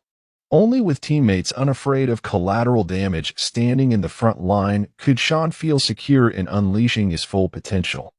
Although this venerable figure consistently denied the truth of his poor eyesight, he certainly wished to avoid inflicting pain upon his comrades during the arena competition. Upon hearing Sean's resolute response, the green-haired youth's smile diminished significantly. He felt a surge of frustration. Yet he was constrained by the fact that Sean was the only viable ally present. Furthermore, in front of so many peers, the green-haired youth had to maintain his composure. He remarked, "As I mentioned earlier, among the adventurers present, none would be able to accomplish such a feat. Perhaps you could lower your demands, such as allowing me to wear armor.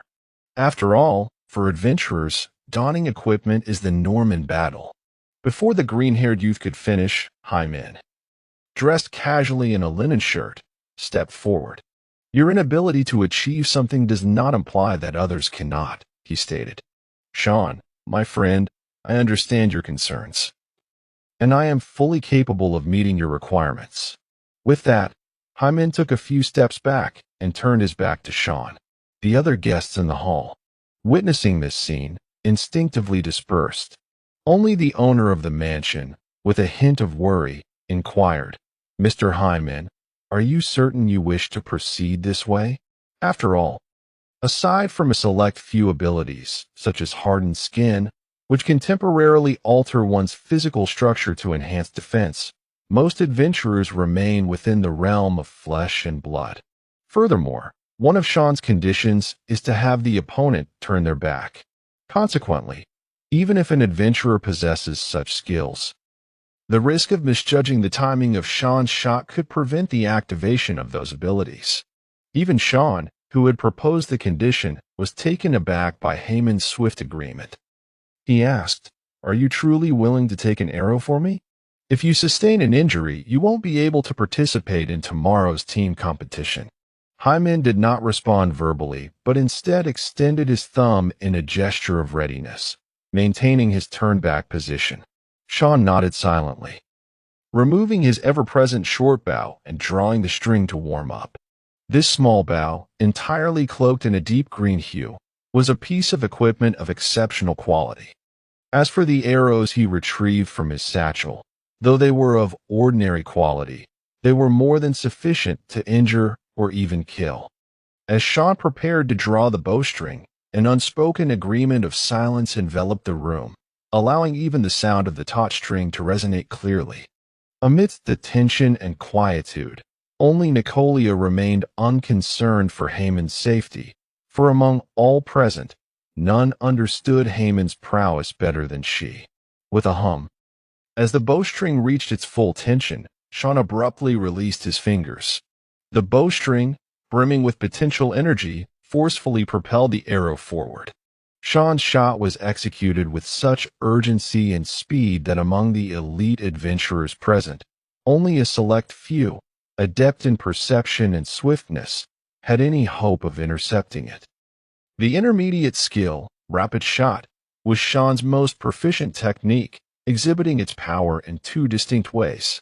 One was the rapid-fire display he showcased during the arena competition, releasing 5 arrows in a single second. The other, as demonstrated in the current moment, was the ability to elevate the speed of a single arrow to an almost imperceptible level. The gazes of those in the arena could scarcely keep pace with the arrow's trajectory.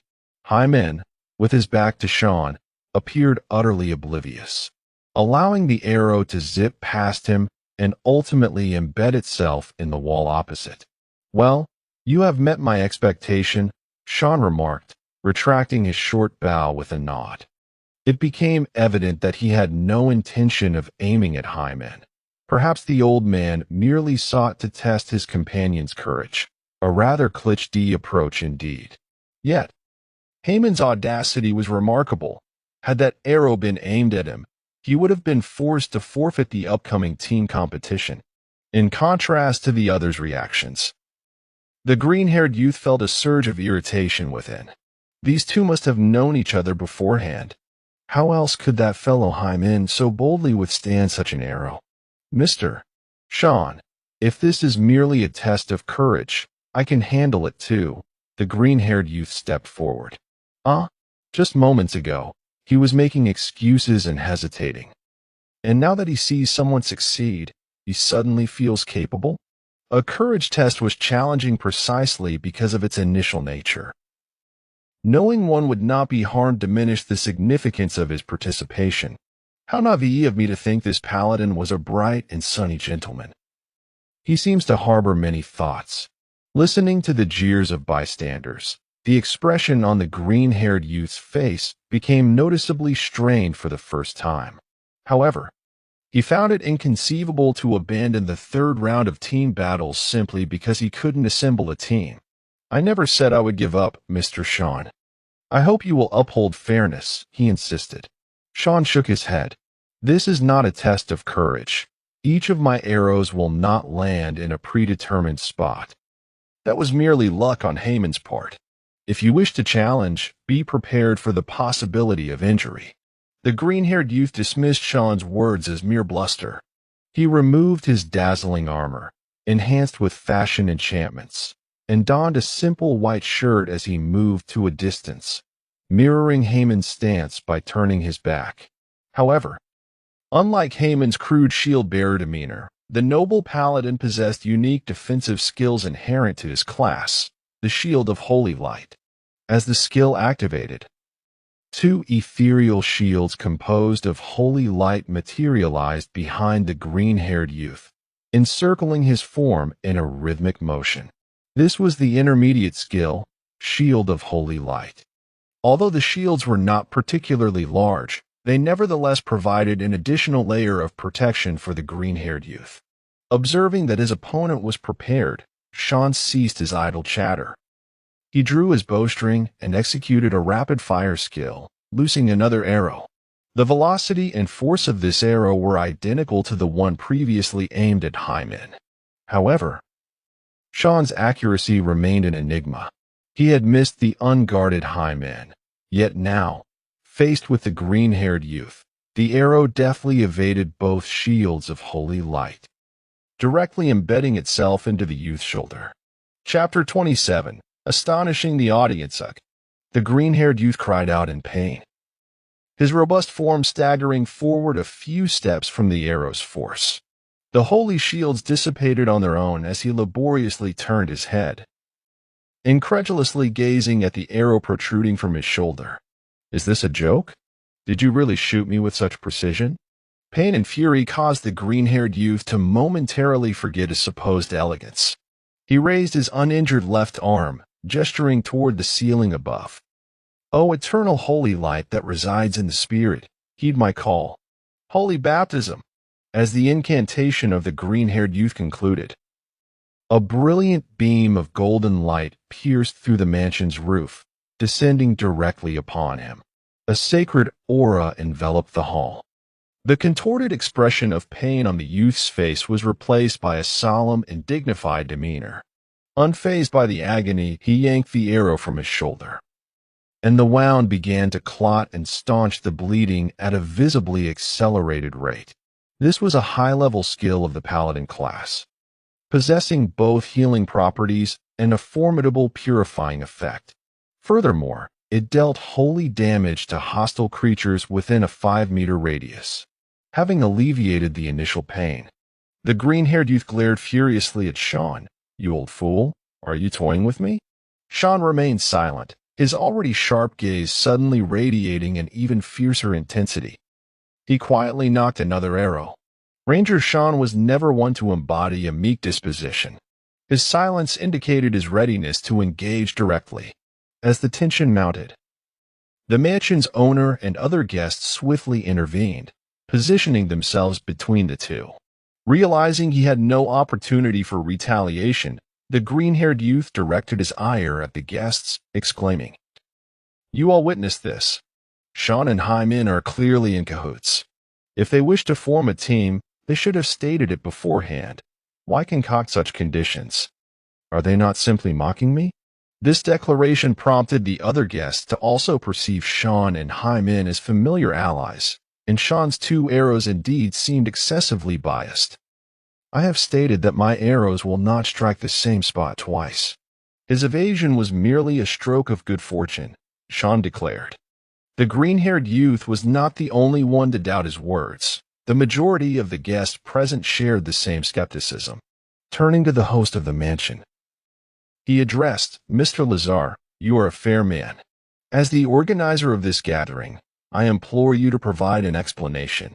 The host glanced at Hyman and tentatively suggested, Shall we have the 2 of you try again? This may quell Mr. Lewis's doubts. Lewis was indeed the name of the green-haired youth. Very well. No objections here. Came the surprisingly swift responses from Hyman and Sean. Why the quick agreement? These 2 do not appear to harbor any guilt, one guest mused. It seemed as though there was no need for pretense. After all, joining a faction was entirely dependent on Sean's own volition. Why create such a spectacle? The outcome was what mattered. If Hyman managed to catch that arrow, I would truly be impressed. As the guests murmured amongst themselves, they stepped back, granting the space once more to Sean and Hyman. Hyman positioned himself before Lewis, standing at the spot where the arrow had struck. He refrained from employing any skills, merely signaling to Sean behind him that he was ready. Sean, without a moment's hesitation, deftly retrieved an arrow from his quiver. with 3 fingers drawn back on the bowstring. He pulled it taut to its utmost limit before releasing it with a sudden flick of his wrist. The rapid-fire skill activated, and the arrow whizzed away. Yet, Hyman remained indifferent, allowing the arrow to sail past the side of his neck. Had he missed again? Was there truly something awry with Sean's aim? I had witnessed his previous match. His accuracy had been dismal, relying solely on speed to claim victory.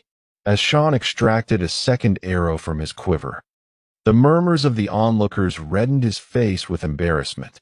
He appeared to be deeply affected by their scrutiny. For an aging ranger, with vitality no longer at its peak, poor eyesight would indeed warrant consideration of retirement. A surge of frustration bubbled within Sean as he let out a disdainful huff and gradually closed his eyes. Simultaneously, he summoned an extraordinary power from within his mind. The intermediate skill, Heart's Eye, which was originally a racial skill of the mesmerizing man-eating flower, had come under Sean's mastery due to the proliferation of skill scrolls.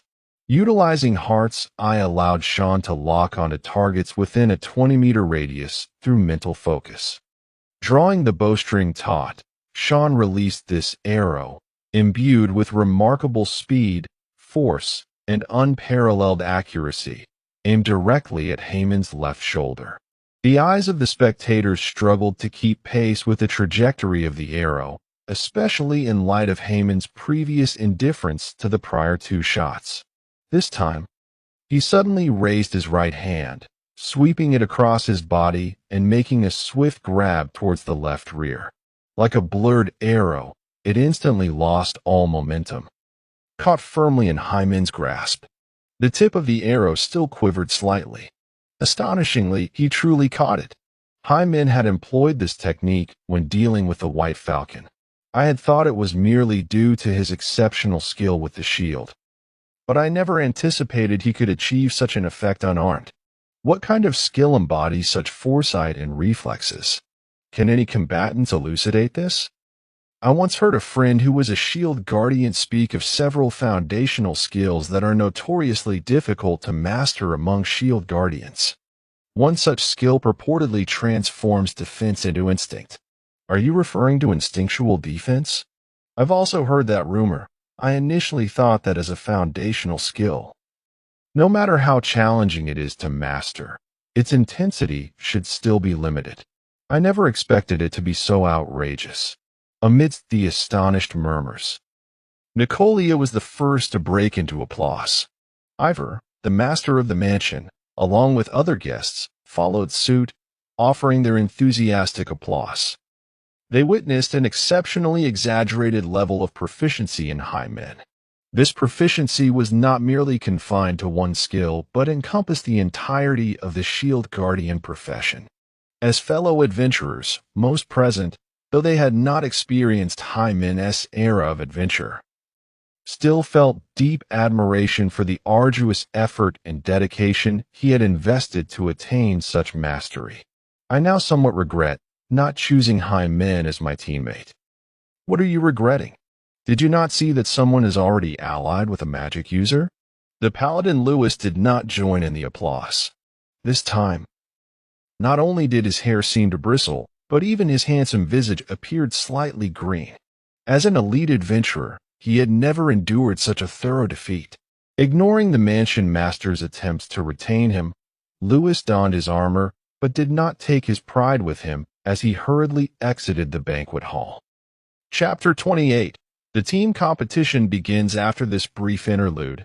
The mansion master addressed the adventurers. Now divided into 6 teams, the Lazar family will provide you with support in terms of equipment and items. The only stipulation is that during tomorrow's competition, you must work together earnestly to eliminate the teams of the 3 major adventurer guilds. Through the mansion master's statement, Hyman learned that each of the 3 major adventurer guilds would only send one team to compete. Not all of the adventurers present were solitary adventurers. Many were members of various smaller guilds. Although the prominent families and smaller guilds each aspired to seize the pioneering rights to the Labyrinth of Lapis, They shared a consensus on the necessity of first eliminating the three major guilds. Otherwise, those guild members would not have attended tonight's banquet. The three major adventurer guilds seemed quite confident in the elite teams they had dispatched.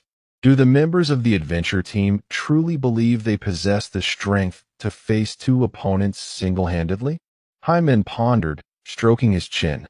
He mused that without the equipment and items supplied by the prominent families, relying solely on these advantages, the three major adventure teams might indeed achieve victory against a larger force. Meanwhile, the host continued to speak. In tomorrow's team battle, you will be divided into three groups, each containing a team from the three major adventure groups. Although we have the numerical advantage, the synergy and cooperation among the three major teams undeniably surpass ours. Therefore, I hope each of you will take advantage of tonight to familiarize yourselves with one another. Besides forming teams on-site, another significant purpose of this banquet was finally revealed. Hyman and his companions found a sofa area that had yet to be occupied, serving as their meeting spot, while other teams were actively discussing their skills and equipment. Hyman, holding a plate, turned to Sean and inquired, "Brother Sean, would you prefer pork chops or steak?" Sean frowned and replied, "While other teams are making the most of their time getting to know each other, you are still thinking about food. Understanding a teammate's eating habits is also a way to enhance camaraderie, isn't it?" Hyman grinned playfully. "I merely believe that since we are not well acquainted, rather than forcing cooperation and imposing superficial tactics, it is far more advantageous to maximize each individual's strengths. This way, we will be in a better position during the competition." Sitting across from Hyman, Nicole played the role of the obedient junior. Nodding in agreement, she thought to herself, "With the rapport between Hyman and me, that should be sufficient." Hyman continued, "Brother Sean's strength lies in rapid shooting, which can effectively suppress the ranged classes of the enemy team. My defense can ensure that Brother Sean has a favorable environment to unleash his damage. Now, Nicole, what are your strengths?" Nicole, who had just felt a strong connection with Hyman, now pouted slightly in discontent.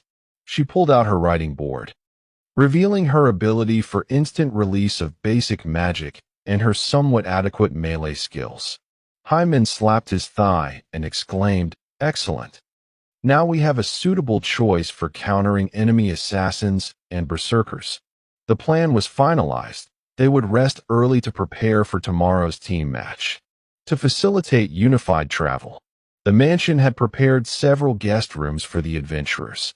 Resting in this luxurious mansion, one of the finest structures in Byron Town, was undoubtedly far more comfortable than staying in an inn. On the following morning, the disciplined adventurers gathered outside the mansion, boarding the provided carriages. They set off towards the open-air arena. 18 adventurers filled 6 carriages, traversing the morning streets like a vanguard heading into battle. As the wheels rolled, the convoy swiftly arrived at the open-air arena. Unlike yesterday, today's team competition does not require tickets for entry, allowing anyone to witness the event within the arena. Representing Byron Town are the 3 esteemed adventure groups, pitted against numerous independent adventurers forming an alliance team. Such a spectacle, even amidst the splendor of Byron Town, has not been seen in quite some time. The crowd is indeed vast. As Hyman took his seat in the preparation area, he gazed at the throngs of spectators in the arena, exclaiming, "If one could seize victory before such a multitude, the name would surely be etched in the annals of Byron Town." Beside him, Sean adjusted his newly acquired light armor, a fine piece of protective gear bestowed upon him by the Lazarus family. Suddenly, amidst the empty arena, a gust of frigid wind swirled, accompanied by flurries of snow. As the snow gathered and dispersed, a strikingly beautiful woman draped in a snow-white cloak appeared in the arena. The entrance of the Snow Eagle leader was nothing short of spectacular. her form and beauty undeniably exquisite, prompting immediate applause from the audience. I am the leader of the Snow Eagle Adventure Group, and on behalf of the Griffin, Snow Eagle, and Hydra Adventure Groups, I warmly welcome you all to this competition. Her voice, melodious like silver bells, resonated throughout the arena, carried by the chilly breeze. Following her opening remarks, the Snow Eagle leader succinctly outlined the rules of the team competition. The regulations were straightforward. A total of 9 teams would be divided into 3 groups, each group engaging in a free-for-all to determine the victorious team. The teams that succeeded in advancing from their respective groups would face off again in a similar 3-way melee. Ultimately, the last remaining team would be crowned champion. These rules, simple yet brutal, promised an unembellished clash of pure strength among adventurers. The allocation of battle groups commenced. As the Snow Eagle leader concluded her speech, the magical crystal above the arena began to shift, swiftly dividing the 9 teams into 3 equal groups. "Mr. Hyman, you are in the 3rd group as well," remarked Phillips from a few seats away, adjusting his gold-rimmed glasses and smiling at Hyman. "Knowing that you, with your formidable defensive prowess, are our ally brings me great comfort." "You're too kind, Phillips. To overcome the 3 great adventure groups, we must rely on our collective efforts," Hyman replied. As the two conversed, the Snow Eagle leader descended from the platform, ceding the expansive battleground to the 3 teams of the first group. "Humph. With superior equipment provided by several esteemed families, what advantage do the members of the 3 great adventure groups have against us?" remarked an independent adventurer, who had participated in last night's banquet, as he strode toward the arena with a grin at his companion. "Moreover, another small team will collaborate with us first, boasting superior numbers and equipment. It is truly perplexing how the members of the 3 great adventure guilds will manage to secure a victory." His teammate wore a relaxed smile, already contemplating strategies to confront the other squad. Chapter 29. Combined Magic. Do not underestimate the enemy. After all, they're the elite team of the 3 great adventure guilds. The speaker was the final member of this team, who also served as its captain. At this moment, the 3 teams had taken their positions in the arena. Comprising a makeshift squad of lone adventurers, the elite team of the 9-headed bird adventure guild, and another trio dispatched by a medium-sized adventure guild. In contrast to the diverse attire of the other 2 teams, the elite team of the 9-headed bird adventure guild donned identical crimson robes of mages. As the battle commenced, the 9-headed bird team began to chant a powerful spell in unison. A wave of searing heat emanated from the center of the 9-headed bird team, sweeping across the entire arena. Oxygen was rapidly depleted, and fire elements began to materialize, ultimately forming a spiraling vortex of flames. Before the overwhelming force of this elemental power, the adventurers of the other 2 teams were like solitary boats in a raging sea, swept away without a shred of resistance. The magical crystal above the arena began to emit beams of light, transporting the severely injured adventurers out of the arena one by one. What manner of magic is this? It is utterly terrifying. Even high-ranking adventurers could not withstand its onslaught for a single second. Is this truly the depth of the 3 great adventure guilds? While the spectators outside were still grappling with shock and disbelief, those who had faced the fiery vortex directly were engulfed in confusion and terror. "Remarkable indeed," Hyman remarked. In the era when he adventured, the number of mages was not nearly as abundant as it is today, although the concept of combined magic already existed back then. It was so rare that even Hyman had never witnessed it. Turning to Sean, Hyman inquired, "Brother, this combined magic is incredibly potent. Do you know of any countermeasures?" Naturally, as a hidden rival, Hyman wished to discern how to counter the opponent as trump card. Sean shook his head and replied, Only magic can defeat magic. If one does not possess an equivalent level of magical power, the only chance lies in interrupting the opponent's casting in advance. Is it true that only magic can vanquish magic? Hyman pondered, feeling the dragon egg concealed beneath his collar. As a shield bearer, he certainly could not wield magic. However, he wondered if this offspring, which thrived on the fire element, could counter the infernal vortex within the arena.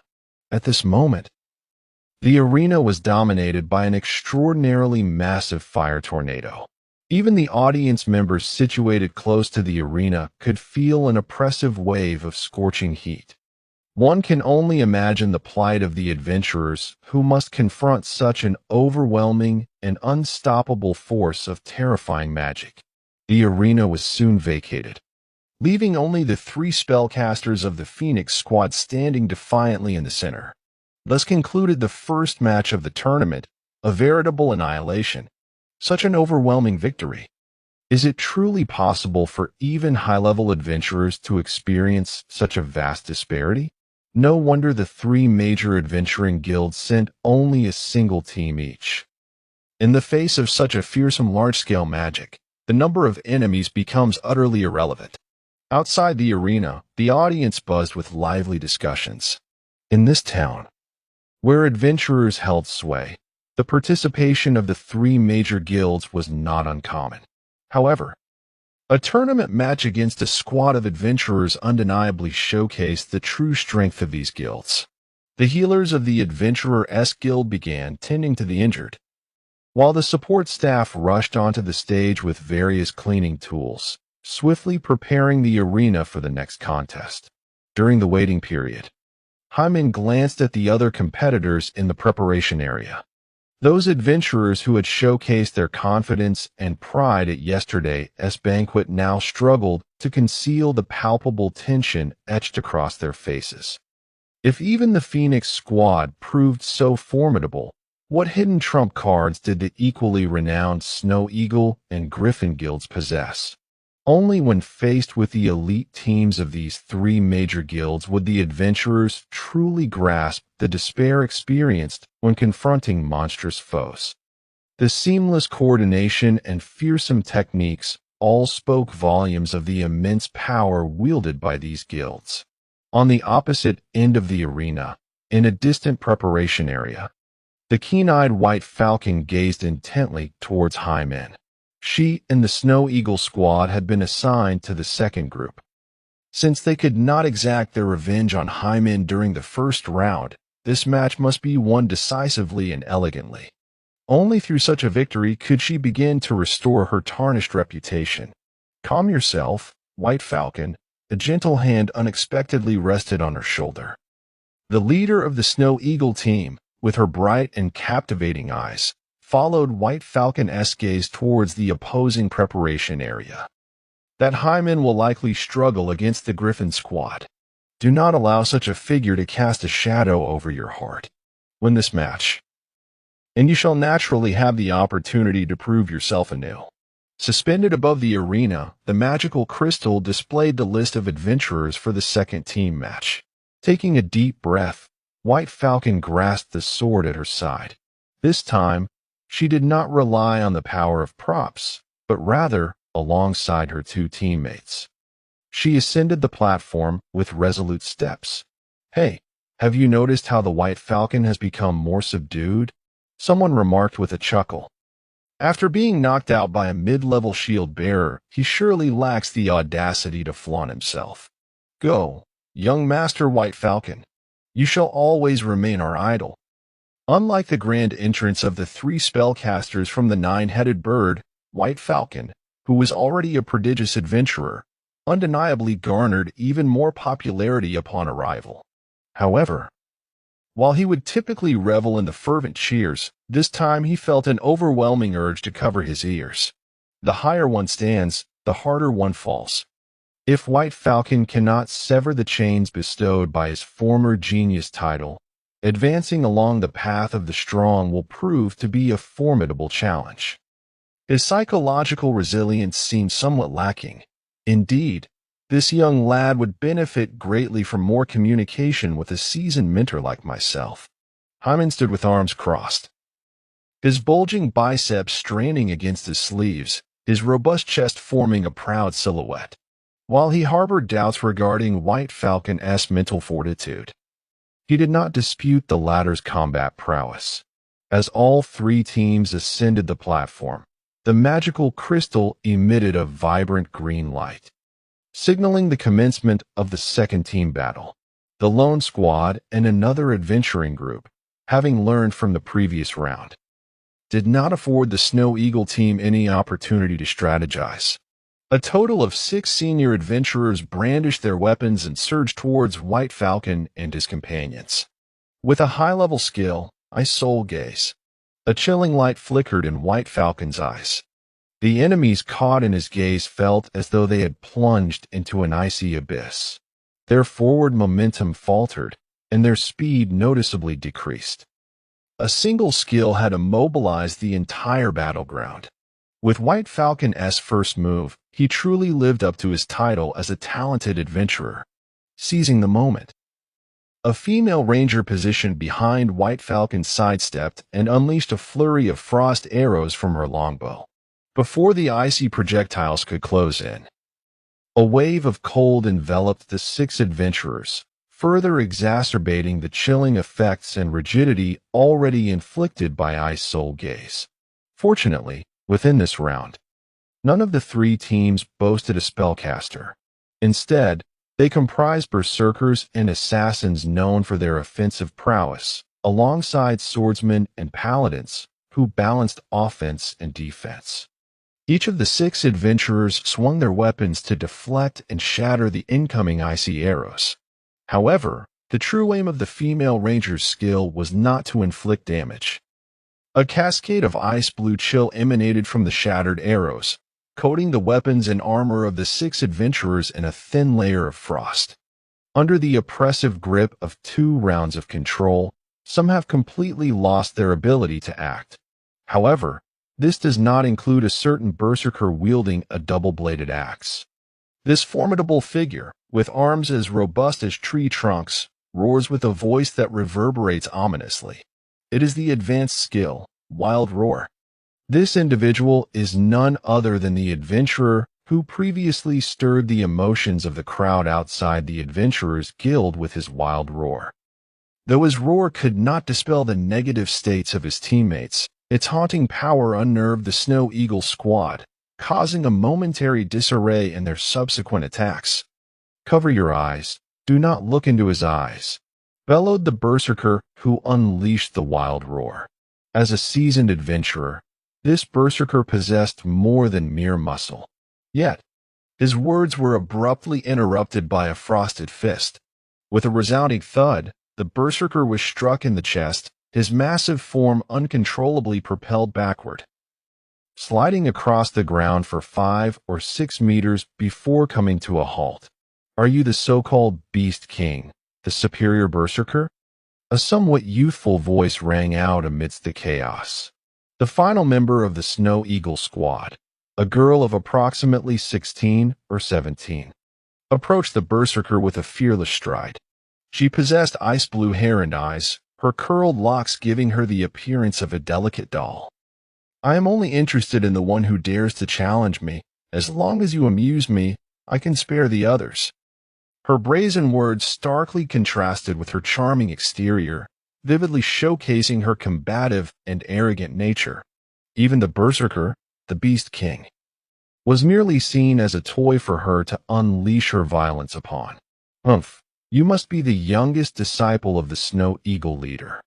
I do not know what skill you just used, but with such a feeble strength, you cannot hope to defeat me." The Beast King rose, dragging his heavy double-bladed axe as he strode towards the girl.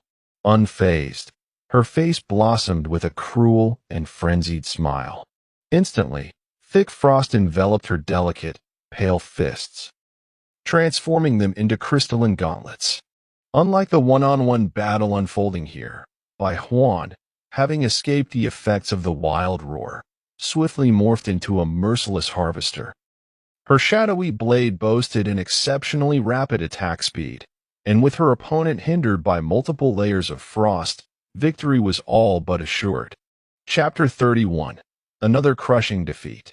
A piercing scream echoed across the arena as the long-renowned Beast King, the superior berserker, found himself mercilessly battered by the Snow Eagle Squad-esque girl, shattering numerous bones in the process.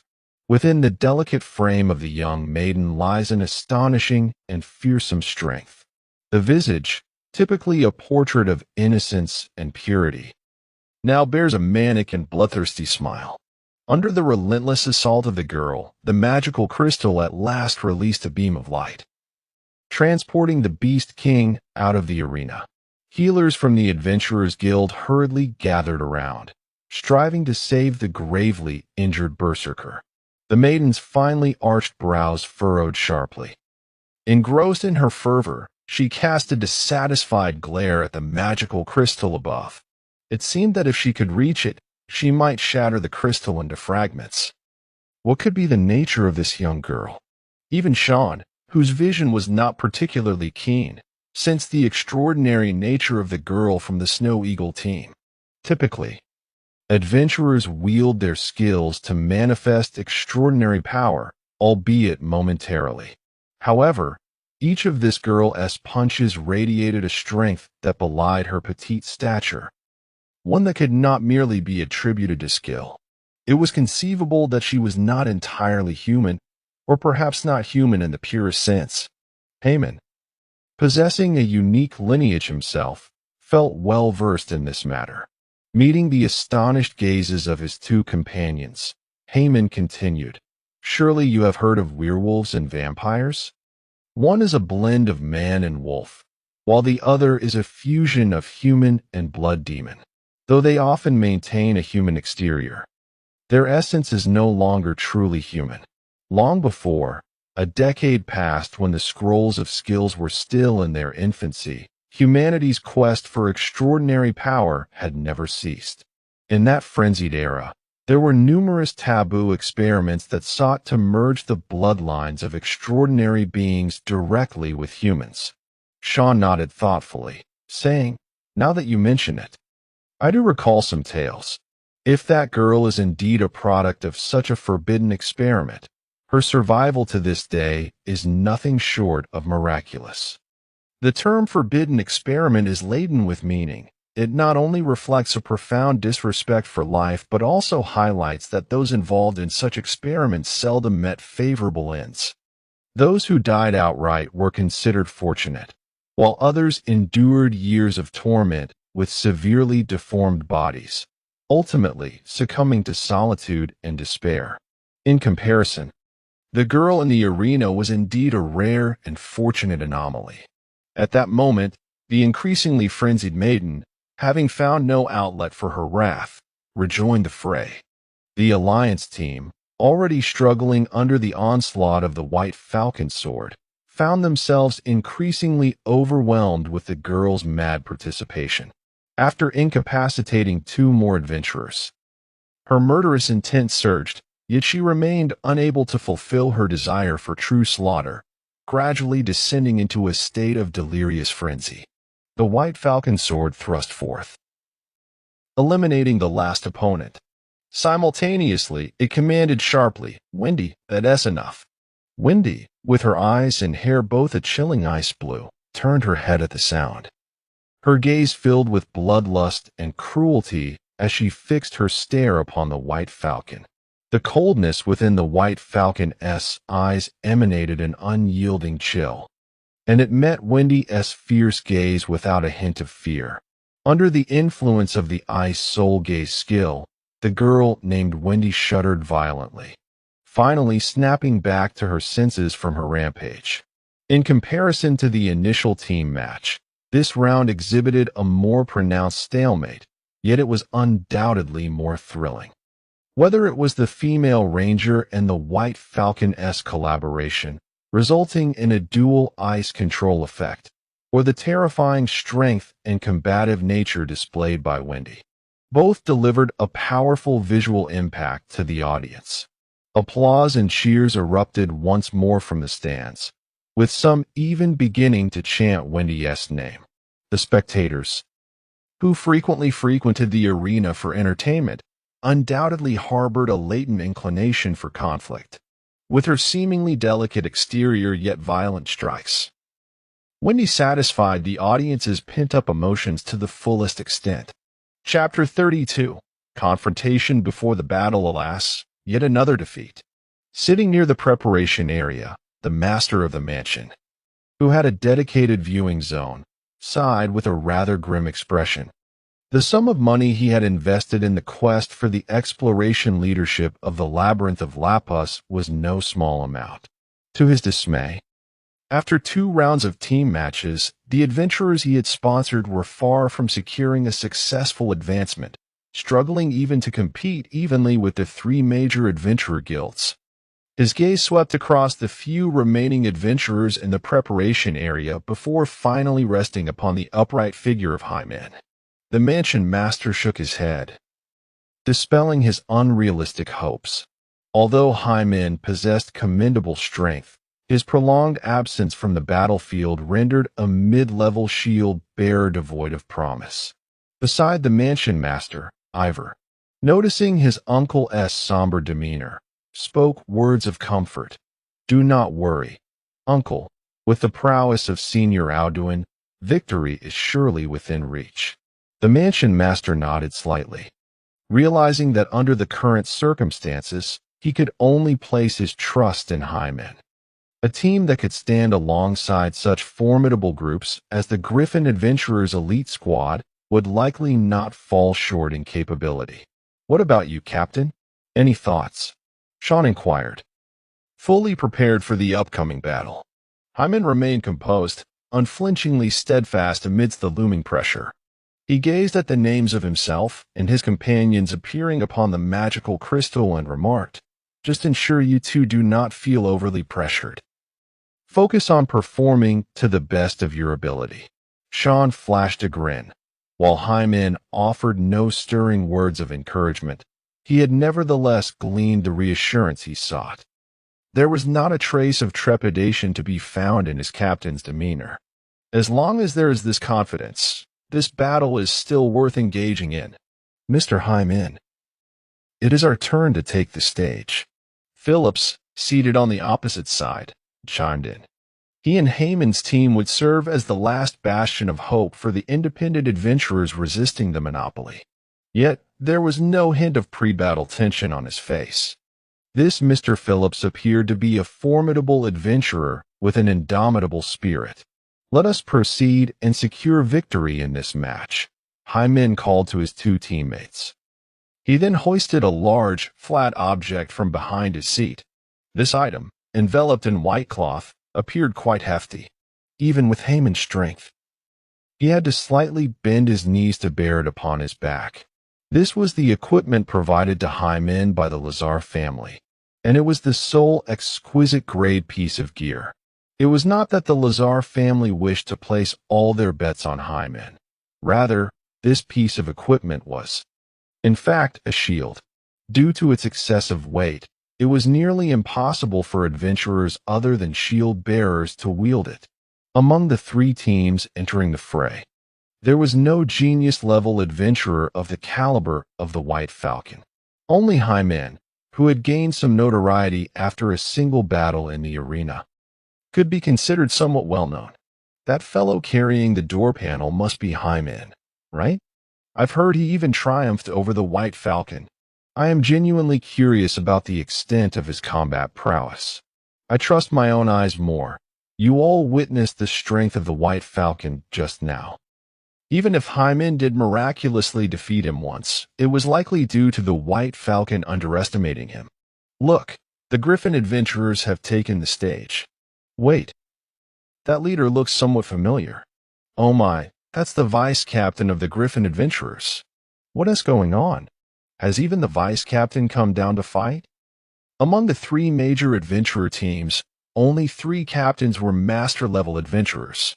The vice captains beneath them, while also classified as superior adventurers, were by no means comparable in strength to ordinary adventurers.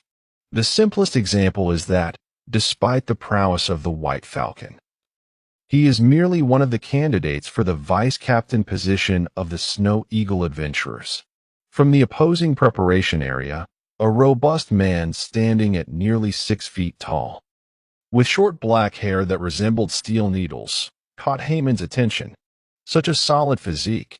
Could this man be the vice captain of the Griffin adventurers? Feeling Haman's gaze, the Griffin vice captain glanced back, a flicker of anticipation igniting in his dark eyes. He leaped into the air, shaking off 2 companions, and directly ascended to the arena. The massive broadsword behind him, nearly the height of a person, seemed weightless and did not hinder his movements in the slightest. You must be Hyman. I've heard that your shield is impenetrable even to the White Falcon. I am intrigued, so I have decided to personally experience your defense, the vice captain proclaimed. Drawing the colossal sword from behind him and driving it heavily into the stone floor with a resounding thud, embedding it firmly into the ground. Even amidst the cacophony of the surroundings, the resounding noise emanating from the colossal sword is unmistakable, indicative of its immense weight. I am Hussein, and prior to the commencement of our duel, I seek your counsel on a single strike. Would you be inclined to oblige? In response to Hussein's provocation, Hyman silently relinquished his shield. Bang!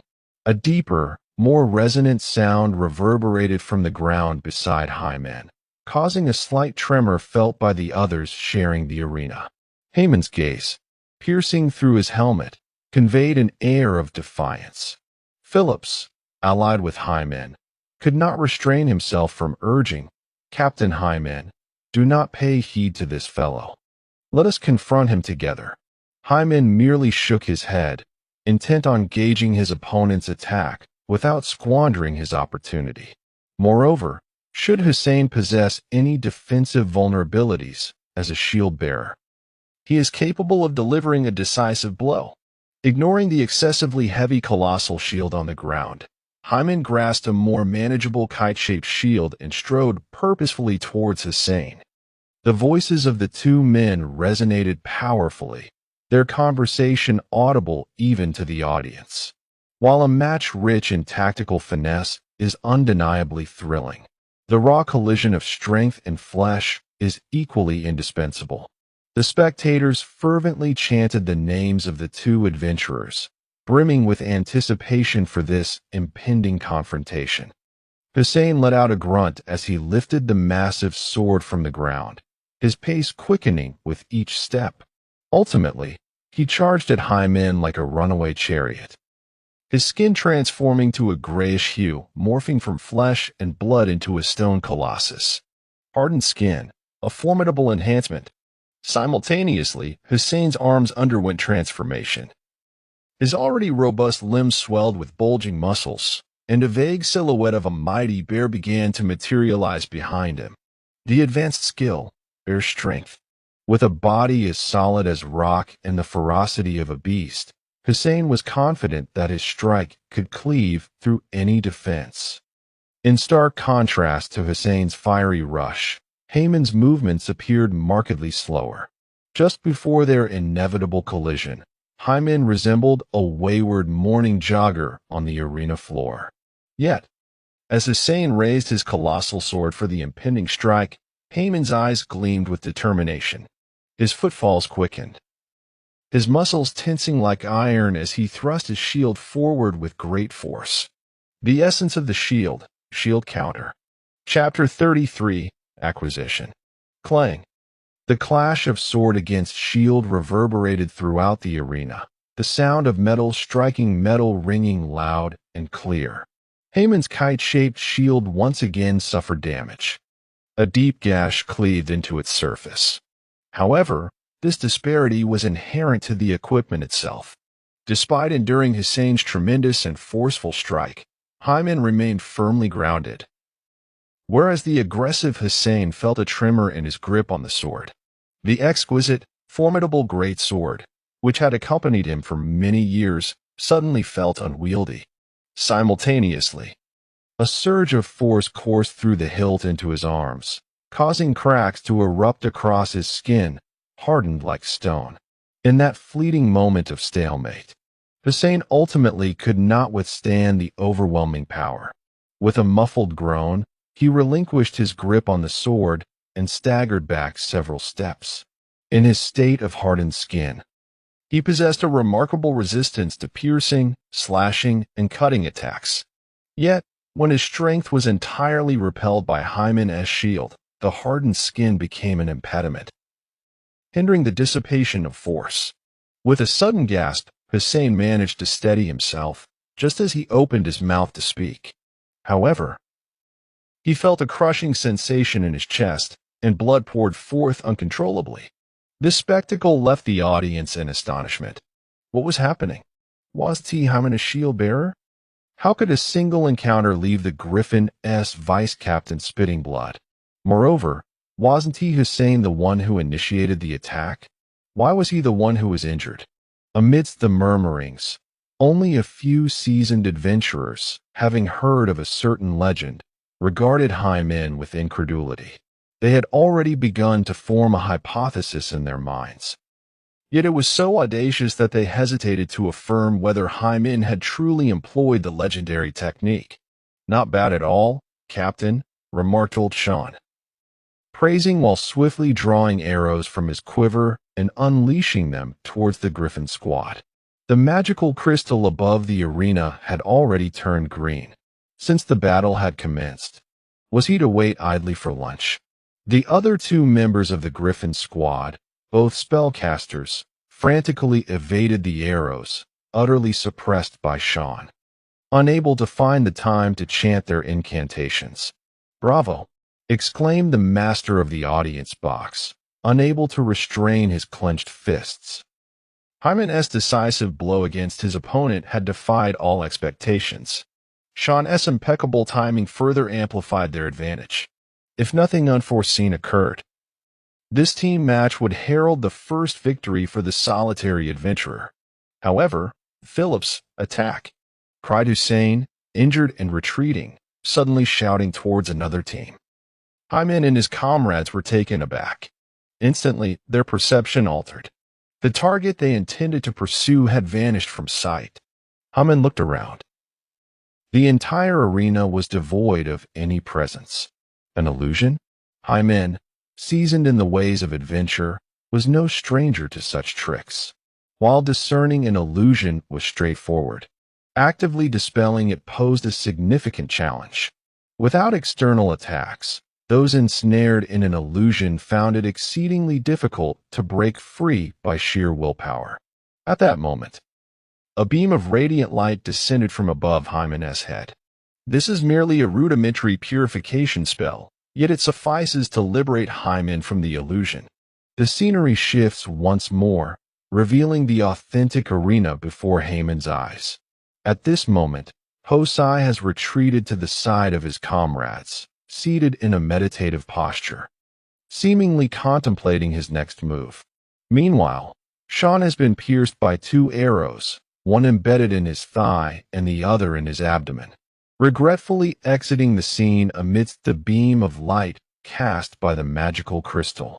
Hymen's brow furrows sharply as he gazes at the ambushing Philip's squad. "My apologies.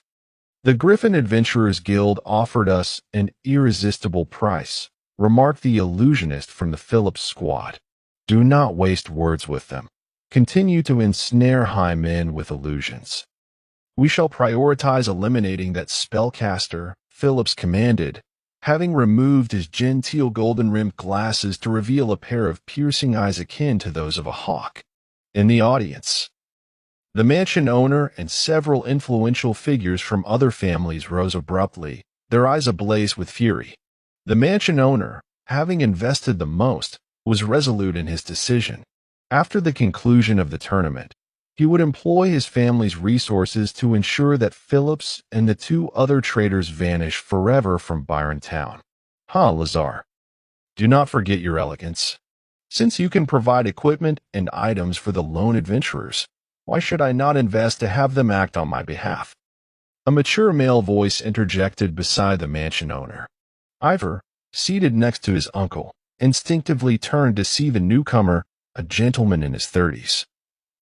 Clad in a meticulously tailored suit and polished leather boots, the exquisite cane he held completed the final touch of his refined demeanor.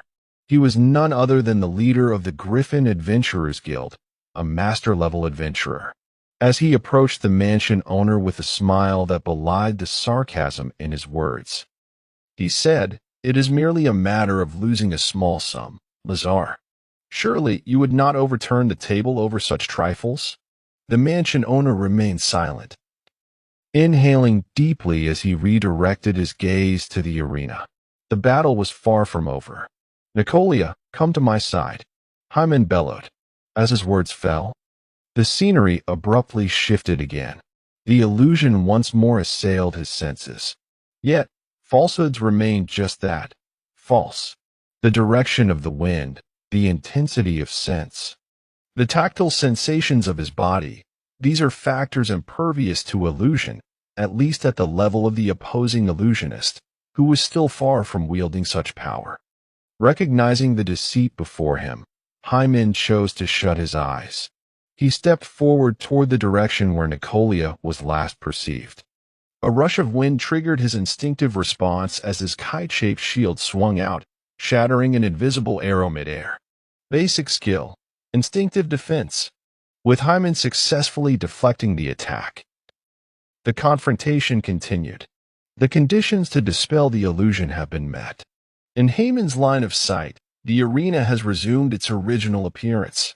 Beside him, Nicolia is fiercely engaged in combat with a swordsman. The wand and the cross-sword clash intermittently, sparking bright flares. A spellcaster is remarkably matched against a warrior, exchanging blows with equal prowess. Observing as Philip once again looses arrows in this direction, the illusionist begins to chant a spell anew. Hyman decisively unfastens the round shield from his waist. He shifts his footing, channeling power through his hips, and abruptly pivots his body in a half circle. His robust arm muscles swell as he hurls the shield with a whoosh, utilizing the intermediate skill shield throw. The whistling shield hurtles directly towards Philip. Such an assault might be easily countered by a magic swordsman or other melee classes. However, as a ranger, Philip lacks such formidable defenses. He deftly springs away, his form gliding like a spring swallow returning to its nest, retreating sideways. Chapter 34. I am infuriated with Philip's swift evasion. The shield seems destined to miss its target, sailing off into the distance. Yet, the wooden round shield, worth merely 5 silver coins, suddenly veers in midair, ferociously charging towards the illusionist. Philip's expression shifts, and he calls out a warning. Beware of the shield. Although the illusionist's stamina pales in comparison to that of a warrior, the timely alert from his companion prompts him to evade. However, what no one anticipated was that the shield, having already altered its course mid-flight, would inexplicably accelerate a second time without external interference. The smash effect activates. The combination of the shield throw's range and the impact of the shield smash endows Hyman's skill with an unparalleled versatility and cunning beyond intermediate levels. The illusionist struggles to withstand it. His well-crafted helmet causes his head to snap back upon impact, sending him tumbling to the ground.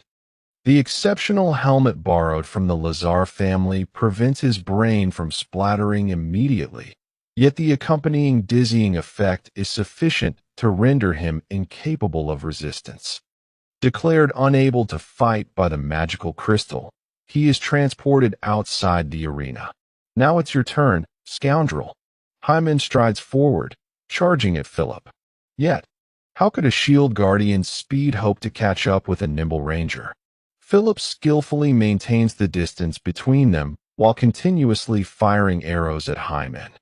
With each sweeping motion of his shield, Hyman deflects all counterattacks amidst his advance. Philip contemplates redirecting his attacks towards Nicolia, but Hyman's seemingly reckless pursuit serves a strategic purpose, to restrict Philip's shooting angles, ensuring the ranger cannot interfere with the battle on Nicolia's front.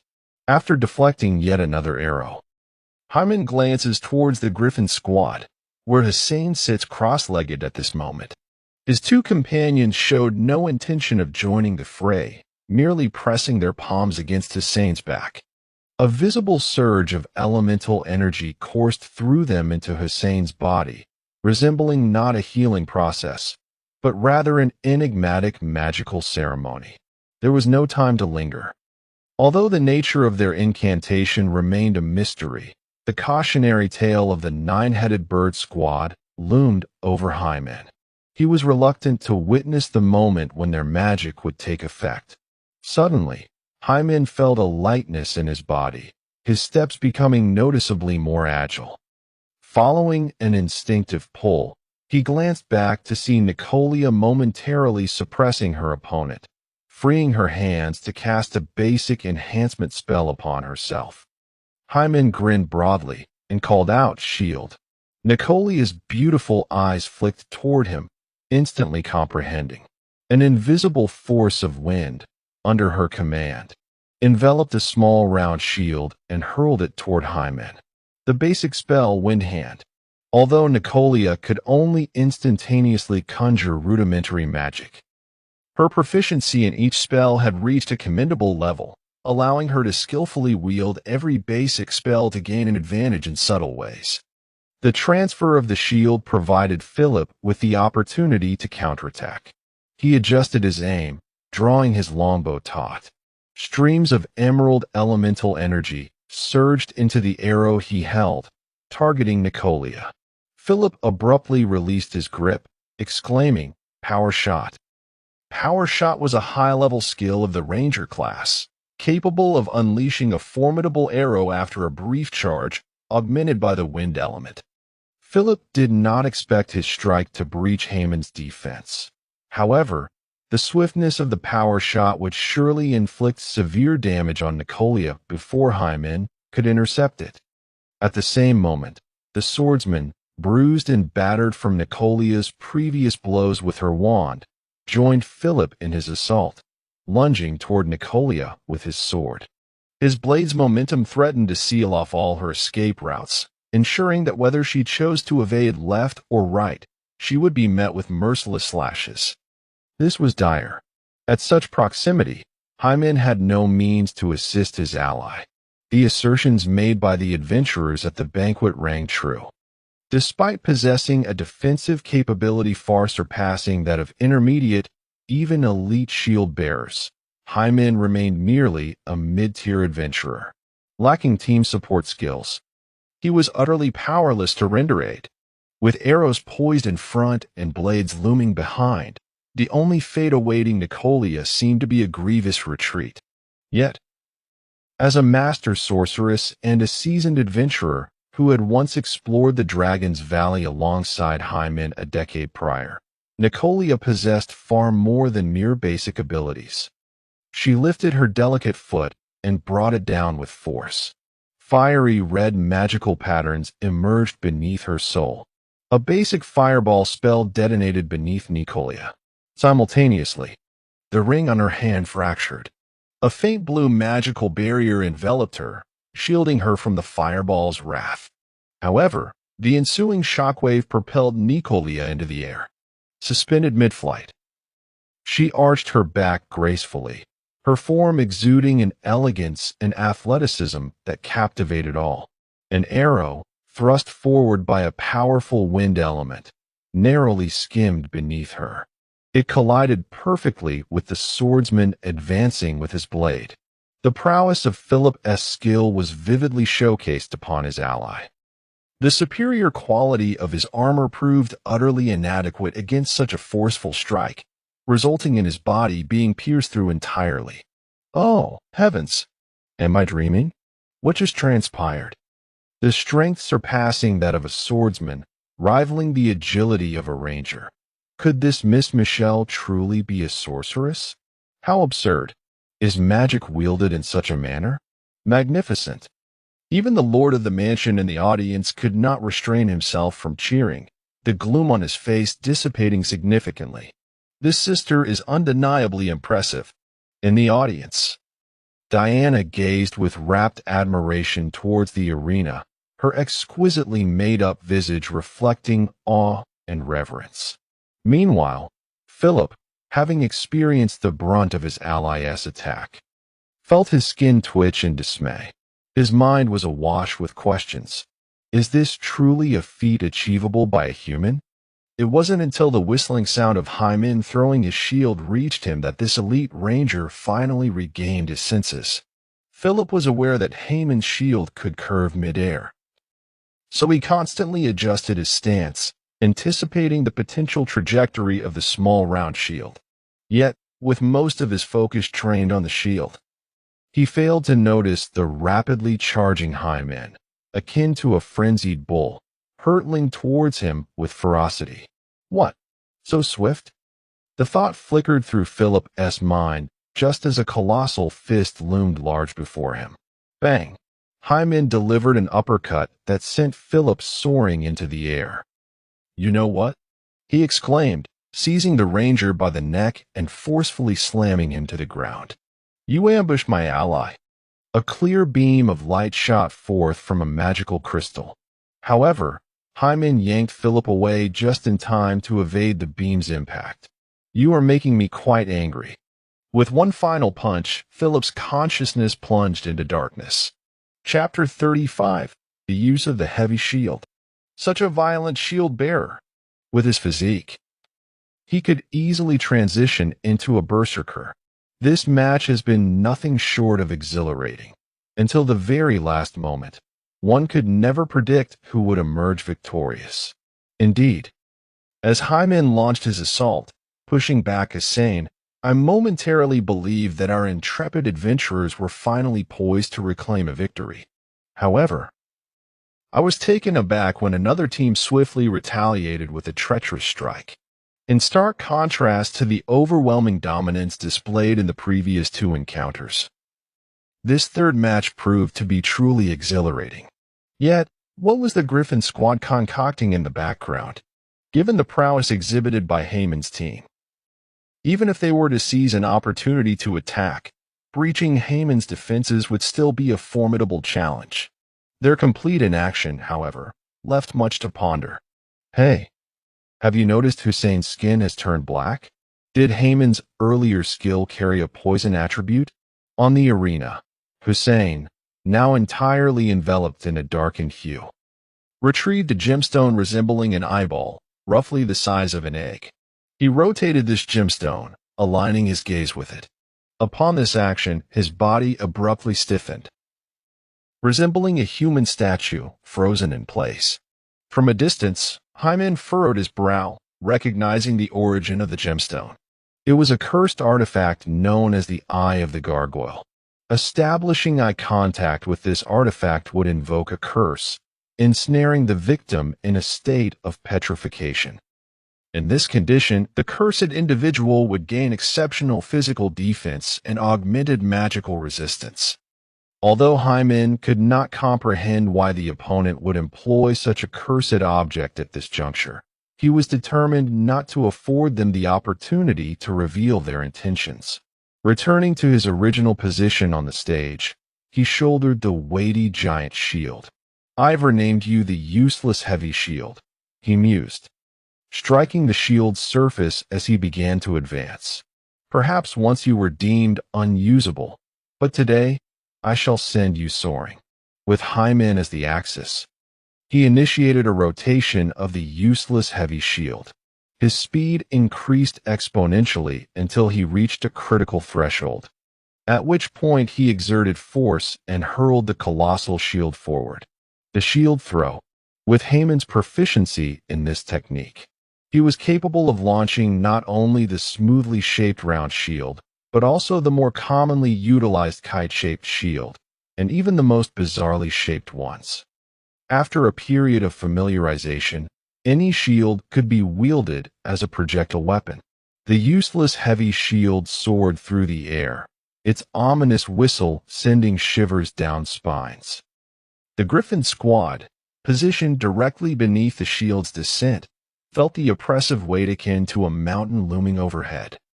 Two spellcasters were the first to roll away in a desperate attempt to evade.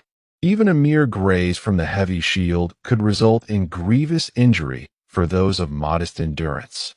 Meanwhile, Hussein, having invoked the eye of the gargoyle, remained seated in a meditative posture, his eyes closed as if in slumber. Remarkably, he remained unfazed in the face of the impending onslaught of the useless heavy shield, which descended directly upon him. The imagined scene of a skull cracking and blood splattering did not materialize. Hussein's body stood as a statue, forged from solid iron, clashing with the heavy shield to produce a sound reminiscent of metal striking metal. Unable to be moved, Hyman shifted his gaze, issuing commands to eliminate the other two first. Nikolai nodded in response, raising her hand to cast a basic acceleration spell upon herself. A faint, luminous glow emerged, and before it could fully dissipate, another layer of light was added. Nikolai, leveraging the advantage of instantaneous magic, continuously stacked this acceleration buff upon herself. Typically, applying the same type of enhancement magic in succession merely refreshes the duration. However, Nikolai possessed a rare mage talent, mana storage. This ability allowed her to retain certain qualities of the spell after each casting, although the stored effects were not immediately apparent. Under Nikolai's generous expenditure of mental energy, the accumulation would lead to a qualitative transformation. Each time the luminous representation of magic faded, it left traces of residual light upon Nikolai's fair skin.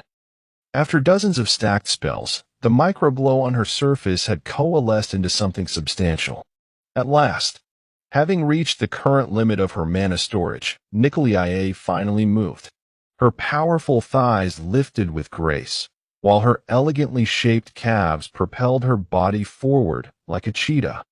The hem of her mage robe billowed in the fierce wind as she swung her perfectly curved legs, her agile figure exuding an irresistible allure. In the audience, spectators found themselves captivated by her presence, yet at such high speed, they could only perceive a blur. Countless sighs of disappointment arose. Nikolai's speed was astonishingly swift. A spellcaster from the Griffin squad had barely begun to utter his incantation when a wand, devoid of any notable features except for its resilience, swiftly struck his face. With a pop, the earrings worn by the spellcaster shattered in response. A faint blue magical barrier activated just in time to shield him from this lethal blow. Nikolai had clearly anticipated this. She extended her elegantly proportioned hand, seizing the target by the collar. This time, the magical barrier did not respond, allowing her to lift the spellcaster without resistance. With a powerful motion from her core, she executed a shoulder throw. As the Griffin squad spellcaster spun in disorientation, on the verge of hitting the ground, the faint blue barrier flared to life once more. However, this time, the force of the shoulder throw exceeded the barrier's defensive limits, causing the shimmering shield to shatter. The magical shield, after all, was merely in a position of passive defense. Lacking intelligence, it could merely identify threatening attacks. The motion of Nikolai's hand, akin to a grasping gesture, was neither swift nor ferocious, thus failing to be categorized by the magical barrier as an assault that warranted defense. Breaking through the barrier, Nikolai raised her wand once more. Just as she was poised to deliver the finishing blow, she sensed a wave of heat surging from behind. It was another spellcaster from the Griffin squad, casting a high-level fireball spell in an attempt to rescue their comrade. However, Nikolai was not fighting alone. Accompanying the fireball was Haemon's small round shield. Capable of withstanding a mid-level fireball, the shield proved insufficient against this advanced magic, shattering into charred fragments upon impact. Yet for Nikolai, that brief moment of delay was ample. She executed a roll, evading the residual force of the fireball, and as she rose, unleashed a basic fireball spell, sending the disoriented spellcaster flying out of the arena. Chapter 36. The Lament of the Gargoyle. Mike had never anticipated that, as an elite member of the Griffin Adventurers, he would one day find himself in such a dire predicament. The previous magical ritual had drained most of his mental energy, and direct confrontation was certainly not the forte of a spellcaster, except for that long-legged woman on the opposing side. Darkness that lingers in the abyss. Heed my summons, Mike chanted, though his mind was suddenly pierced by a sharp pain. This was a manifestation of his severely depleted mental power. Glancing at the still unconscious Hussein, Mike gritted his teeth, enduring the throbbing in his brain as he continued to recite the incantation. Darkness that lingers in the abyss, heed my summons. I shall offer my mental energy as a sacrifice. Please confound the minds of my foes with your chaos. As the last vestige of his mental power was drawn forth, Mike's body collapsed onto the ground. Under the influence of this high-level spell, even Nicolia, a fellow advanced spellcaster, experienced a moment of disorientation, her gaze becoming somewhat dazed. The intent to attack dissipated accordingly. Now, I should be able to stall until the vice captain awakens. My task is complete. A thought flickered in Mike's mind. However, he was taken aback as the imposing figure of Hyman charged towards him, seemingly unaffected. Hyman lunged, his fingers like iron claws gripping Mike's neck. With his feet lifted off the ground, Mike felt his breath quicken, his face flushing red. Surrender, unless you wish to be harmed, Hyman offered. His attack did not trigger any defensive mechanisms, for Mike's mental energy was nearly exhausted. Much like Flam before him, he was unable to maintain the magical barrier. Breathing became increasingly difficult, and Mike contemplated giving in. Yet the vice captain remains in slumber. Should they concede at this moment, their team would be directly condemned to defeat by the magical crystal. They must endure a while longer, striving to hold out until the vice captain awakens. At that instant, a cacophony of stone clashing echoed nearby. Accompanying this disturbance was the resonant voice of Hussein. Well done, Mike. Leave the rest to me. Mike felt a wave of relief wash over him, as the exhaustion of his mental faculties finally led him into unconsciousness. The magical crystal cast forth a beam of light, transporting him out of the fray. Hyman shifted his gaze toward Hussein, who had undergone a remarkable transformation. The Griffin vice captain's skin was now an obsidian black, emanating a lustrous sheen akin to jade. A golden light radiated from his eyes. At this moment, he resembled a gargoyle more than a human. Hussein moved his rigid yet somewhat clumsy fingers, which were no longer suited for wielding a giant sword in battle. However, he exhibited no urgency, seemingly confident that victory was assured. I am aware that you must have many questions at this juncture, Hussein declared, his voice resonating with the force of stone colliding. What I can reveal is that my current state stems from the latest research findings of the Griffin Adventurers Guild. I have dubbed it the Gargoyle's Lament. As the final word escaped his lips, Hussein's cheek suddenly contorted, struck sharply by the sole of a shoe. Nicolelia had made her move. Though he was hit with such force, Hussein merely tilted his neck, his stony form remaining utterly still. You. Hussein turned his golden-eyed gaze, poised to utter something. Yet, a knee strike abruptly interrupted his speech. Afflicted with aphasia, Nicolelia seemed to have little patience for idle chatter. In an instant, her fists, legs, elbows, and knees became weapons of assault. Faced with the tempestuous flurry of strikes, Hussein's form began to stagger. But as the golden light in his eyes grew ever brighter, Nicolelia's close-range attacks began to lose their potency. Let us cease these ineffective blows. The brilliance of the yellow light in Hussein's eyes reached its zenith, and his physical defenses ascended to a new echelon. Withstanding Nicolelia's onslaught, Hussein drew back his arm. His muscles, akin to obsidian, suddenly swelled, and he unleashed a ferocious punch aimed squarely at Nicolelia's torso.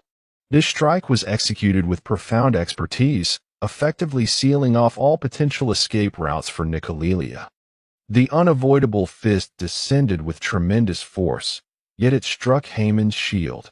The impact resonated with a sound akin to a resounding bell. Haman stood his ground, unwavering, as did Hussein. However, Haman's already battered shield suffered further, fissures spreading across its surface. In the depths of Hussein's bright and clear eyes, a flicker of astonishment passed through. Although he anticipated that Haman could withstand his punch, he did not expect that, in his current state, Haman could still meet him head-on without flinching. Very well. I shall see how many more punches you can endure. Hussein shifted his shoulder back and launched another punch aimed directly at Haman's nose.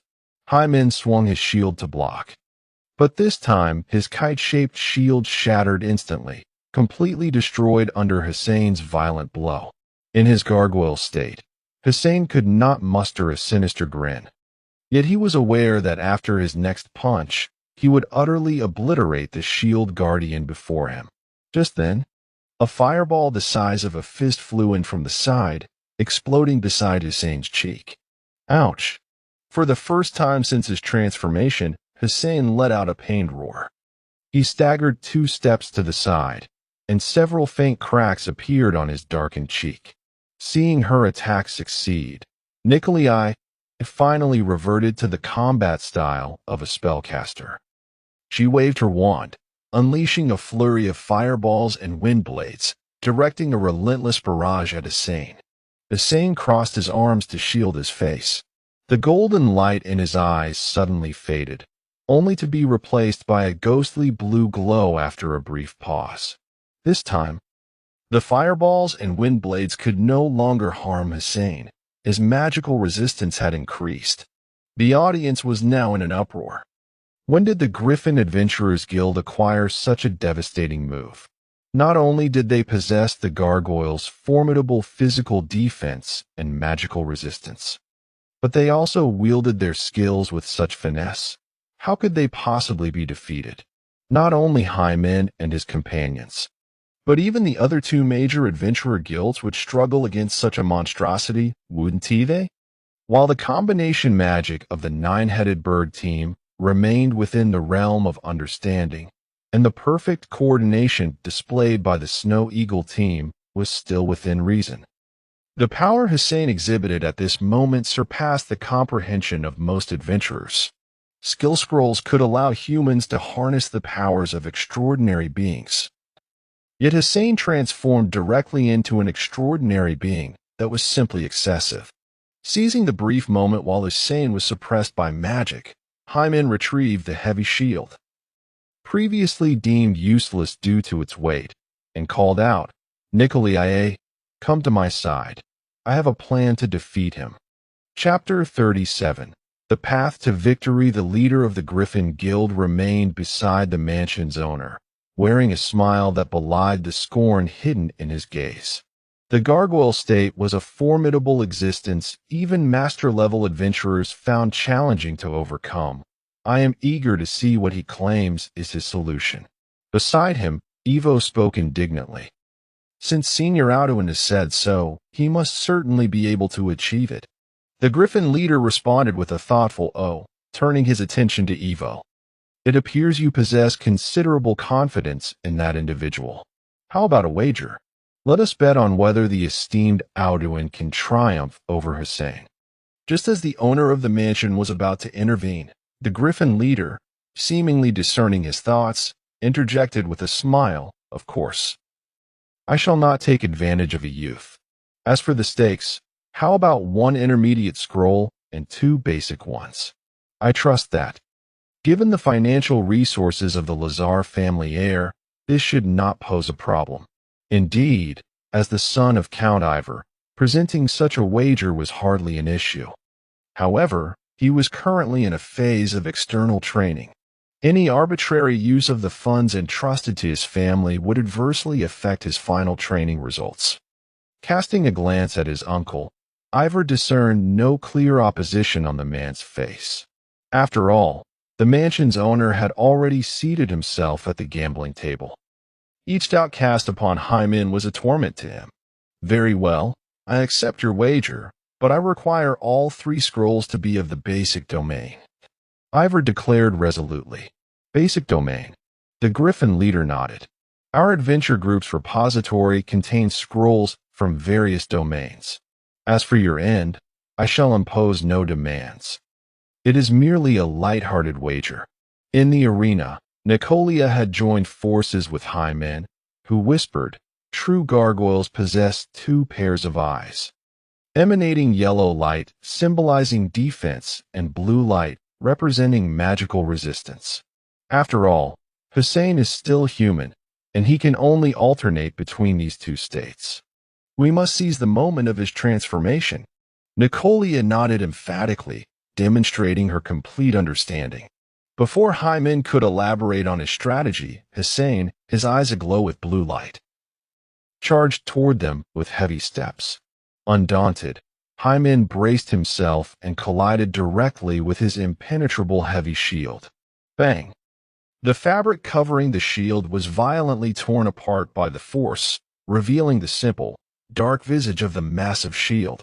A shockwave emanated from the point of collision, dispersing dust and debris in all directions. The stone slabs beneath Haman's feet cracked in unison. Hussein's gaze shifted downward, keenly observing this detail. So, you channel your strength into the earth? Is that the reason behind your unwavering stance? As Hussein spoke, he suddenly twisted his waist and hips. His sturdy right leg, like a whip or an axe, swept toward Haman's knee. Simultaneously, Hussein unleashed the power of the bear, causing his right leg muscles to swell significantly. This surge of strength brought a dramatic increase in speed. Hussein was confident that this strike would be unmanageable for Hyman. Yet again, with his instinctive defense, Hyman shattered his opponent's confidence. The heavy shield descended a few inches, its edge colliding precisely with Hussein's shin bone.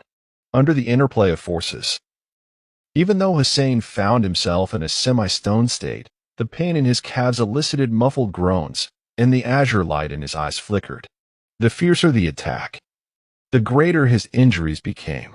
This reminded Hussein of the technique employed by high men upon his entrance. A shield counter, was it? To his surprise, there indeed existed someone capable of mastering such a formidable skill. The blue light in Hussein's eyes vanished, only to be replaced after a brief second by a warmth, earthen glow. This time, with a significant enhancement to his physical defenses, he struck without a hint of hesitation. Emulating Nicolia's earlier moves, every part of his body, fists, legs, elbows, and knees, transformed into weapons of assault, unleashing a cacophony of thunderous impacts upon the surface of the heavy shield. As Hussein rained down relentless blows, Hyman stood like a steadfast rock amidst a tumultuous sea, unyielding to the crashing waves. Yet, the arm that bore the shield began to feel a long-forgotten ache. Despite successfully blocking all of Hussein's assaults, the force imbued in Hussein's strikes relentlessly battered Haman's body. On the other side, Nicolia seized the opportunity presented by Hussein's change in state to find a moment to act. She raised her hand to cast a basic power spell upon herself. The light symbolizing acceleration had faded, replaced by a series of crimson glimmers emanating from her skin, signifying strength. Under the influence of her magical reserves, her fair skin began to flush a deep red, with faint veins visible along her smooth forehead. The burden upon her body had reached its zenith. Gazing at Hussein, her slightly bloodshot eyes suddenly revealed 2 swirling black vortices, an instant casting of the basic confusion spell. Hussein, who was relentlessly assaulting Hyman, abruptly froze in his movements. The yellow light in his eyes momentarily stagnated. After a fleeting moment of distraction, an icy chill surged from his chest, snapping him back to awareness. Looking down, he beheld frost spreading across his hardened torso, the result of Nicolia's swiftly cast ice spike spell that had caught him off guard. State transformation. Hussein roared, the yellow light representing his physical defenses extinguishing from his gaze. However, under the influence of the confusion spell, the azure light that would normally reemerge after just a second took a full 3 seconds to flicker back to life. During this interval, Nicolia unleashed another fireball, striking the frost-covered expanse of Hussein's chest. In the clash of ice and fire, his skin erupted in a web of cracks. The pain incited a furious roar from Hussein, his blue light surging once more. Now re-entering his battle state, he stood unafraid of the impending magical onslaught. Yet, what awaited him was not another fireball or ice spike. Instead, it was the useless heavy shield that came crashing down from Hyman. Instinctively, Hussein raised his arms, crossing them protectively over his head. However, he quickly realized that Haman's assault was not sufficient to inflict harm upon him. A sharp sound of slicing air emanated from the direction of Nicolia, who was a practitioner of magic, pushing her powers to their utmost limits. She hurled her wand like a javelin, aiming directly at the fissure that had appeared in Hussein's chest. Haman's shield and Nicolia's wand arrived almost simultaneously. The heavy shield was intercepted by Hussein's arms, but under the effect of the powerful strike, it accelerated further, causing a brief daze as it struck against his head. The wand, resembling a spear, pierced through Hussein's torn skin and embedded itself deeply in his chest.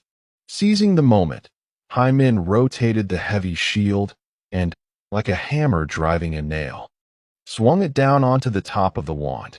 With a sickening thud, the wand embedded itself into Hussein's torso, blood gushing forth from the wound, exiting through his back. A mix of shock and fury surged in Hussein's eyes.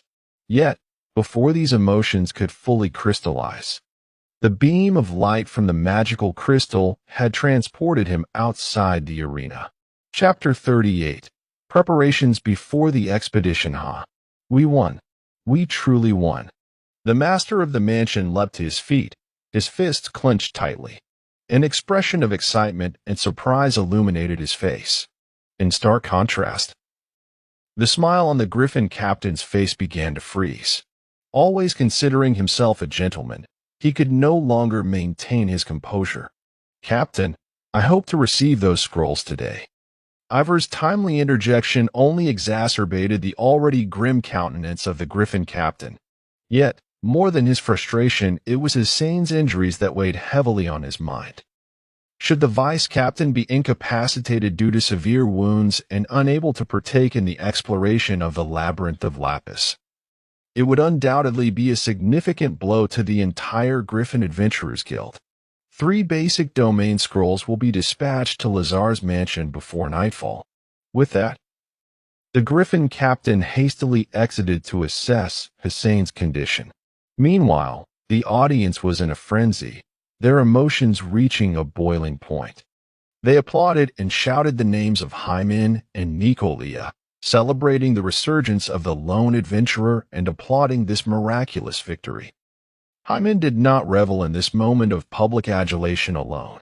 He descended from the stage and lifted the injured Sean, who had managed to staunch the bleeding, back onto the arena. Having been eliminated at the outset, Sean's feelings were somewhat complex as he removed Haman's old-fashioned helmet, revealing Haman's handsome and mature visage for the first time to the eyes of all. Wow, is this truly the essence of Hyman? It is remarkably impressive. Initially, I presumed that Hyman donned that helmet due to a lack of aesthetic appeal, but to my surprise, he is even more handsome than I am, albeit just slightly. Unlike the delicate and effeminate visage of Bai Huan, Haman's attractiveness is something even a rugged man like myself can appreciate. However, have you perhaps misplaced your focus? It is Haman's prowess that ought to be the primary concern. As he descended from the arena, Hyman assisted Sean, returning alongside Nicolia to the preparation area. The host of the mansion warmly welcomed him with a heartfelt embrace, entirely unperturbed by the prospect of his expensive attire becoming tarnished by Haman's perspiration. Unlike the ostentatious generosity displayed by young Ivor when showering affection through monetary means, Mr. Lazar's approach to winning favor was far subtler, akin to a gentle rain that nourishes without noise. The mansion's host presented Hyman with a small pouch containing 100 gold coins, a prearranged reward for the victor. Hyman, puzzled, inquired, "Isn't there still a final match to be contested? How can I receive this money now?" Despite his verbal questioning, his hands obediently accepted the pouch, which he carefully tucked away. Having already vanquished the Griffin adventurers was commendable enough.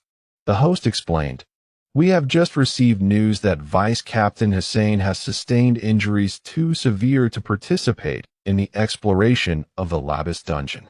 Consequently, the three major adventuring teams and the guild have reached a consensus to cancel the final team match. What of the victor's reward?" Hyman was more concerned about this than Hussein's condition. The mansion's host shook his head, stating, "Although the team match is canceled, this wager cannot be so easily dismissed. The three advancing teams will use the dungeon as the arena for the final contest. The first to reach the core area of the dungeon will claim the victor's reward. Choosing the Labis dungeon as the venue for the final contest serves two purposes.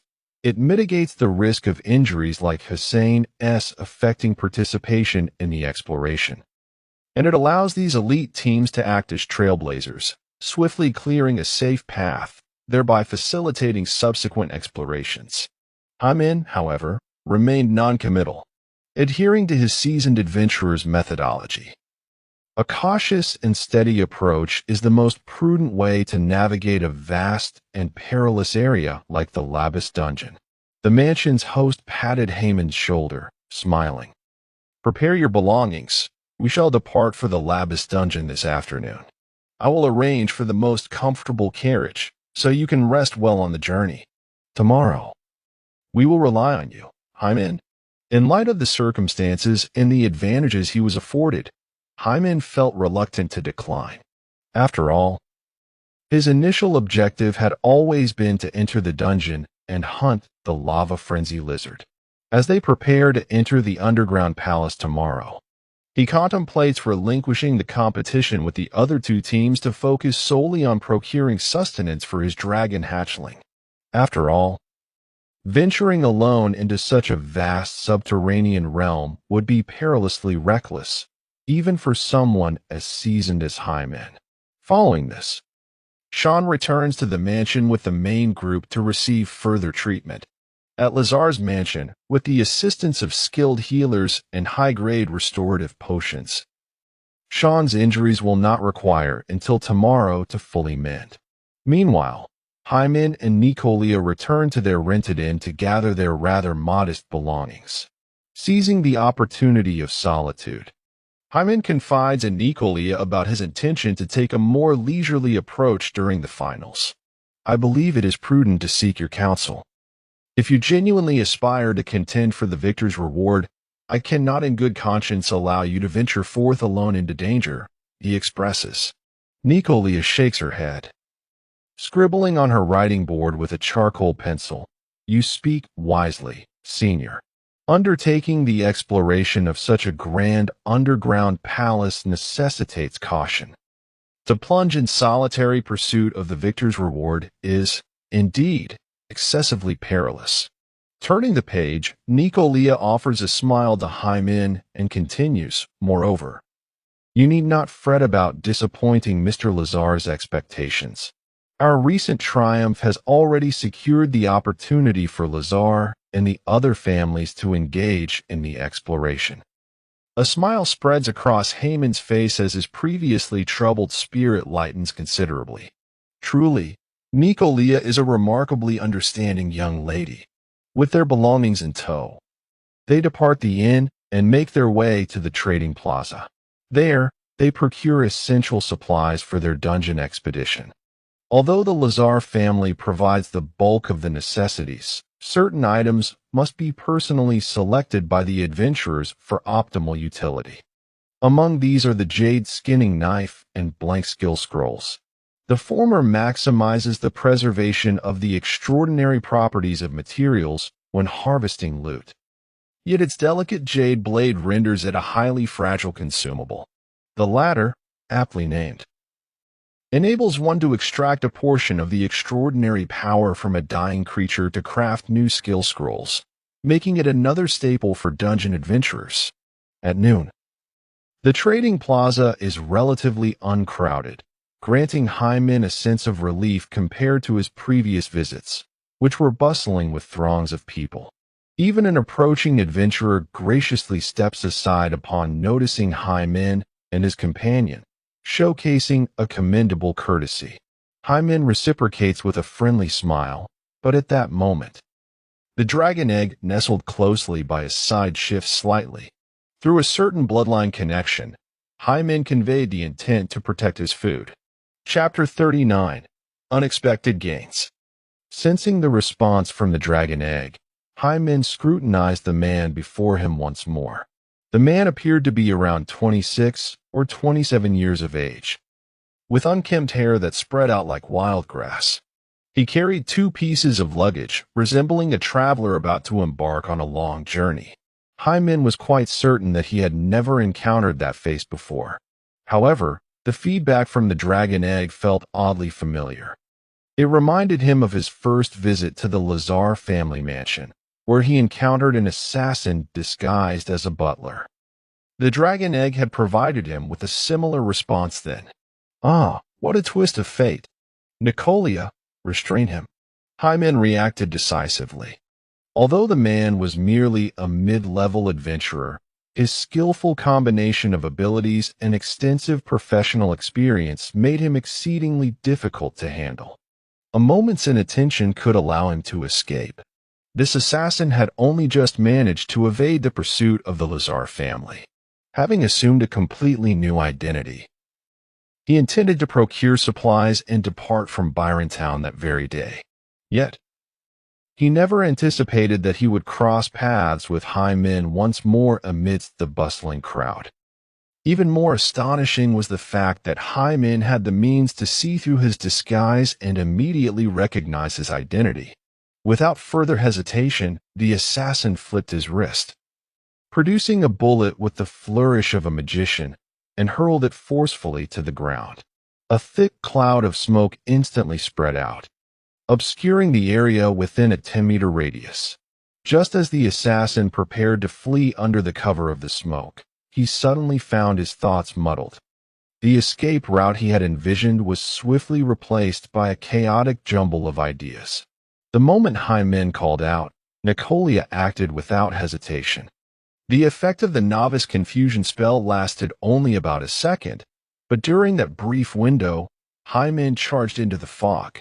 His fist, the size of a bowl, struck the assassin squarely in the face, sending him crashing to the ground, mere moments away from a childlike slumber. Hyman then grasped the assassin's arm, wrenching him from the smoke. Ah, how infuriating! What have I done to deserve this? Why must you persist in making things difficult for me? The assassin, fully aware that he had been unmasked, made no attempt to argue. His words dripped with anger and a hint of grievance. Let me go, and in exchange, I shall offer you a very rare scroll. Of course, if it's gold you desire, I can part with all the silver coins I possess. Such pleas for mercy were better suited for Ivor. As a friend of Ivor and a distinguished guest of the Lazar mansion, Hyman naturally had no intention of letting this cunning assassin go. Nevertheless, he found himself genuinely intrigued by the so-called rare skill scroll. Hyman casually remarked to Nicolia, "The blank scrolls we just purchased should also be able to extract extraordinary skills from within a human body, right?" Nicolia nodded in agreement and added on her writing board. However, the target must be brought to the brink of death, injuries severe enough that the heart still beats, Yet recovery is utterly impossible. The assassin's face turned as pale as a sheet. Being sent to the Lazar family could mean a lifetime spent in a dungeon. But if this individual before him chose him as a target for creating extraordinary scrolls, then only doom awaited him. No, it's unnecessary to go to such lengths. I have a ready-made skill scroll. You need not squander your precious blank scrolls on me. With the assassin's cooperation, Hyman successfully unlocked the magical restrictions on the assassin's satchel and discovered the soul skill scroll within. Name: Thousand-Faced Illusion. Level: Intermediate. Domain: Illusion. Disguise. Source: Thousand-Faced Wraith. This scroll could conceal one's original appearance with an illusion for 1 hour. Furthermore, it could imitate any being closely resembling a human, not limited to humans alone, making it an unparalleled technique for deception and assassination. Hyman was exceedingly pleased with this skill scroll. However, as a combat practitioner, he lacked training in mental fortitude. Although the duration of the thousand-faced illusion could reach 1 hour, given Hyman's rather mediocre mental strength, he feared he would exhaust his mental energy long before that hour was up and succumb to unconsciousness. He turned and tossed the scroll to Nicolia, saying, "Here, take it and learn. Consider it a gift from your senior." Yet Nicolia shook her head and wrote on her board, "Perhaps you should keep it. I cannot cast any skill that requires spell assistance." With the gift unexchanged, Hyman reluctantly put it away and returned with the assassin to the Lazar mansion. "Oh, Hyman, how did you manage to capture this fellow?" the mansion's owner exclaimed, sending someone to escort the assassin to the cell. "My men, along with the town guards, chased this rat all night, yet he managed to escape. I can't believe you apprehended him during your brief visit to the trading square. It's truly astonishing." "It was merely luck," Hyman humbly replied. "Indeed, it was a matter of fortune. For only those who had snatched food from a dragon's young could earn the honor of leaving a lasting impression on a dragon egg's memory." At that moment, Ivor approached, holding 3 scrolls. "Senior Odin, I was just pondering how to present these scrolls to you. Is a reason necessary for bestowing gifts?" "Ivor, you're overthinking it." Hyman silently criticized Ivor. He graciously accepted the 3 scrolls, marveling at their contents. One was an intermediate-level scroll, while the other 2 were beginner-level, all pertaining to fundamental domains, and notably practical as well. However, Hyman did not intend to acquire these skills. He resolutely decided to utilize the skill scrolls as materials to enhance his already high-level skills. After all, while shield blocking is one of the most common and fundamental skills, his shield block had transcended into the profound realm of countering. For instance, although his instinctive defense is classified as a basic skill, who else in the entire town of Byron possesses such a skill? Let the ostentation take a backseat. Simplicity is the true essence. Once again, utilizing the spiritual altar within the Lazarus mansion, Hyman placed the 3 basic scrolls he had previously purchased, as well as the 2 scrolls newly gifted by Evo, in different positions upon the altar. He bit his finger, allowing his blood to activate the entire altar. Hyman once again experienced the sensation of his consciousness sinking rapidly. In the realm of the spirit, 5 luminous orbs floated before him.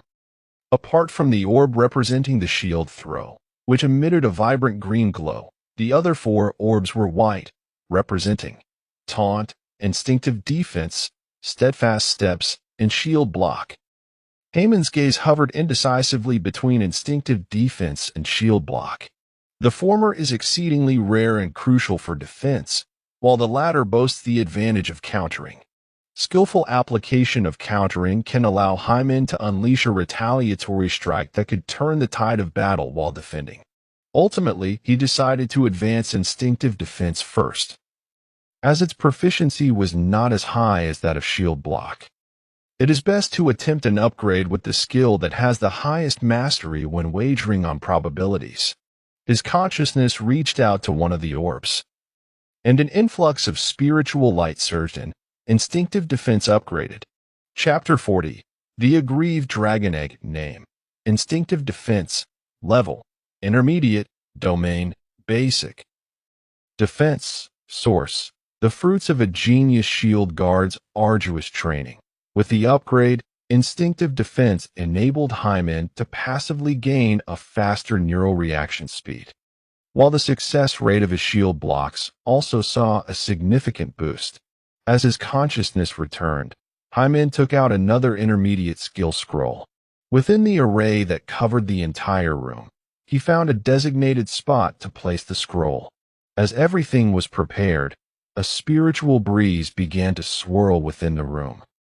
The intermediate skill scroll levitated on its own, and an invisible flame ignited from one corner of the scroll, reducing it to ashes in the blink of an eye. Countless spiritual light particles surged forth from the ashes, resembling sprites reborn from flames, rushing eagerly towards Hyman in the center of the altar. Haman's consciousness once again descended. This time, he directed his awareness towards the orb representing shield block. As the spiritual light particles converged, the once pure white orb began to transform. The radiant glow gradually transformed into a verdant hue. When the emblematic white orb of initiation fully morphed into emerald, the elevation of the skill could be deemed a success. Yet, the advancement of skills is not devoid of the possibility of failure. However, given Haman's proficiency in shield blocking, the likelihood of failure was nearly non-existent. Just as the ethereal light was on the verge of completing its metamorphosis into green, it unexpectedly began to fade, transitioning instead towards a golden shade. What is happening? Has the advancement failed? Helplessly observing the transformation, Hyman felt a surge of doubt. Neither the pristine white, signifying the novice level, nor the verdant green, representing the intermediate, nor the azure blue of the advanced, nor the deep purple of the master level bore any resemblance to the golden hue before him. Thus, as his thoughts settled, Haman's consciousness began to return. Upon opening his eyes, a new awareness materialized within his mind. Skill transformation successful. Name: Shield Rebound. Level: Intermediate. Domain: Defense. Source: a unique skill derived from the profound essence of the shield, seamlessly integrated with shield blocking. What is this? Why has even the skill's name changed? As he carefully attuned to the newfound awareness in his mind, Hyman discovered that this upgraded skill bore little distinction from the previous shield block. The sole additional effect was that every time Hyman successfully blocked an attack, a portion of the damage would be rebounded to the assailant. This rebounded damage transcended spatial limitations and was unaffected by physical forms. In other words, if someone were to cast a fireball at Hyman, he would not need to execute an actual shield counter. Merely blocking the fireball would result in the attacker suffering burns and explosive damage. The only prerequisite was that he must utilize the shield for blocking. Skill transformation? Could this be a result of my comprehension of the essence of shield countering? The ability to disregard distance and physical forms and rebounding damage surely surpasses the boundaries of foundational domains. While instances of skill fusion, albeit rare, are often serendipitously triggered by adventurers, this so-called skill transformation was entirely unfamiliar to Hyman. After all, the inception of skill scrolls had only transpired a mere decade ago. Humanity still harbored vast blind spots in understanding the essence of transcendent powers. Ultimately, whether this is beneficial or detrimental remains to be seen. Currently, the damage I can rebound is approximately 30%, although not substantial, against foes with high attack and low defense. Mere reflected damage is sufficient to make them feel the sting. In high spirits, Hyman remained at the altar. He retrieved the final intermediate scroll. This particular skill, Illusory Facade, he intended to learn directly. It had strayed from the realm of my expertise, and being an intermediate skill, he hoped for a successful acquisition at first attempt. Adventurers must adhere to certain rules when learning from skill scrolls. For instance, a novice adventurer who attempts to directly study an intermediate skill scroll is destined to fail. Only by progressing through skills can they attain at least one intermediate skill, thereby expanding their spiritual realm. Only then does the adventurer qualify to learn intermediate scrolls directly. However, this qualification alone does not eliminate the inherent risk of failure. Once an adventurer masters for skills of the same level, they can strive for higher-level skills. This forms the basis for the Adventurer Guild's classification of adventurer ranks. Previously, the blood had been absorbed by the altar. Hyman once again bit his finger, allowing a drop of crimson blood to fall in the center of the altar. As before, the illusionary facade scroll soared into the air, igniting and turning to ash. The scattered light particles, influenced by the altar's formation, surged into Hymen's body, attempting to coalesce into a new cluster of spiritual light within his mind. Throughout this process, Hymen felt a profound sense of expansion deep within his brain. His spiritual world resembled a small pouch, being forcibly filled with a massive iron ball. The tearing pain caused beads of cold sweat to form on Hymen's forehead, despite having undergone 3 rounds of spiritual light expansion. The risk of mental collapse still loomed. At that moment, the dragon egg, which hung close to Hymen, stirred slightly. The excess spiritual light particles were temporarily absorbed by the egg. Once Hymen stabilized the light within himself, the dragon egg emitted a dim crimson glow, returning the stored light particles to him. The dark red luminescence illuminated the curled form of the young dragon within, which appeared even smaller than just a few days prior. The hatchling, unable to even eat, continued to assist its inept father in resolving troubles. The young dragon flicked its delicate tail, seemingly feeling a bit aggrieved. Minutes later, Hymen successfully anchored the new spiritual light cluster within his mental realm. Even a robust individual like Hymen felt a wave of exhaustion as he staggered down from the altar. It was not in vain to raise you. He gently patted the dragon egg. Tomorrow, we shall feast at the buffet. In contrast to a decade ago, when the adventurer community was steeped in rigorous training to hone their bodies, contemporary adventurers tread a different yet equally perilous path.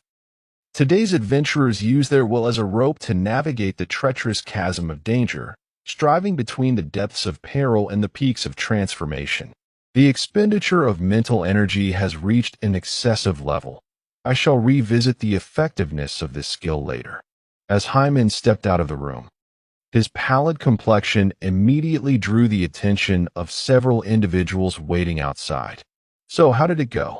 Were you successful in advancing any skills? Sean, whose shoulders and thighs were still bandaged, was the first to inquire. Sharing the rank of intermediate adventurer with Hymen, he was particularly invested in the outcome. Chapter 41. You have talent. I have resources, Hymen replied. I successfully advanced 2 skills and also acquired a skill scroll. I now possess a total of 4 intermediate skills. Sean clicked his tongue in astonishment, exclaiming, "Good heavens! You seem to have a knack for skill advancement without failure." Though I must admit, the progression of intermediate skills isn't overly challenging. As a seasoned adventurer, Sean had accumulated countless skill scrolls over the years. He had also mastered 4 intermediate skills, nearing the threshold of becoming a high-level adventurer. However, despite numerous attempts and the consumption of countless skill scrolls, he had yet to take that pivotal step forward. While talent certainly plays a role, it also underscores the inherent difficulties of advancement. When you attempt to ascend to the high level, you will grasp the existence of bottlenecks. Sean remarked with a hint of melancholy in his voice, his expression tinged with sorrow. Though he was a standout among intermediate adventurers, His prolonged stagnation at this level compelled him to acknowledge that his talent paled in comparison to the younger individuals like White Falcon. Hyman wholeheartedly agreed. After all, he had just experienced the reality of such a bottleneck. In terms of adapting to skill scrolls, Hyman's talent might even be inferior to Sean's. Yet, despite the hindrance posed by the bottleneck, Hyman possessed an extraordinary advantage.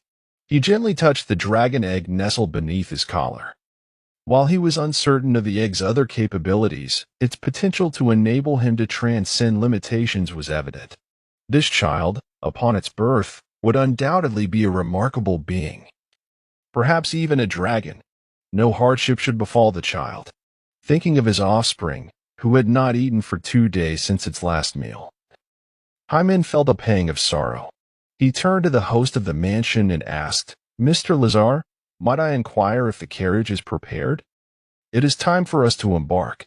Within the Lapus underground palace, at the forward camp, dozens of elite adventurers, including the 3 major adventuring parties, gathered to finalize preparations for the upcoming exploration mission set for the following morning. Those solitary adventurers who participated in the team competition earlier that day would join forces with the 3 major adventuring parties, serving as the primary force responsible for a steady advance within the palace. Hyman's team, alongside the other 2 elite groups, bore the mission of being the vanguard and contending for rewards designated for the victors. Their objective was to swiftly progress to the core area of the underground palace. The leader of the 9-headed bird adventure group, a robust man sporting a bald head, rapped his knuckles on the edge of the wooden table and addressed the assembly of adventurers. Though we have previously existed in a state of competition, having chosen to join forces as companions for this expedition, I implore each of you to adjust your mindset. It is only through mutual cooperation that we can successfully embark on this endeavor. In a corner, Hyman stifled a yawn. He was aware that yawning during someone else's speech was rather unbecoming. Yet the relentless progression of skills had drained much of his mental energy. The fact that Hyman managed to resist the overwhelming urge to succumb to slumber and attend this pre-expedition rally was already a gesture of considerable respect. At that moment, a finger prodded his broad and sturdy back. Hyman turned to find Wendy, her hair and eyes a striking ice blue, had stealthily approached him. "Hey, uncle. You find this place boring too, right? Want to step outside and have a spar with me?" she whispered, revealing her small tiger-like teeth in a playful grin. This seemingly delicate girl, charming in every regard, was in fact a formidable fighter capable of bringing a high-ranking berserker to the brink of death with her bare fists. Hyman merely shook his head, choosing not to respond. Wendy's expression fell instantly, and with a hint of pleading in her voice, she said, "Please, uncle, you're so tough. You could definitely keep me entertained for a while." Seeing her persistence, Hyman relented. "Wait until we enter the dungeon tomorrow. You'll have plenty of magical beasts to play with. Big ones, small ones, fire-breathing ones, spiked ones, whatever you desire." At this, Wendy's ice-blue eyes lit up with excitement. She envisioned the thrilling yet bloody scenes and inquired, "What if I tire out those magical beasts and still want more fun? Can you continue to play with me then?" Hyman responded with a warm smile unique to a seasoned elder. "If those magical beasts are insufficient for your amusement, you could always seek out the dungeon lord. He's a challenging fellow who won't utter a sound even if you land a punch." After a bit of coaxing, Wendy finally decided to return and conserve her energy in preparation for the grand undertaking ahead. Hyman silently shook his head, recognizing that indulging children often involves painting grand visions. With this brief interlude, the rather tedious rally drew to a close. Hyman, Nicolia, and Sean, as members of a pioneering team jointly financed by several prominent families, were summoned to the master's chamber following the conclusion of the meeting. The conditions at the forward camp were exceedingly limited. Even someone of the master's stature could only reside in a rather rudimentary inn. Nevertheless, his willingness to accompany them despite the modest accommodations underscored the esteem in which he held Hymen and his companions. The master did not offer many rousing words. Instead, he distributed 3 sets of high-quality armor to Hymen and his cohorts. In terms of consumables such as stamina potions and healing elixirs, they are equipped with potions of the highest caliber. To quote the mansion's owner, while we may lack in certain areas compared to the 3 major adventurer guilds, we must ensure that wherever money can resolve an issue, we shall not fall short. The mansion owner's approach of winning people over with wealth undoubtedly garnered the favor of the trio from Hymen. Nevertheless, this would not alter Hymen's strategy of methodically advancing towards the core areas. After all, exploration is not a race, especially within the intricately woven labyrinths of the underground. Should one pursue haste recklessly, they may unwittingly lose their way or, in the face of insufficient resources, overreach and plunge headlong into peril. The consequences of even a single misstep could result in losses far exceeding mere rewards for the victors. It could very well lead to the annihilation of the entire party deep within the dungeon. After the distribution of supplies concluded, the trio from Hymen retired to their quarters for rest, and the night passed in silence. The following morning, the adventurers, whose routines were remarkably disciplined, had already completed their morning rituals and gathered outside the camp, led by the leaders of the Snow Eagle, Griffin, and Hydra guilds. Dozens of elite adventurers from Byron Town set forth, taking their first steps into the labyrinth of the Rapsis dungeon. Chapter 42: The Lava Frenzy Lizard. The elite adventurers, numbering in the dozens, resembled a small army as they marched boldly into the central region of the dungeon.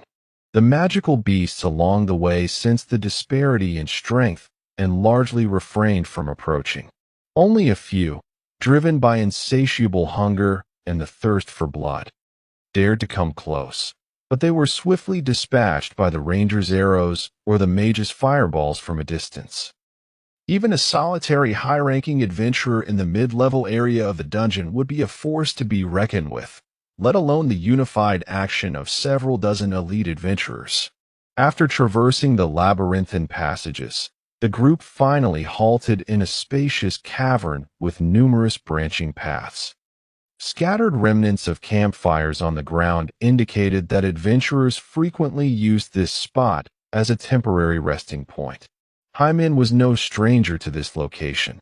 It was here, during their pursuit of the fire goblins alongside Diana and others, that they had encountered an ambush by a goblin squad, a member of the Griffin Guild. Utilizing the illumination spell, unfurled a partially completed map of the dungeon and reported, "Commander, we have arrived at the designated target, cave number 16. The self-proclaimed gentleman of the Griffin Guild, despite leading the expedition, remained impeccably dressed in formal attire, wielding an exquisitely crafted staff. Upon hearing the command, the Griffin captain instructed, "Examine the environment and prepare to establish a resting point." The spellcasters within the team busied themselves, utilizing wind-based magic to analyze the oxygen levels in the air and detect any toxic gases. Reporting to the captain, the air quality is satisfactory. Reporting to the captain, no sources of poison have been found nearby. Captain, there are signs of large magical beasts in certain passages. The mere presence of large magical creatures in the vicinity was sufficient to prompt an ordinary adventuring party to reconsider their camping location. However, this particular expedition was comprised of the finest adventurers from Byron Town, clearly unfazed by such threats. The adventurers, organized by their teams, kindled campfires and sprinkled insect repellent powder around. They secured torches coated with special oils to the cavern walls. Once everything was arranged, Cave 16 was illuminated brilliantly by the flames. serving as their first resting point as they radiated outward to explore the surrounding regions until they found another suitable site for rest. Thus far, the expressions on the adventurers' faces reflected a sense of ease. After all, for seasoned adventurers, the dangers of mid-tier areas were hardly a concern. Suddenly, a thundering sound echoed from one of the passages. It was a deep, resonant sound, reminiscent of a colossal creature moving. The noise grew closer. This time, the adventurers discerned it clearly. It was indeed the footfalls of a large beast. Something approaches. Prepare for confrontation. The nine-headed bird captain rose, wielding a crimson battle knife that emanated an aura of ferocity. Hyman also turned his gaze towards the passage. It appears to be an acquaintance. However, this time, it is your turn to flee. The owner of those footsteps was none other than the large magical beast that had relentlessly pursued Hyman and Evo some time ago. When they first encountered this creature, its thunderous footsteps had instilled such fear that the Hyman team felt compelled to flee. Days had passed, and Hyman had since ascended to the rank of intermediate adventurer, accompanied by dozens of elite adventurers, armed and ready. Such is the ebb and flow of fortune. Never underestimate the resilience of the seasoned. Before the beast could fully emerge from the passage, several spellcasters began chanting incantations, weaving the sand-binding spell to seal the passage's exit, accompanied by the heavy breathing of the colossal creature, which grew ever nearer. A surge of scarlet flames erupted from the passage, allowing the adventurers to behold the true form of the beast without the aid of their torches. Before them stood a colossal lizard, measuring 5 meters in length, its skin a vivid crimson hue. It was the fire element beast, the lava frenzy lizard. Hyman's eyes suddenly sparkled with realization. Unbeknownst to him, his child had been clamoring for this very creature, having brushed past it mere days ago. As the lava frenzy lizard approached with alarming speed, it detected the ground beneath it had softened to quicksand, defying gravity as if it were not. It adeptly scaled the wall, evading the reach of the quicksand spell. It lunged directly at the nearest spellcaster with lethal intent. The adventurers had grown complacent. They had not anticipated the swiftness of their foe, nor its disregard for the quicksand's hindrance. Just as the massive jaws of the lava frenzy lizard gaped wide, poised to bite down upon the head of a spellcaster, the sound of footsteps heralded the arrival of Hyman, who had meticulously adhered to their battle formation and advanced to the forefront. In that precise moment, he launched his assault. The weighty, dark shield pressed forward as Hyman, with his robust physique, charged forth to collide forcefully with the 5-meter monstrosity. In his urgent attempt to intercept the oncoming lava frenzy lizard, Hyman leaped into the air. However, the stabilizing effect of his determined stride could not be activated under the current circumstances, rendering him unable to disperse the force of the collision, and he was sent flying. Yet, the lava frenzy lizard was not unscathed either. The sheer weight of the shield, coupled with a 30% passive retaliation effect, caused the creature's head to jolt violently. Dazed and disoriented, it struggled to mount a follow-up attack. Seizing this fleeting opportunity, the leader of the nine-headed bird, positioned nearby, leapt high with his blade drawn. The crimson battle knife traced a sweeping arc through the air before delivering a heavy strike upon the head of the lava frenzy lizard. This epic-grade weapon successfully pierced the beast's hardened carapace, unleashing a radiant burst of crimson light from the blade. This was the fiery eruption effect inherent to the legendary sword, a signature move employed by the nine-headed bird's leader against foes. However, the lava frenzy lizard, being of the same fire element, withstood the blow remarkably well. In response to the pain, the lava frenzy lizard violently shook its head, sending the leader of the nine-headed bird, along with his blade, hurtling through the air, crashing heavily against the wall and dislodging a cascade of debris. All together now. Take advantage of its injury. Charge forward. Spellcasters, quickly amplify our states. Faced with the onslaught of numerous combatants, a flicker of fear crossed the amber eyes of the lava-frenzy lizard. It raised its head high and unleashed a torrent of searing magma, forcing the fighters to scatter for safety. A few unfortunate souls, caught in the onrush, were splashed by the molten rock, igniting their armor in a blaze of orange flames, eliciting cries of agony. Seizing this moment, the lava-frenzy lizard pivoted, its long tail sweeping out to send flying any adventurers attempting to flank it. It fled towards the entrance from whence it came. In a mere moment, it vanished into the depths of the passage. Chapter 43. Can you believe I can solo you? Captain, are you all right? The relentless might of the lava-frenzied lizard was overwhelming. The band of adventurers dared not recklessly pursue.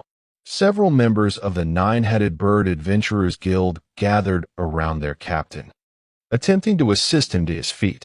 The bald captain waved his hand, declining their well-intentioned offer, despite donning superior-grade armor that cushioned the impact. The essence of an adventurer remains inherently human.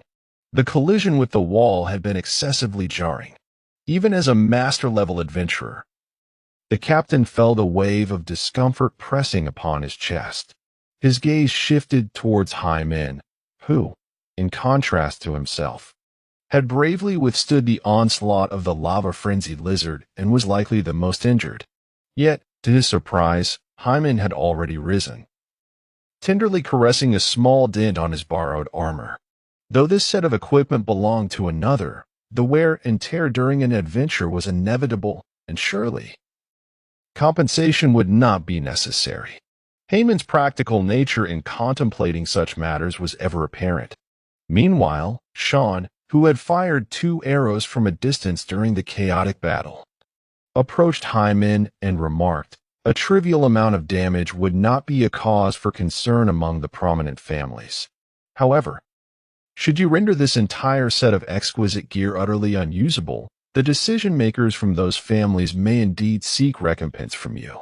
Noticing Haman's increasingly anxious expression, Sean flashed a grin, revealing his true intention. "If you wish to avoid compensation, perhaps you should refrain from such reckless bravery.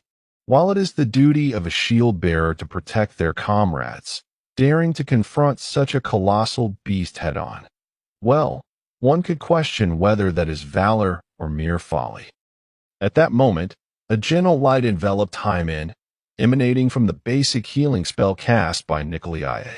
Unlike Sean's well-meaning admonitions, the taciturn Nikolai preferred to express her concern for her elder companion through more tangible means.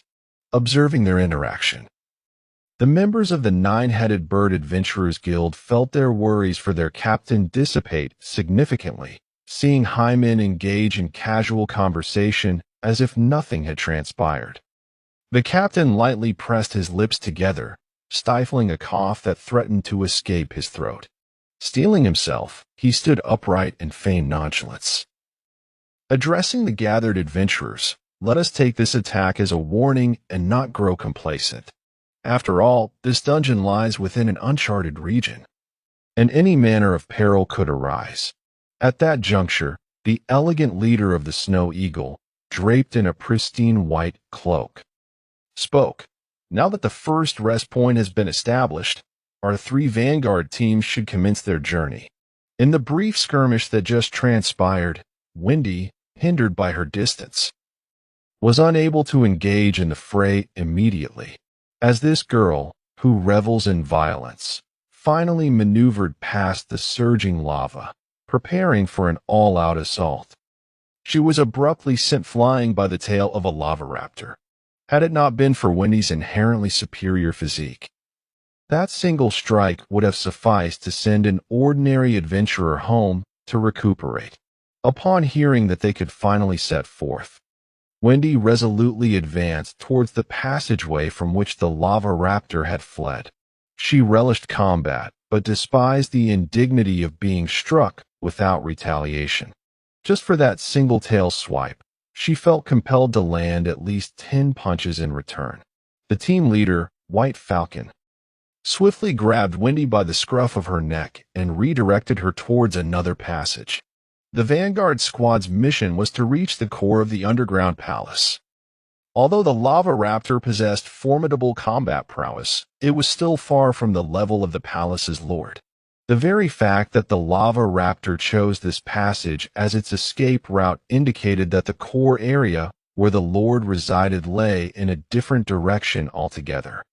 After the White Falcon squad set off, Hyman and his two companions also began their advance toward the passage where the Lava Raptor had vanished. His choice immediately attracted curious gazes from numerous adventurers. A lone adventurer, who had attended the banquet, called out in caution, "Hyman, are you mistaken about the rules? Only the team that reaches the core of the underground palace first can claim the victor's reward." However, by the time he finished speaking, Hyman had already disappeared into the passage with his two teammates. The Lava Raptor is a large beast that embodies both strength and agility. Its hide boasts high resistance to fire elements and superior physical defense. Aside from its lethal ability to spew lava, the Lava Raptor possesses skills such as wall climbing and burrowing. Nicolia meticulously transcribed the information about the Lava Raptor on her writing board. Finally, she switched to a new sheet of paper and continued. "Since the senior has chosen this passage, surely there must be a method to deal with the Lava Raptor?" As for methods, nothing came to mind at that moment. Hyman hoisted his cumbersome shield onto his shoulder, speaking with confidence. "However, if we disregard efficiency, I might just be able to take down that beast single-handedly." Walking alongside Hyman, Sean, utilizing his ranger skills to track the beast's trail, couldn't help but roll his eyes. The audacity of their captain when boasting could rival his own defense. At that moment, Hyman, who had been traversing the passage for quite a while, remarked, "Hey, Sean, we've been walking for ages. Why haven't we caught sight of that Lava Raptor yet?" "Surely, you must be mistaken," Sean retorted angrily, interrupting Hyman. "My eyesight is impeccable. Moreover, my tracking relies predominantly on my sense of smell. Just take a whiff. The sulfuric stench is overwhelming. How could I possibly be wrong? Indeed, the odor of sulfur is quite potent. Yet why have we not spotted the beast?" Hyman's inquiry and Sean's rebuttal ceased simultaneously. Their gazes locked, and in unison they shouted, "Get back! Watch your feet!" At that very moment, the earth beneath their feet began to heave violently. From the surging soil, the head of a lava-frenzied lizard erupted. Its massive jaws, lined with razor-sharp teeth, gaped wide, aiming for the nearest target, Nicolia. The instant Hyman and Sean issued their warnings, Nicolia sprang into action, leaping into the air to evade the initial onslaught, preventing herself from being knocked off balance. However, confronted by the lunging lava-frenzied lizard, it seemed she had nowhere to escape. In the nick of time, a colossal, obsidian shield came crashing down from the side. The tremendous force caused the lizard's neck to twist, narrowly missing Nicolia as its formidable jaws snapped past her slender frame. Whoosh, whoosh, whoosh. A trio of arrows followed swiftly, hurtling through the air. Two arrows aimed at the beast's eyes were thwarted by its hardened, keratinous hide. But the arrow targeting the exposed wound atop the lizard's head found its mark. With no outer protection, the arrow, measuring a forearm in length, embedded itself more than halfway into the flesh of the lava-frenzied lizard. The agony provoked a chilling, heart-wrenching roar from the creature, not far away. Sean's eyes were tightly shut. He had released the arrows blindly. Utilizing his mind's eye skill, he could accurately identify the state of a singular enemy. Yet this came at the cost of complete visual deprivation, rendering him somewhat oblivious to imminent dangers. As the lizard, filled with rage, charged towards him, Sean failed to recognize the threat in time, missing the optimal moment to evade. Chapter 44. A Clash of Titans. Watch out. Hyman cried as he treaded upon the cracking, soft earth, just in time to tackle Sean aside. Although Haman's movements were remarkably swift, he nonetheless bore the brunt of the lava-frenzied lizard's collision against his back, leaving a significant dent in his high-grade armor.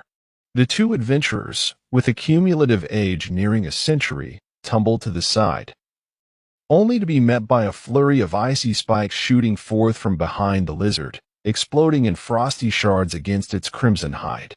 Seizing the opportunity while Nicolia restrained the creature, Sean relinquished his mind's eye state and, with considerable effort, helped Hyman to his feet, who weighed over 200 pounds. "How are you? Are you badly injured?"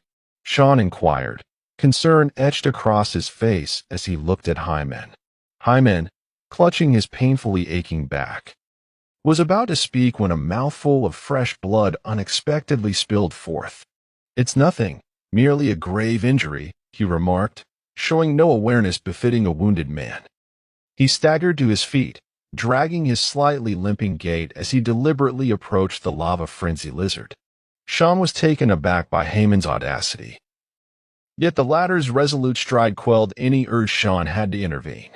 Within Hyman flowed an extraordinary lineage, endowing him with a recuperative ability that far surpassed that of ordinary individuals.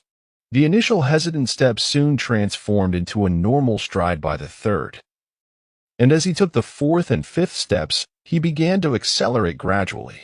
Ultimately, Hyman appeared as though he had sustained no injuries at all, charging forth fearlessly toward the lava-frenzied lizard. On the other side, Nicolia, being a magic practitioner, could only resort to instantaneous ice spikes and wind blades for interference, her utmost limit at that moment. In the arena, she could rely on agility and skill to suppress her opponents, but confronted by such a colossal beast, she lacked Haman's formidable physique capable of engaging in close combat. Hyman let out a mighty roar, utilizing a taunt skill against the lava-frenzied lizard. He sprinted 2 steps to the left before executing a roll, narrowly evading the lizard's sweeping tail. As he landed, he leaped forward once more, reacquiring his unwieldy heavy shield. With the shield in hand, confidence surged. Hyman roared again, using the taunt skill to firmly draw the lava-frenzied lizard's ire upon himself. A capable shield-bearer is one who can attract the enemy's hatred. As the lava-frenzied lizard abandoned Nicolia and charged fiercely toward him, Hyman was finally well prepared for the confrontation. His knees slightly bent, his feet firmly anchored to the ground. His deep-set eyes revealed no trace of fear. He focused intently on the beast's movements. 5 meters, 3 meters, 2 meters. When the creature's massive maw, lined with sharp teeth and exuding a foul stench of sulfur, was nearly within reach, Hyman shifted from a defensive posture. His muscles tensed explosively, propelling the unwieldy heavy shield forward. The essence of the shield's technique, shield counter, with a 30% passive retaliation combined with the full rebound of the shield counter. Haman's response to the lava-frenzied lizard's force was even more potent than the strength with which it had charged. Affected by the taunt skill, the lava-frenzied lizard had committed fully to its assault. The impact sent it reeling, disoriented, as it tumbled to the ground with a roar. In contrast, Hyman, firmly grounded, exhibited remarkable stability, characterized by his resolute steps that resulted in him merely retreating 2 paces. With a single strike, a colossal beast, many times larger than itself, was sent crashing to the ground. Such a stunning spectacle was enough to leave all witnesses in disbelief. However, Nicole had previously witnessed Haman's peak prowess a decade ago, while Grandpa Sean simply suffered from poor eyesight. Thus, neither of her companions displayed the astonishment that would have pleased Hyman. Taking advantage of the fallen lava lizard, Nicole raised her right arm high, brandishing a wand that possessed nothing but resilience. She extended her lithe, cheetah-like form, her muscles contracting with explosive power as she hurled the wand. Like a javelin, it pierced directly into the beast's skull, deepening the wound that had already been inflicted by an epic battle blade. The intense pain elicited a piercing scream from the lava lizard. As its roar reverberated through the air, the corridor where Hyman and his companions stood trembled, as if some creature of comparable size to the lava lizard had been drawn in by the cacophony of cries. The battle raged on, and before the lava lizard could redirect its ire, Hyman employed his taunt skill once more. He unfastened a small round shield from his waist and tossed it toward the beast. Although the impact of the shield was insufficient to inflict significant damage, it firmly anchored the creature's attention on Hyman. With the aid of his unique bloodline, Hyman's injuries were mending rapidly. The exquisite, albeit ineffective, heavy shield could easily withstand the toll of shield bashing, bolstering Hyman's confidence in his ability to solo the lava lizard. At that moment, the corridor quaked violently once more, the tremors far more intense than when the lava lizard had previously burst forth from the earth. "Another giant is coming. Should we retreat?" Sean called out loudly. Hyman glanced at the lava lizard, which had sustained multiple injuries and was clearly at its lowest ebb. After a moment's hesitation, he opted for a prudent course of action, stating, "Let us retreat." No sooner had he spoken than a force severed the corridor. This rupture represented a true physical disconnection. A wall of dark crimson flesh rose from the depths, its visible portion thicker than the entire corridor. The flesh creature did not immediately launch an attack. It merely swayed its enormous body, causing the walls to collapse and the ground to cave in. Hyman, along with his two companions and the lava lizard, found themselves helplessly falling into the abyss that had opened beneath them, as if the very heavens were collapsing.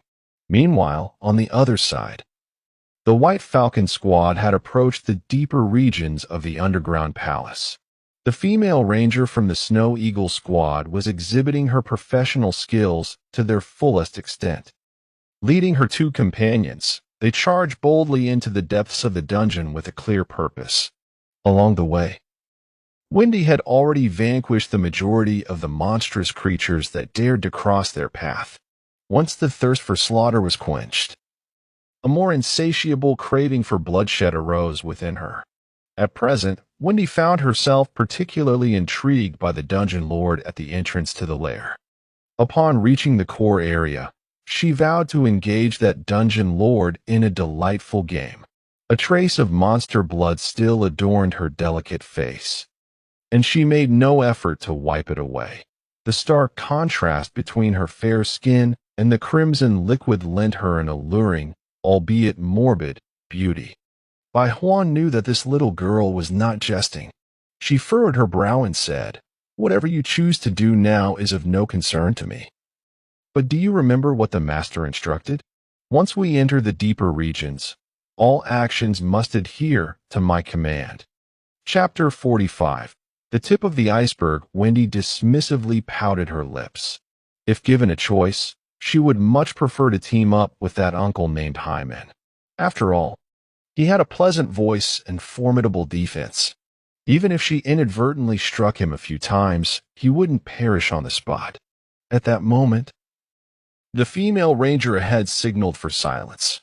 Bai Huan promptly extinguished the intermediate illumination spell in her palm. As a magic swordsman proficient in both martial and magical arts, it was her duty to assume the appropriate responsibilities in the absence of a magic user within the team. Wendy, brimming with excitement, ground her teeth in anticipation. Such moments typically indicated the presence of a formidable opponent. A layer of frost enveloped her delicate fists, silently preparing them for the impending clash. She could hardly contain her eagerness to crack open her toy's skull. Faint flickers of firelight emanated from the corridor ahead, as Bai Huan and her companions approached stealthily. They were met with a cacophony of curious sounds, akin to cries and laughter, emanating from the illuminated direction. Goblin Squad? As elite-level adventurers. Bai Huan and her companions discerned from the sounds that a group of goblins was conversing. However, much like human language, the guttural utterances of the monsters held no meaning for the adventurers. Why would such lowly beasts appear so near the depths of the dungeon? Similar questions arose simultaneously in the minds of Bai Huan and the female ranger, while Wendy was consumed entirely by an overwhelming desire for bloodshed. As they drew nearer, Wendy could no longer contain herself and darted around the corner. Although her frame was slender and petite in that moment, she resembled a fierce tiger charging into a flock of sheep. Her frosted fist struck down with tremendous force, smashing a goblin's head into a pulp. The goblins' faces were painted with clear expressions of panic and confusion, and before these lowly beasts could muster an effective resistance, Wendy's fist descended like the harbinger of death. Each strike signified the shattering of a goblin's bones and sinews. Bai Huan felt a twinge of exhaustion at Wendy's reckless actions.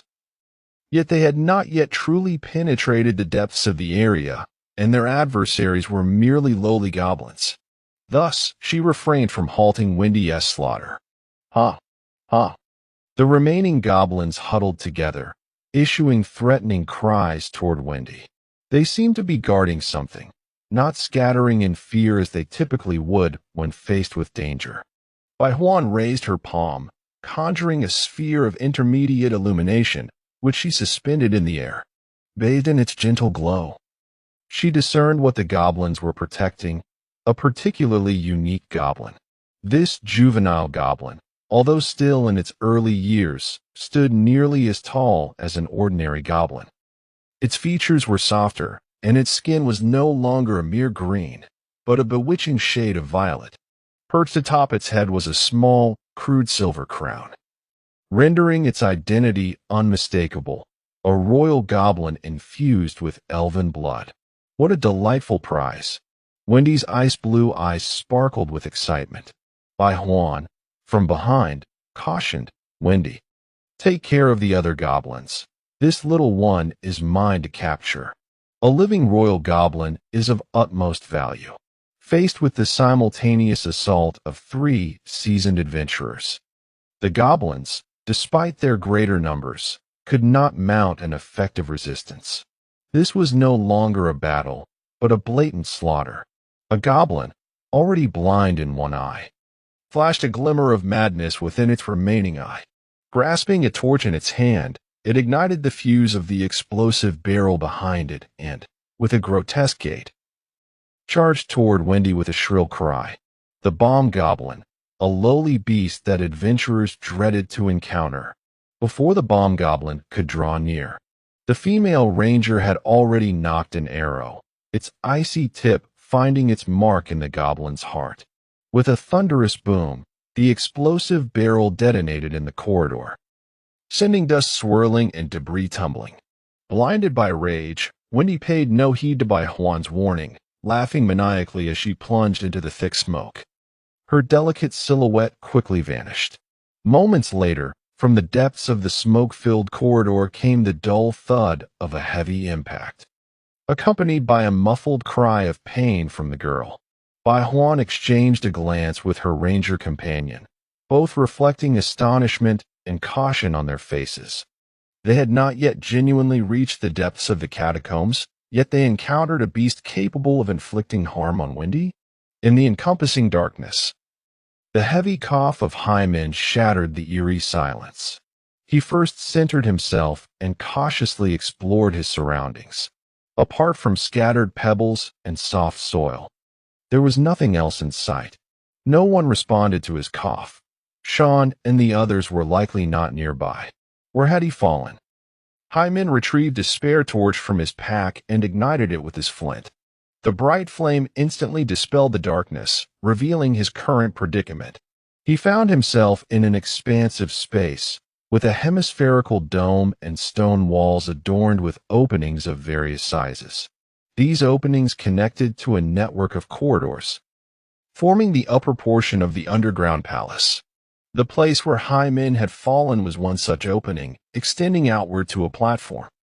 Beneath his feet lay an even deeper darkness, resembling the gaping maw of an abyssal demon. The previously intricate corridors were merely the tip of the iceberg of the entire palace. He hoped that Nicole and the others had not fallen too deep. The torch in his hand could not pierce the darkness below. If his two companions had indeed plunged into it, it would be nearly impossible for Hyman to recover even their remains.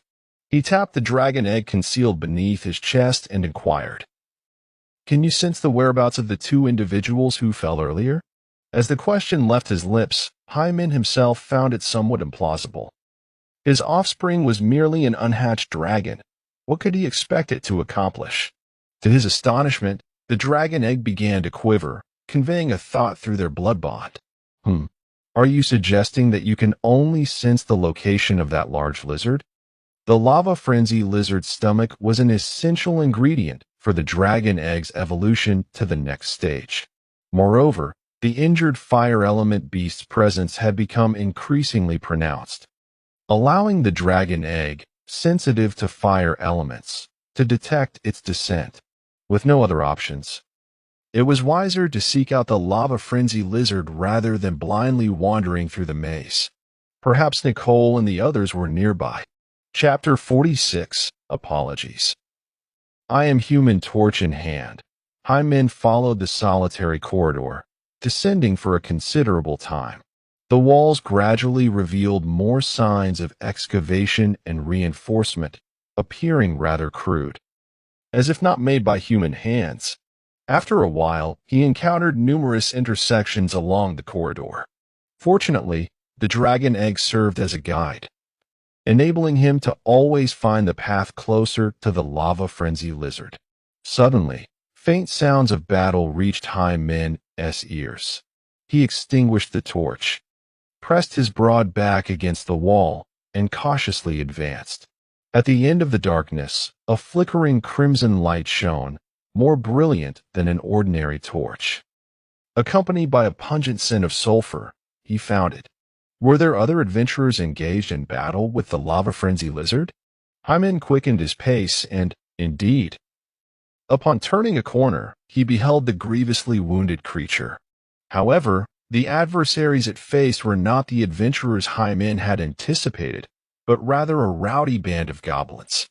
This motley crew comprised over 20 goblins, of which 7 or 8 lay lifeless on the ground, their heads torn off or charred by molten lava. The remaining goblins, rallying around a towering 2-meter giant goblin, braced themselves for a final confrontation with the severely weakened lava frenzy lizard. A giant goblin? Was this territory belonging to a royal goblin clan? Giant goblins were scarce and, due to their sluggishness, unsuitable for hunting. Such formidable goblins typically served as leaders of small territories or as guards to royal goblins. Coupled with the crude excavation marks observed earlier in the tunnel, it was evident to Hyman that this area belonged to a royal goblin clan. At that moment, the battle had escalated to a fever pitch. The lava frenzy lizard's stamina was evidently waning, with Nicolia's one still embedded in the wound atop its head, blood pouring forth and gradually sapping the life from the beast. Meanwhile, the goblin squad was not faring well, aside from the giant goblin, who was accruing fresh bite and scratch marks. The deaths of their comrades were eroding their fighting spirit, perhaps in a matter of 2 or 3 more goblin casualties. The remaining goblins would completely unravel and flee in disarray. This was dire. The goblins had squandered their opportunity, and a rout was inevitable. Hyman's gaze fell upon the intact limbs of the lava frenzy lizard. Though he was confident in his ability to single-handedly slay this large beast, a creature determined to escape and unhindered in its mobility would be unattainable by a mere ordinary shield-bearer like himself. There was no alternative. He would have to rely on the shield to deliver the offensive. Hyman crouched, gathering his strength, and as he spun, he hurled his cumbersome shield. The dark shield flew forth from the shadows, and as it was illuminated by the flames, it struck one of the lizard's hind legs. The lava-frenzy lizard let out a pained roar, its amber eyes suddenly fixating on Hymen, who emerged from the darkness. The goblins, too, registered this armored human, their grotesque faces betraying a newfound wariness. The act of ambushing, regardless of whether it involved humans or beasts, was universally despised. After a moment of hesitation, Hymen removed his full-face helmet. The instant the goblins beheld Hymen's visage, their wariness transformed into profound relief. It turned out that a comrade had arrived to provide assistance. The ability of the thousand-faced illusion truly enabled one to masquerade as these humanoid creatures.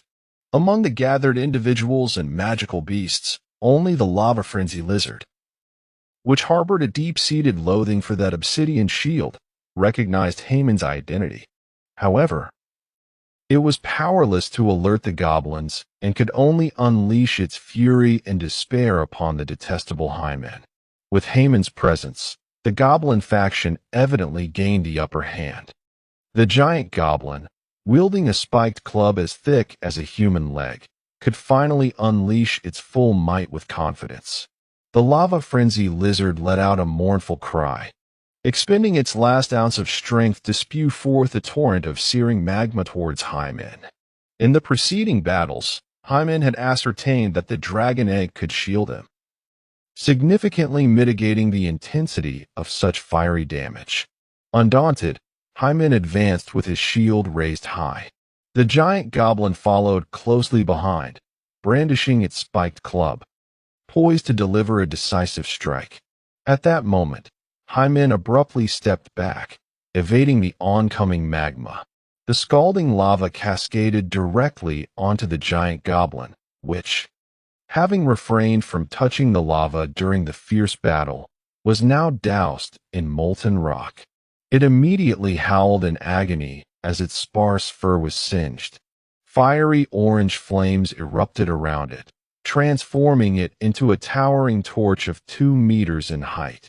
A flame goblin, armed with a crystal longbow, rushed to the giant goblin's side and, utilizing its innate extraordinary powers, desperately pulled the flames from its comrade towards itself.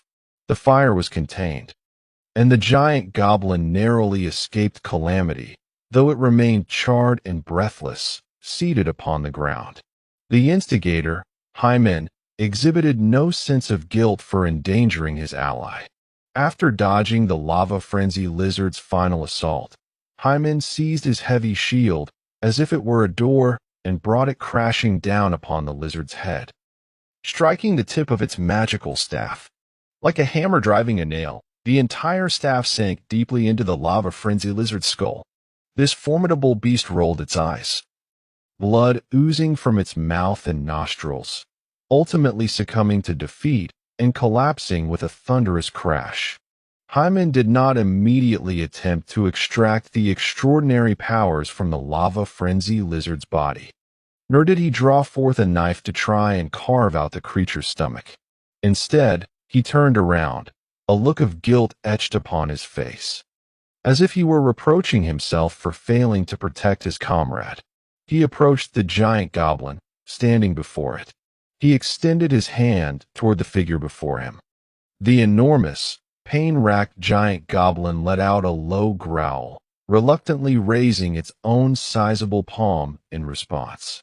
Yet, what awaited it was not a friendly gesture of support, but rather a heavy, descending dark shield. Apologies, I am but a human. With a single strike, the shield shattered the giant goblin's skull. Before the remaining goblins could react, Hymen twisted at the waist and hurled the heavy shield once more. Unlike the small round shield, the massive shield could not change direction midair. Hymen's third target was unmistakably clear, a goblin wielding a crystal longbow. The significance lay in the weapon it held, for Hymen had seen it before. It belonged to the female ranger of the Snow Eagle Adventurers Guild. It seemed that someone had encountered trouble with the prowess of the Snow Eagle team. They should not have been easily defeated by these goblins. Even if faced with the giant goblin, their skills would likely allow them to escape. Hyman pondered this. Yet the current situation suggested that even the ranger's personal weapon had fallen into the hands of the goblins. Had they encountered some other peril? Perhaps that enormous dark red creature, so massive that its full form remained obscured? As Hyman contemplated, his hands were not idle. He approached the corpse of the lava-frenzy lizard. After considerable effort, he utilized the weapons left behind by the goblins to make an incision in the relatively soft belly of the lizard. Having breached the armor, he carefully extracted a jade knife and began to meticulously cut through the flesh and blood of the lizard's abdomen. The dragon egg hidden beneath his collar sent forth a persistent urge through their blood bond. The delicacy lay before him, yet his father clumsily struggled to process it. This left the dragon egg, having not eaten for several days, feeling a sense of grievance and discontent. Hurry up. You go in and eat. The remaining blood of the lava-frenzy lizard was still scalding hot, prompting Hyman to remove the dragon egg and directly insert it into the wound. The dark red glow pulsed rhythmically like a heartbeat. The dragon egg conveyed a sense of joy back to Hyman. If the lizard's stomach could be considered the main course, then the other flesh and organs were merely delectable snacks. Hyman had promised to bring the dragon egg to a buffet, and he had indeed kept his word. As the extraordinary energy within the body of the massive beast was absorbed by the dragon egg, Hyman placed a blank scroll upon the chest of the giant goblin. Ethereal points of light emanated from the corpse, converging upon the blank scroll and inscribing it with unique, mysterious patterns. While waiting, Hyman picked up the crystal longbow and inspected it with great care. This weapon, originally intended as a tribute to the goblin chief, has now fallen into the hands of an unremarkable fire goblin. This indicates that the Snow Eagle squad is likely facing trouble in close proximity. With this thought in mind, Hyman urged, "Hurry and finish absorbing the stomach pouch of the lava-frenzy lizard. Leave the rest aside. We have something far more delectable awaiting us." The dragon egg, basking in the essence of fire elements, quickened its consumption upon hearing of the impending feast. Once the dragon egg completely absorbed the fiery essence contained within the lava-frenzy lizard's stomach, Hyman swiftly retrieved his offspring. He wiped away the blood and grime before reattaching the dragon egg around his neck. At that moment, the previously blank scroll had absorbed sufficient spiritual energy, transforming into a basic scroll entitled Might of the Behemoth. After securing the longbow and the scroll, two of the most valuable spoils, Hyman reignited his torch and ventured deeper into the passageway. The disguise provided by the thousand-faced illusion could only be maintained for a maximum of 1 hour. To avoid unnecessary complications, Hyman moved swiftly, and it wasn't long before he encountered a small squad of goblins. They hurriedly raced past, seemingly heading in the direction from which Hyman had come, presumably to support their comrades. However, the roars of the lava-frenzy lizard and the cries of its companions had abruptly ceased, leaving the goblins momentarily disoriented as they blindly navigated the winding tunnels. This illustrates that while the goblin race possesses a certain societal structure and individual intelligence, it is not particularly extensive. Upon spotting the imposing figure of Hyman, the goblins immediately assumed a defensive stance. Yet, as they recognized the unmistakable features of Hyman's goblin visage, one that bore a hint of regal elegance, they promptly adopted a posture of respect, chattering among themselves as if inquiring about something. Hyman remained silent, merely gesturing toward a specific tunnel. The goblins expressed their gratitude with a cacophony of strange sounds before dashing toward the indicated passage. The stature of the giant goblin holds significant status within their community. With Hyman's formidable physique, he could convincingly portray the role of a giant goblin, seizing the opportunity while the thousand-faced illusion was still active. Hyman swiftly traversed several more tunnels. Eventually, he heard a commotion of shouts resonating from nearby. Extinguishing his torch, he cautiously approached the source of the voices. Soon, a flurry of hurried footsteps echoed from the dark passage, drawing closer to Haman's position. Holding his breath, Hyman utilized the flickering light behind the footsteps to finally discern the figure approaching. White Falcon. At this moment, the White Falcon, her disheveled shoulder-length black hair drenched in sweat, clung to her forehead, presenting a rather disheveled appearance.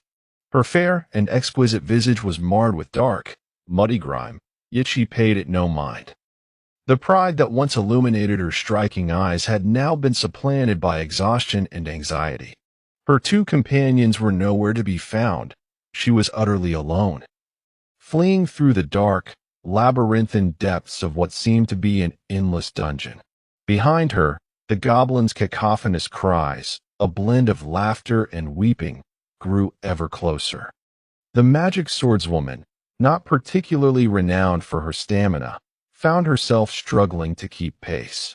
Just then, a powerful hand abruptly emerged from the shadows, seizing her arm and pulling her into the darkness without hesitation. The falcon's gaze sharpened instinctively, her long sword poised to strike, when a deep voice, tinged with familiarity, commanded, "I am Hymen." Remain silent. In the obscurity, the falcon could not discern Haman's features, yet there was an unsettling sense that he had undergone some transformation. The goblins, brandishing torches, rendered the darkness ineffective as a shield. The falcon yearned to urge Hyman to flee with her, but his grip on her arm was unyielding. The pursuing goblins drew nearer. With her lips pressed tightly together, she refrained from uttering a sound. At that moment, Hyman released her wrist and stepped into the light, causing her heart to race, fearing he intended to confront the goblins head-on. However, as the glow of the approaching torches illuminated him, she was horrified to discover that Hyman's countenance had morphed into that of a goblin. The goblin pursuit party, numbering around 20, was followed by two hulking giant goblins. Faced with such a formidable assembly, the falcon might have achieved a fleeting victory in battle, but the true goal was to escape alive from this goblin-infested territory. As a noble giant goblin, Hyman remained silent. After an exchange of gestures, the significance of which even Hyman could not comprehend, the goblin squad expressed no suspicion and clamored toward the direction indicated by him.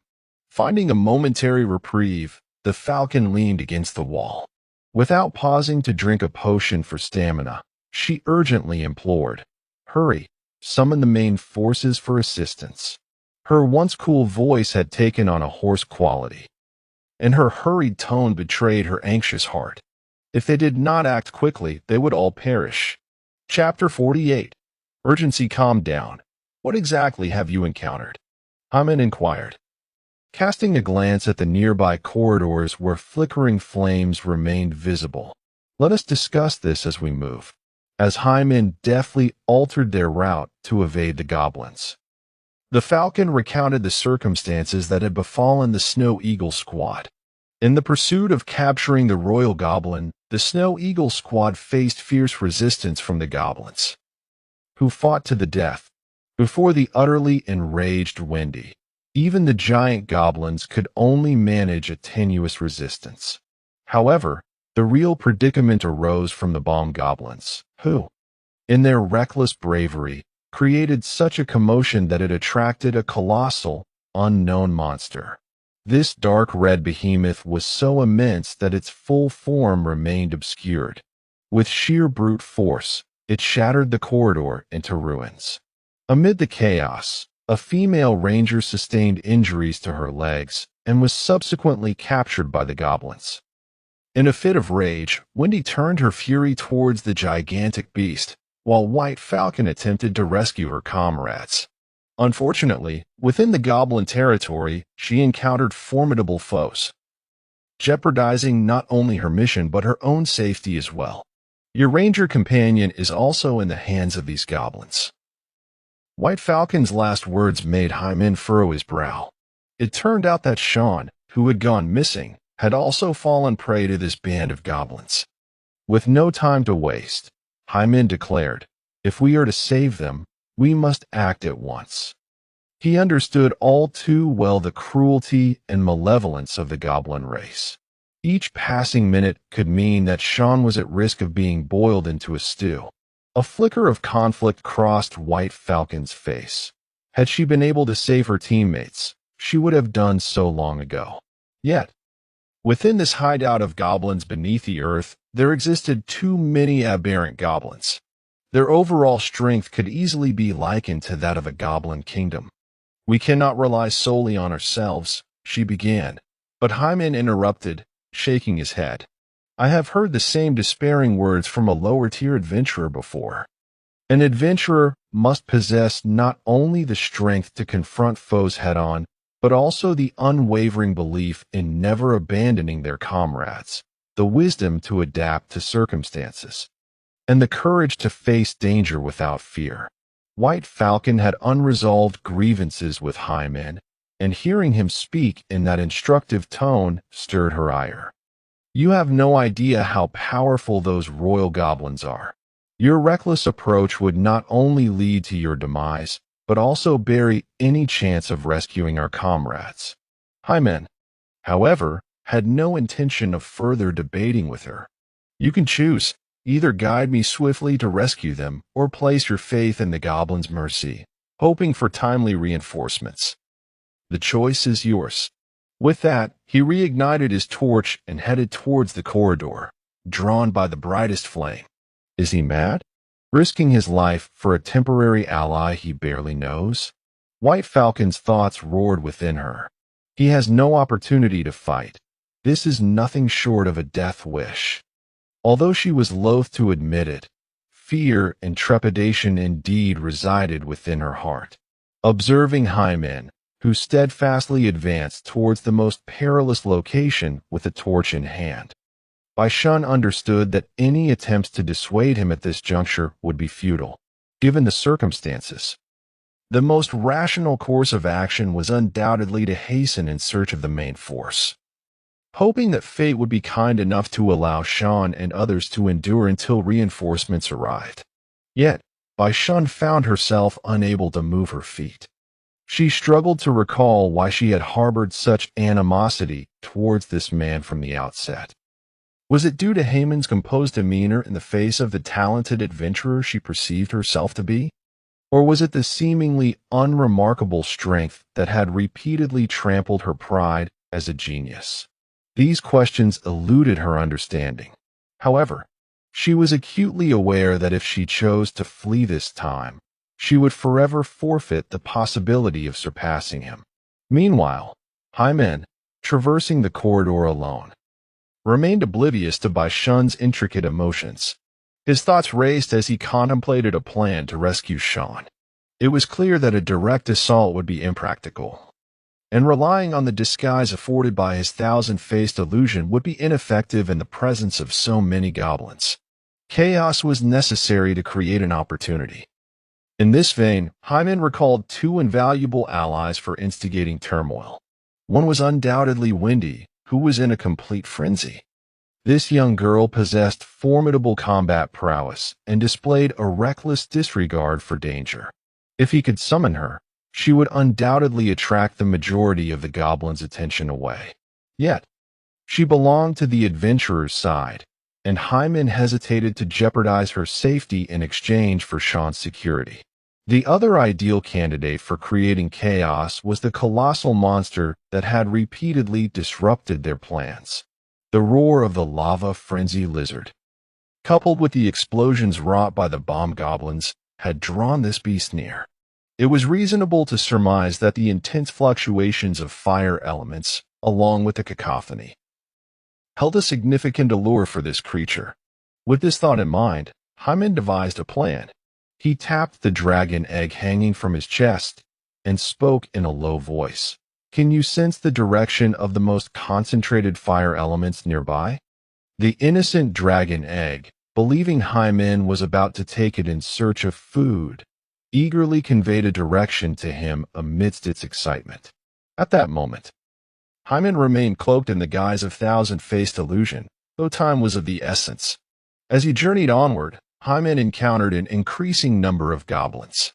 These diminutive beasts moved with a sense of urgency, wielding stone spears and crude clubs, or carrying hastily constructed barrels of explosives, akin to soldiers rushing to the battlefield. Were the adventurers' main force clashing head-on with these goblins? Or was there another horde of beasts engaged in battle with them? Regardless of the truth, it is good news for Hyman. Only in an increasingly chaotic situation can Hyman have a greater chance of rescuing his captured companions. At last, after trailing a bomb goblin and entering a hidden door, Hyman beheld what he desired, a mountain of explosive barrels. The crude construction of these barrels represents one of the few flashes of technological prowess displayed by the goblin race. Although these hastily made barrels possess a lamentable instability, making them prone to accidental detonations, their destructive power is unequivocal. In close proximity, their force rivals that of a high-level fireball spell. The bomb goblin gazed at Hyman with confusion, unable to comprehend why a noble giant goblin would grace their bomb storage. The illusion effect abruptly ceased. The bomb goblin stared in terror at its kin, witnessing the transformation of the majestic, robust giant goblin into a loathsome human. Hyman wore a smile that entirely contradicted the wholesome image of a shield guardian, manifesting a madness surpassing that of the bomb goblin. The triviality of small explosions was beneath him. This time, he would orchestrate a grand spectacle of fireworks. Chapter 49. Royal Goblin Deep within the Goblin Underground Kingdom. In a cavern spacious and filled with treasures of gold and silver, hundreds of goblins scurried about anxiously. They presented chunks of beast flesh and blood to the great Goblin King seated upon his throne. Sean and the female ranger were bound hand and foot, discarded amidst the glittering wealth. What were they doing? A note of evident fear laced the female ranger's voice. Tales of goblins' malevolence and cruelty have long circulated within the adventurers' community. Due to the disparity in strength, few human adventurers fell into goblin captivity. However, every human who did was said to endure horrors worse than death itself. Sean's gaze wandered, seemingly searching for his short bow. Upon hearing the ranger's inquiry, he replied in a low voice, "Do not be frightened by what I am about to say. The goblins are preparing for a wedding for their king." A wedding? The female ranger's face drained of color, perhaps recalling some dreadful tale about goblins. Observing her lack of fear, Sean shook his head and said, "In comparison to my impending role as a sacrifice, your chances of survival are considerably greater." At that moment, two goblins wielding short spears approached. They roughly seized Sean, compelling him toward a bubbling cauldron. It appeared that today's goblin menu featured a hearty stew. Sean chuckled self-deprecatingly and turned to the female ranger, saying, "Stay alive. Regardless of the circumstances you encounter, never choose to end your own life. Only by living can you seize the chance for vengeance." Just then, a thunderous roar echoed from outside the cave. The sound was so immense that, although it originated from a distance, it sent waves of fear rippling through the goblins within the cavern. The accompanying tremors caused the goblins to scatter in panic, their limited intellect failing to comprehend the unfolding chaos. Perched upon his throne, the great Goblin King let out a bellow that resonated with supreme authority, swiftly replacing the ordinary goblin's fear with a profound reverence. By the standards of adventurer ratings, this roar rivaled the effects of a high-level intimidation skill. Surrounding the throne were 7 uniquely distinct goblin variants, some resembling humans, while others had the upper bodies of goblins and the lower bodies of horses. There were even those towering at 3 meters, their bulging muscles exuding an aura of brutality. These 7 goblin variants were the progeny of the great Goblin King. With a robust and plump arm, the king pointed towards the cave's entrance. The swift centaur goblin immediately took heed, galloping forth with the sound of thunderous hooves to investigate the disturbance. Meanwhile, the goblin, closely resembling a human, approached Sean. Its features almost humanoid, yet marked by the characteristic greenish skin of goblins. It pinched Sean's gaunt cheek and, speaking in imperfect human language, inquired, "Was that commotion caused by you outsiders?" Sean's eyes flicked, and with a cold smirk, he replied, "Oh, are you already frightened? We too are pivotal figures within our team, and my companions will soon arrive here. Since you understand human language, let me advise you, release us, or you shall regret it in due time." The half-human goblin hesitated for a moment but ultimately decided against executing the two humans immediately. It returned to the great goblin king, preparing to convey its thoughts when another resounding crash erupted from outside the cave. This sound differed from the previous explosion. It resembled a colossal creature violently carving its way through the mountain.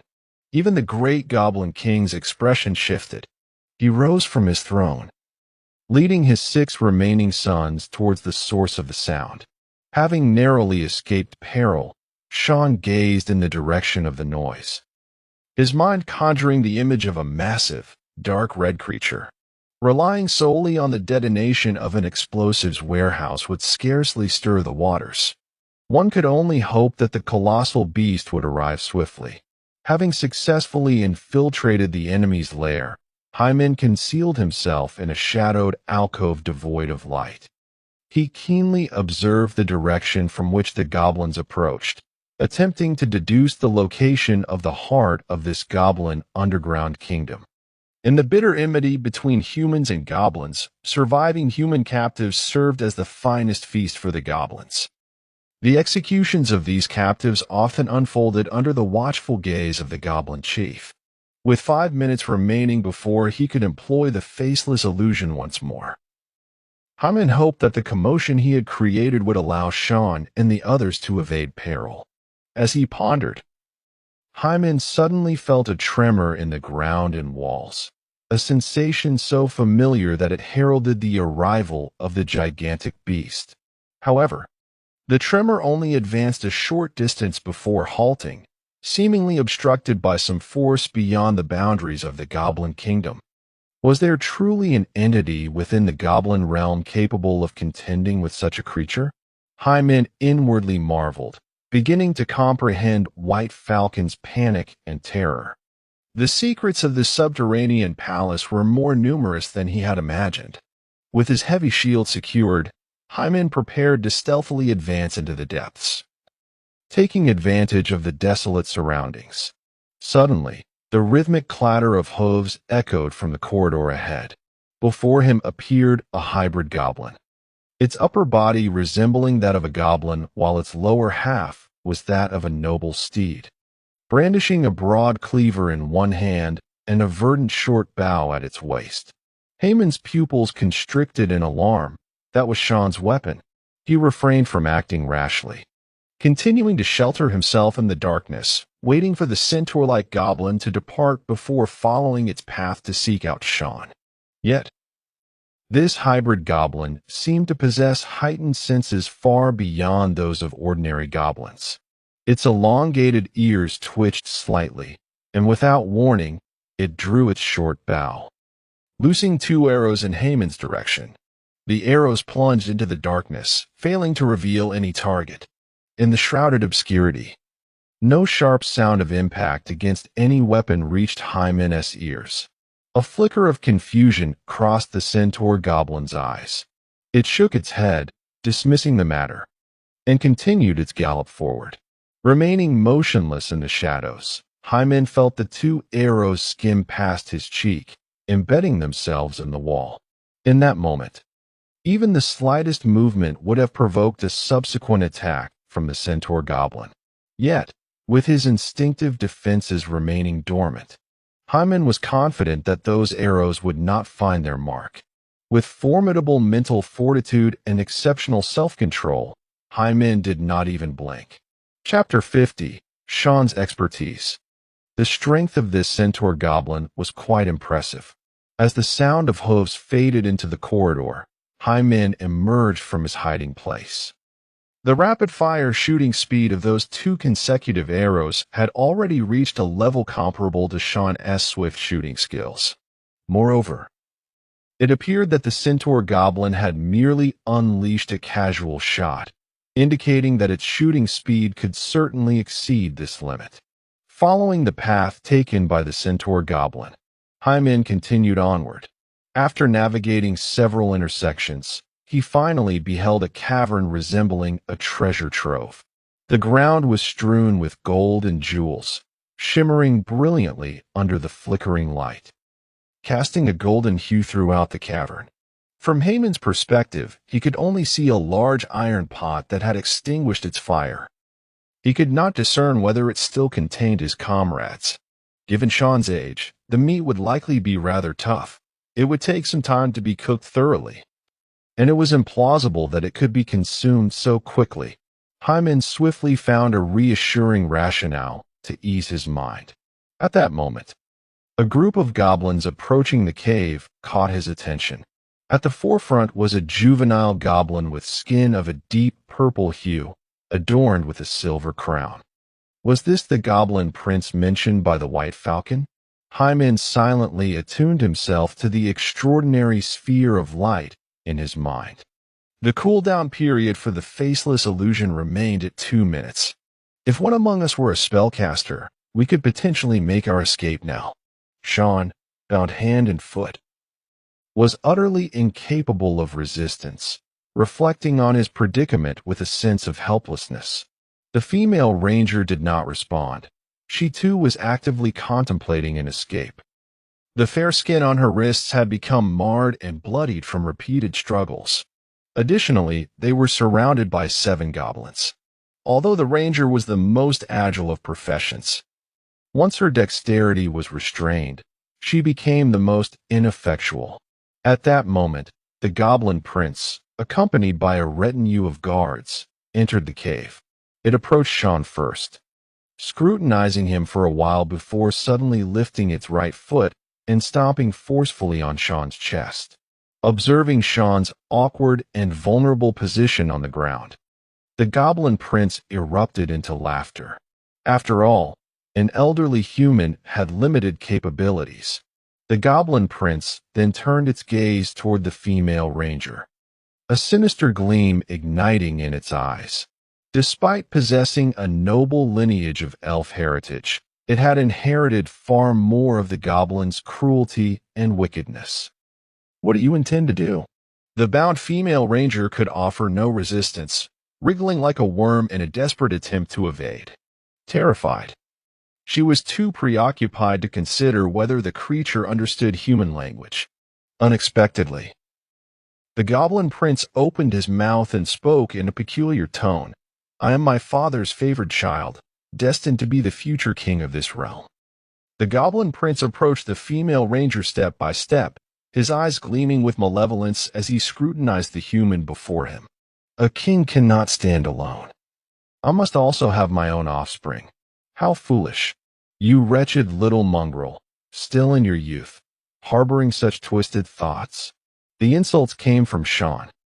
Though bound and facing peril, he remained a seasoned and proud adventurer, unwilling to idly witness his companion suffer indignities. While the ropes could restrain Sean's movements, they could not silence his tongue. His curses seemed to flow without thought, sharp and caustic, rivaling even his archery skills.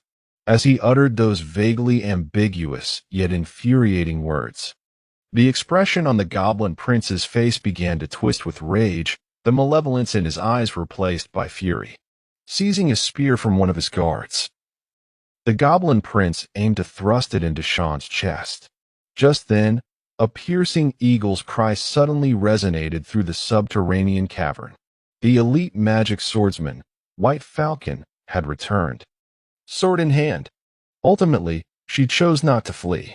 Yet, being inherently proud, she could never follow Haman's lead. Instead, she opted for the only tactic she excelled at: confrontation. Fortunately, The chaos wrought by Haman's incursion had alleviated much of the pressure on White Falcon, allowing her to penetrate deep into the goblin kingdom. Leaping from an aperture at the cave's apex, her magical cloak bestowed upon her the aid of the wind element, transforming her into a swift bird of prey as she soared over the heads of numerous goblins. She charged directly at the goblin prince, her finely crafted longsword cutting a brilliant arc toward his head. Thankfully, the goblin prince was always surrounded by a multitude of guards during his outings. A giant goblin reached out to intercept the airborne White Falcon. Though he failed, he nonetheless altered her trajectory. With a huff, White Falcon kicked off the face of a goblin, redirecting her momentum to maintain her assault on the goblin prince. A nearby goblin screamed and lunged at her, while another shielded the prince. The longsword struck with such speed it was nearly imperceptible. White Falcon executed a shadow blade technique, instantaneously slaying 2 ordinary goblins. Yet she missed the final opportunity to assassinate the goblin prince. Realizing the futility of her efforts, White Falcon ceased her relentless pursuit. She executed a roll upon landing, dissipating her momentum. Before she could fully rise, Bai Huan unleashed another sweeping strike with her shadow blade, forcing nearby goblins to retreat or inflicting wounds upon them. Seizing the fleeting moment created by the goblins' encirclement, she cut the ropes binding Shan and the female ranger. The goblins that originally occupied the cavern had either joined their king in fending off the invasion of a colossal beast or were engaged in skirmishes with the main party of adventurers. A portion of them had been drawn to the commotion caused by Hymen, currently investigating the source of the explosion. The 3 adventurers stood back to back, facing over 20 goblins. This battle was far from over. Please take my companions and go ahead. I will hold them off, Bai Huan succinctly instructed before darting into the fray, her movements as fluid as a dragon, her sword strikes as swift as a rainbow, charging headlong into enemies that vastly outnumbered her. Shan hoisted the injured female ranger onto his back, his movements showing no sign of hesitation. He seized a spear thrust by a goblin with his bare hands, wielding the crude stone spear with the valor of 1,000 warriors. Master of arms, an intermediate skill. With a spear in hand, he could advance. With a crossbow, he could retreat. Even if weakened, he could wield a dagger, and with great strength, he could bear a hefty axe. Among the myriad of adventurer classes, rangers had the most freedom in weaponry. At that moment, a melodious, gentle song unexpectedly resonated within the cavern. The 3 adventurers, upon hearing the song, felt their fighting spirit wane significantly, soon replaced by an overwhelming wave of drowsiness. Chapter 51. Please be silent. As the drowsiness washed over him, Shan bit down on his tongue, using the pain to momentarily shake off the peculiar influence of the song. He scanned the area with keen eyes, attempting to locate the source of the melody, but given the circumstances, this task proved rather challenging. It was the ability of the royal goblin that had effectively blocked their ears. Simultaneously, Bai Huan employed a similar tactic to momentarily dispel her fatigue. Activating her eye soul gaze, her frigid stare seemed almost tangible, freezing all goblins that dared to meet her gaze.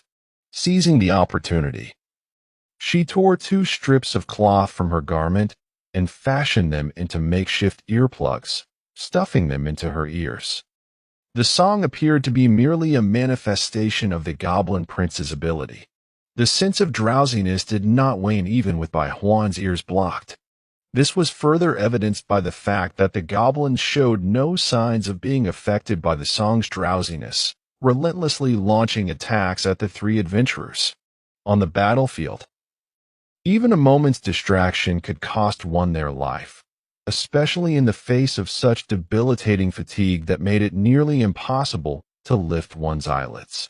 The situation had grown perilously dire. At that moment, a heavy shield flew from outside the cave, crashing down upon the goblins from behind.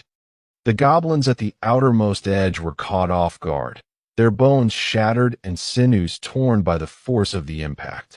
The dark shield possessed remarkable weight, and when combined with the might of its throw, it wreaked havoc among the generally diminutive goblin figures. The target of this thrown shield was unmistakably the Goblin Prince. A towering goblin, exceeding 2 meters in height, let out a fierce roar and charged to intercept the incoming shield. Having already lost much of its momentum in the previous collision, the dark shield was successfully halted by this giant goblin. However, even with its immense strength, the giant goblin found it challenging to lift the heavy shield in such a hurried manner. Hyman dashed forth from his hiding place, realizing the urgency of the situation. Although he could successfully infiltrate using his Thousand Faces illusion, he was unable to conjure an effective diversion in time. His sudden appearance drew a portion of the goblins' attention away from the prince. Some of the goblins guarding the prince brandished their weapons and charged towards Hyman, engaging him in combat despite his defensive nature.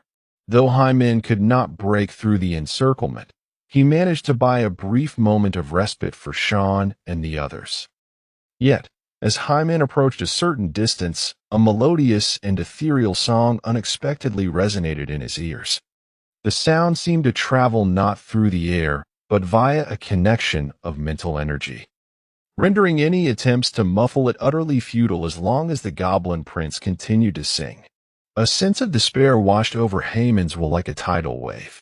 The unique bloodline coursing through him allowed him to disregard pressures, intimidation, and fear.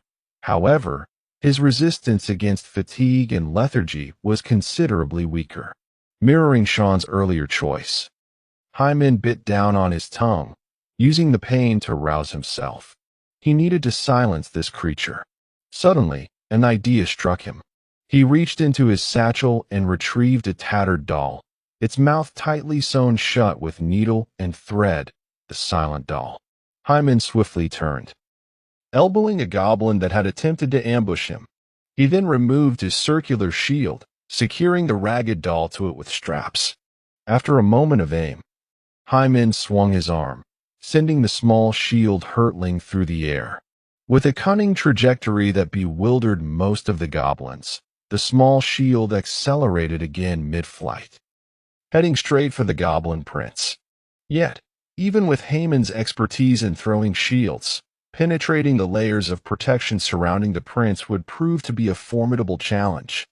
The round shield was intercepted by a guard, yet the silent puppet bound to it was suddenly activated. A surreal, pale blue mist began to spread.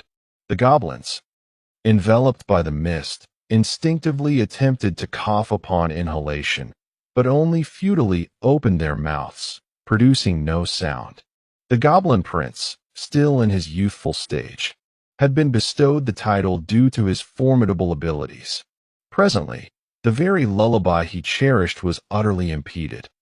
A sense of panic and helplessness seized the heart of the young goblin. Haman bellowed, raising his arms to shield his face. Like a raging bull, he charged through the ranks of goblins. It was only when a spiked club whistled through the air, leaving a deep mark upon Haman's superior armor, that he was compelled to halt. The giant goblin remained the one obstructing his path. The silent puppet could only restrain the Goblin Prince. To break free from the encirclement, Haman and his companions needed to rely on sheer strength to vanquish these goblins. The giant goblin attempted to retract the spiked club, but Haman had already seized the weapon. The limits of humanity seemed non-existent within Haman. Drawing upon the strength acquired through rigorous training, he engaged the giant goblin in a contest of power. Crack! The outcome between the giant goblin and Haman remained undetermined. However, the spiked club, serving as the medium of their struggle, could not withstand the pressure and fractured in two. The giant goblin's massive form was propelled backward by inertia. Yet, Haman, as his adversary, appeared unaffected by this force, standing firm as a mountain. With determined strides, he advanced. Seizing the opportunity, Haman stepped forward, his fist, as large as a bowl, struck like a cannonball against the giant goblin's chin. The blow landed. The giant goblin staggered, nearly collapsing. Haman was acutely aware of his own output capability. For now, he had successfully repelled his opponent.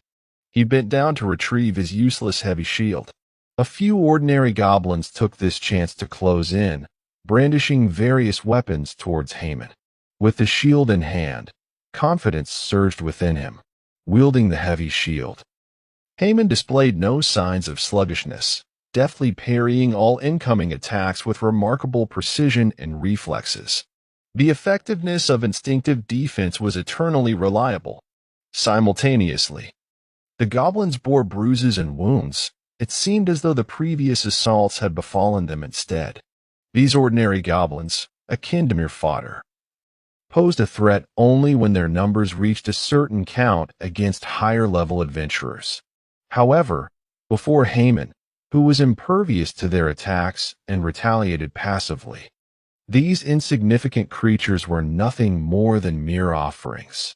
The valiant charge from Haman's side created an opportunity for the White Falcon on the opposite end. Wherever she cast her gaze, the enemy's movements slowed to a crawl. Relying on her superior speed, she navigated through the chaos as if traversing an uninhabited realm, successfully reaching the side of the Goblin Prince. Chapter 52. The Chase. A sword was poised at the Goblin Prince's throat. Just as the White Falcon was about to speak, she found herself utterly voiceless, her mouth agape but silent. The effects of the silent puppet, which she had inadvertently encountered during her incursion, had similarly ensnared her. Though she could not utter a sound, the sharp blade remained a formidable threat.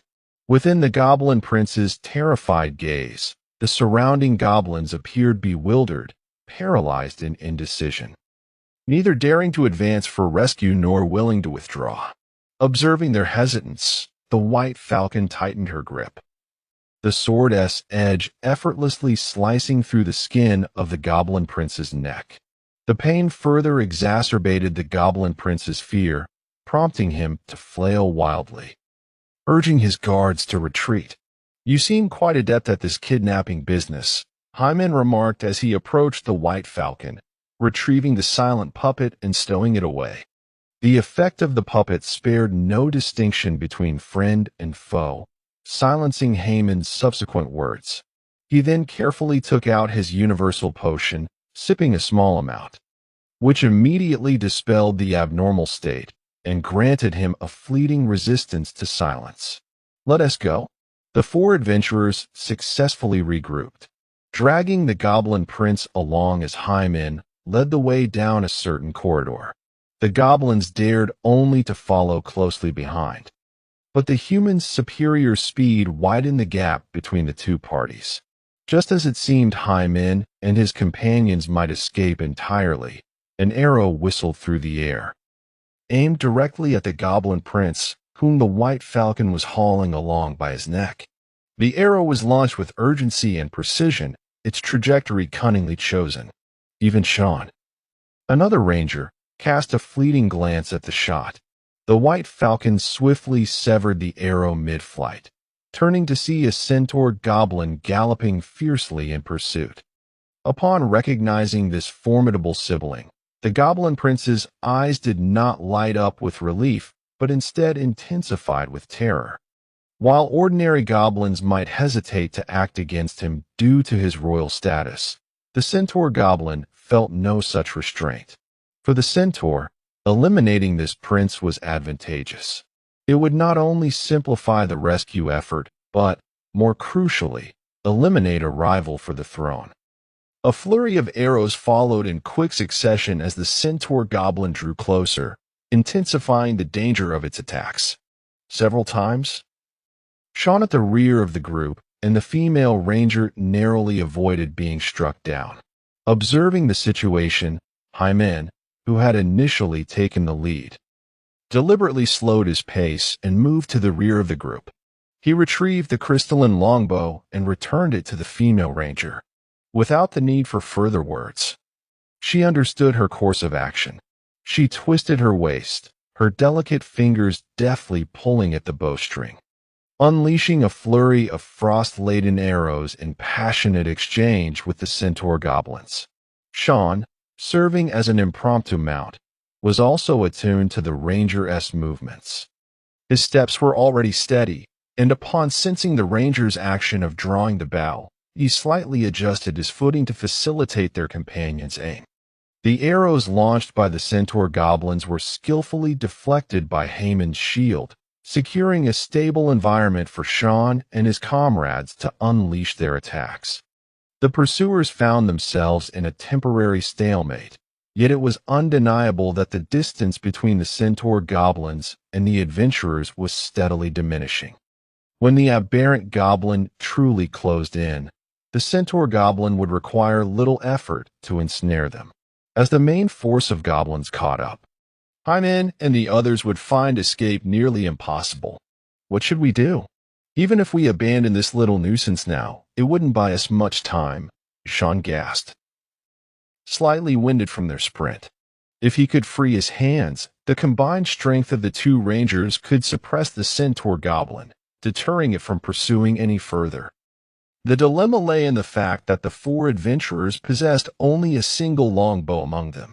At that moment, the swift white falcon, running ahead, turned to the female ranger and said, "Prepare to use that item." Upon hearing this, the female ranger ceased her arrow fire. She drew the bowstring taut, holding a frost-infused arrow in a state of readiness. White Falcon then retrieved a small glass vial from her advanced satchel. Through the transparent vessel, one could discern a swirling mass of white energy within. As soon as the cursed item left the satchel, Hyman and the others felt an abrupt drop in temperature, accompanied by a faint whistling sound in their ears. Without hesitation, White Falcon hurled the glass vial towards the centaur goblin. The vial traced a parabolic arc through the air. Before it could hit the ground, the female ranger released the bowstring. The ice crystal arrow struck midair, shattering the vial. A frigid gust erupted instantly, coating the surrounding ground and walls in a layer of frost. The swirling white coldness rapidly coalesced, forming a massive ice wall capable of sealing the corridor and successfully obstructing the goblins from the rear. This cursed item won't last long. We must quickly find a way out, White Falcon urged. Sean took a couple of heavy breaths, then entrusted the female ranger to Hyman for support. Approaching the goblin prince, he demanded fiercely, "Lead us at once. Should we encounter another goblin along the way, I shall take your life first." The goblin prince, trembling with fear, replied in a quivering voice, "The only exit lies along your path. Returning now would surely lead to a blockade. I beg of you, spare me. Without my burden, your escape will be swifter." Sean, in a swift motion, struck the goblin prince, transforming his pleas into soft whimpers. Meanwhile, the tremors caused by the colossal beast had not yet subsided. The enormous creature, seemingly incensed, increased the frequency of its violent shudders. However, the source of this cacophony remained obstructed outside the goblin kingdom, unable to advance further. Hyman glanced towards the direction of the tremors and suggested, "Let us head that way. Perhaps we can leverage the aid of that beast to escape our peril." A female ranger countered. Those royal goblins from the cave appeared to head towards the source of the tremors. If we follow, we may be walking into a trap. The more dangerous the place, the potentially safer it could be, she argued, for those pursuing us may not hastily follow in that direction. Haemon's rationale had its merits, yet it lacked complete conviction, as they were uncertain whether their destination would lead to salvation or doom. Chapter 53. A misfortune approaches. Are there any other formidable beasts in this underground palace aside from your goblins? Hyman inquired of the goblin prince, finding that communication was feasible. Extracting information thus became a natural course of action. Our goblin kingdom is remarkably powerful. The only creature that can rival us is the abyssal worm, the goblin prince stated, gesturing towards the direction from whence the tremors emanated. This abyssal worm possesses no rational thought. It solely follows its instincts to devour anything imbued with fire elements. Its presence has hindered our kingdom from expanding into the upper corridors of the underground palace, a testament to the worm's destructive capabilities. Is that dark red beast truly a large worm? Hyman pondered. Although he had never faced such a monster, he recalled tales from an old comrade in his team. The abyssal worm was renowned for its enormous size and its unparalleled digestive prowess, capable of consuming anything in its path. The life cycle of this creature is divided into two stages. The first stage is the voracious worm form, which, upon reaching a significant size, selects a specific element as its primary sustenance. After accumulating sufficient elemental energy, it metamorphoses into its second form. The first stage of the abyssal worm is already sufficient to annihilate a small army, while the evolved form is a terrifying entity capable of obliterating entire cities.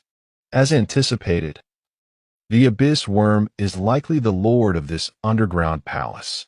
Hyman is uncertain about the combat prowess of the current master-level adventurers. However, considering the upper-tier adventurers who have entered the palace, it is evident that they still lack the necessary strength to confront the abyss worm in the subterranean environment. Upon hearing Hymen's words, the goblin prince shook his head. Deep within the palace lies a terrifying presence. My grandfather, the previous goblin king, once ventured into the depths of the abyss, but never returned.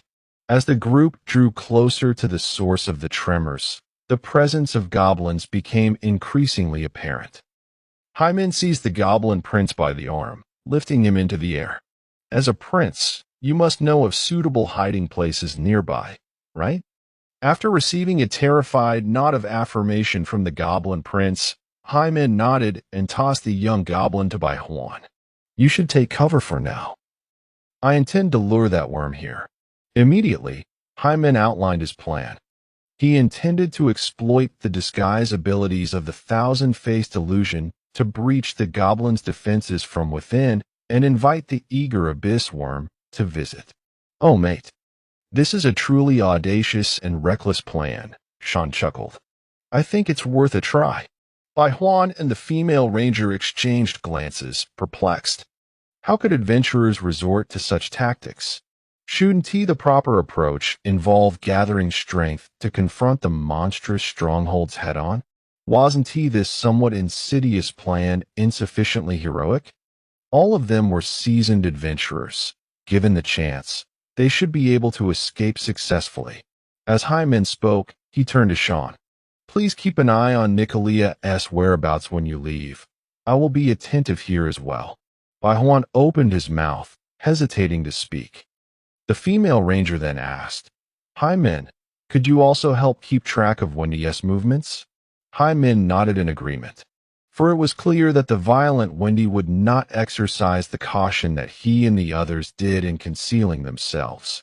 If her presence remained elusive for too long, it could indicate that she was either far away or, regrettably, had met her demise.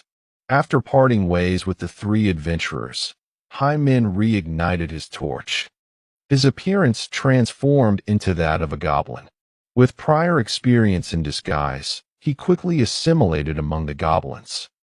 He followed a goblin squad transporting barrels of explosives through several corridors until he emerged into a broad, open cliffside platform. Nearly 100 goblins scurried about, creating a bustling scene without any sense of crowding. Beyond the cliff lay an abyss so deep that its bottom remained unfathomable. In the depths of the abyss, Hyman beheld the full visage of the abyssal worm for the first time. This formidable beast was devoid of eyes and ears, its mountainous head crowned solely with a colossal, circular maw. Jagged teeth crowded the orifice, emitting a dark crimson mist with each gaping motion. The abyssal worm writhed its blood-red form, launching a cataclysmic assault upon the multitude of goblins perched upon the precipice. However, as a corpulent goblin, so rotund that even standing posed a challenge, raised its palm, a resplendent barrier of myriad colors materialized beyond the platform, thwarting the worm's onslaught. Was this creature the leader of the territory, the Great Goblin King? Hyman scrutinized that direction and noticed several distinct goblin variations flanking the Great Goblin King. Some possessed innate magical abilities, assisting the king in both defense and counterattack, while others relied purely on brute strength. Among them stood a colossal goblin, towering at 3 meters with sinewy muscles, hurling barrels of explosives at the abyssal worm. Fiery explosions erupted across the creature's body, and the damage inflicted by this giant was no less significant than that wrought by the magically inclined brethren.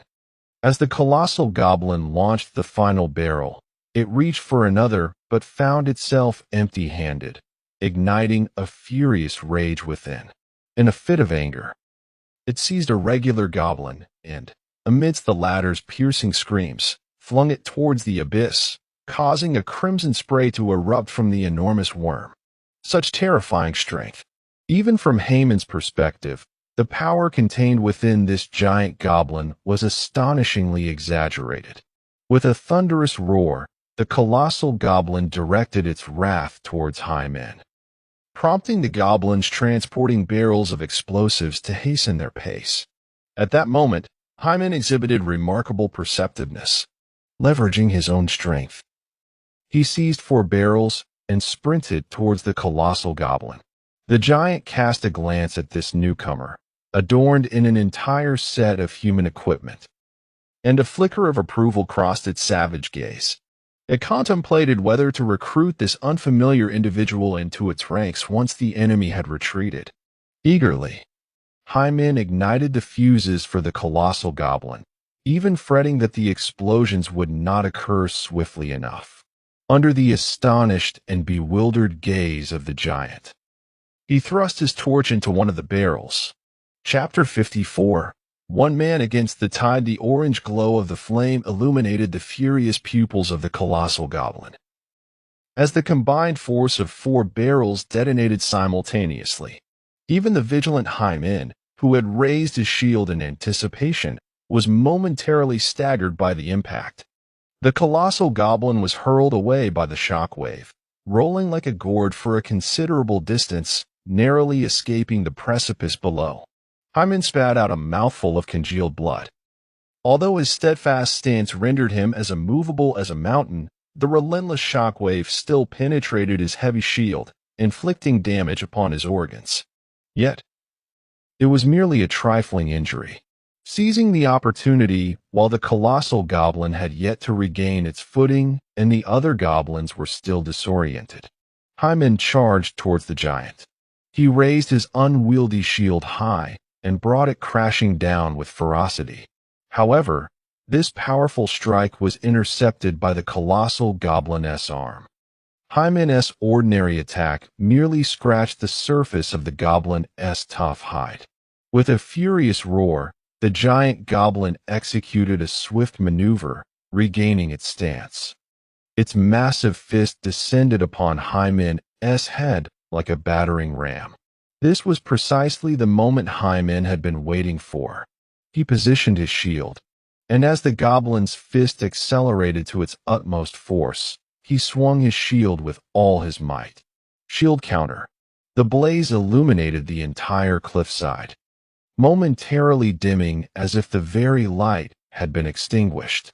The colossal goblin felt as though it had struck not a shield, but an iron mountain.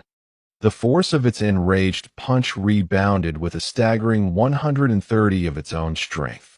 The goblin's wrist buckled under the impact, twisting at an unnatural angle with a crack. The residual force sent the colossal goblin staggering backward, perilously close to the edge of the cliff, summoning its incredible physical control. The goblin managed to stabilize itself, Yet, before relief could wash over it, a dark shield came hurtling through the air, crashing into its chest. The weighty impact delivered the final blow, sending the colossal goblin plummeting into the abyss, its anguished roars echoing in the air. At that moment, another abyssal worm emerged from below, devouring the colossal goblin whole. Two abyssal worms? Hyman recalled the words of an old comrade. Abyssal worms lacked a distinct head or tail. Both ends bore mouths, capable of both consuming and excreting. This anatomical structure allowed these massive creatures to manifest in two separate locations simultaneously. With both now present, the goblin's defenses appeared increasingly precarious. The Goblin King, unable to spare any hands for assistance, glared at Hymen and let out a furious roar. The ordinary goblins, who were of little help in defending against the abyssal worms, surged toward Hymen at the king's command. A horde of hundreds of goblins surged forward, and even master-level adventurers would likely choose to retreat from such ferocity. Hymen wished to evade their onslaught, but behind him loomed a sheer cliff, leaving him with no avenue of escape. "Come forth, you wretches. Let me witness your assaults. Are they merely akin to a tickle?" He taunted. Unable to flee, he invited the enemy's attacks to come at him with greater intensity. Hymen activated his taunt skill. Despite the language barrier, its effect was palpable. The goblins, who had previously been intimidated by Hymen's prowess, now became frenzied and reckless. Their weapons struck him with renewed vigor, as if they yearned to claim his life in a single blow. With his back against the cliff, Hymen faced foes from three directions. His instinctive defense, honed to an intermediate level, could not deflect every strike, but each successful block resulted in a goblin sustaining grievous injuries. The remaining attacks landed upon Hymen's high-quality armor, the incessant and rapid blows swiftly depleting its durability. Yet, Hymen had no time to lament the wear of his rented armor. All his focus was directed towards the skill of firm footing. Confronted by nearly 100 goblins, retreat was not an option. The abyss awaited behind him. Curse this abyss worm for its ineptitude. I've already vanquished one formidable adversary, yet it cannot breach my defenses. The first wave of goblins surrounding Hymen had been grievously wounded by his shield's retaliation. Nevertheless, under the command of the Goblin King and the provocation of Hymen's taunt, more goblins continued to rush forth. This relentless surge placed the foremost goblins in a precarious predicament. Soon, one was felled by Hymen's counterattack, only to be trampled by its comrades in the ensuing chaos. The bloodline power coursing through Hymen's veins continuously dissipated the lactic acid accumulating in his muscles, enhancing the oxygen supply to his brain and lungs. Were it not for his retreating steps and the ever-encroaching cliff, he could have battled these goblins for an entire day. At that moment, the abyss worm finally broke through the iridescent barrier. The Goblin King let out a muffled groan, blood trickling from its mouth, nostrils, and ears. Several of its sons rushed to support the king, dragging it towards the tunnel. The abyss worm, devoid of its own roar, slammed its head against the cliffside platform, using the resounding thud to announce its triumph. The goblins assailing Hymen were suddenly struck down in droves, while the remaining ones entirely forsook their offensive, fleeing chaotically towards various tunnels. The Goblin King cast a resentful glare at Hymen, suddenly extending its plump hand towards him, reaching out with a grasping motion. Just as Hymen felt a momentary sense of relief, he suddenly felt his body grow lighter. As he glanced again, his feet had already lifted off the ground. He felt no fluctuation of wind elements. What was happening? Telekinesis. Hymen gazed in astonishment at the Goblin King. Among the spellcasters he had encountered, those whose mental prowess reached a certain level could wield telekinesis. Yet, such power was typically very feeble. It could manage simple tasks like lighting a candle, picking up a charcoal pencil, or flipping through pages of a book. However, to effortlessly lift a 200-pound behemoth like himself with telekinesis was something Min had never heard of. The Goblin King let out a furious roar, swinging his plump arm violently. From a distance, Min felt as if an invisible hand had grasped him, pulling him uncontrollably towards the abyss. The other head of the abyssal worm swiftly approached, ready to devour the prey presented to it. The sharp teeth embedded in its maw tore through Min's armor. His instinctive defenses activated on their own. As his shield swung, it barely protected his vital areas. His superior-grade armor, however, was completely ravaged by the creature's gnawing. The light rapidly faded away. Darkness and the stench of decay enveloped Min's world. He plummeted down the perilous throat of the abyssal worm. Between the resilient, slippery walls of flesh, he lost track of time as he continued to fall.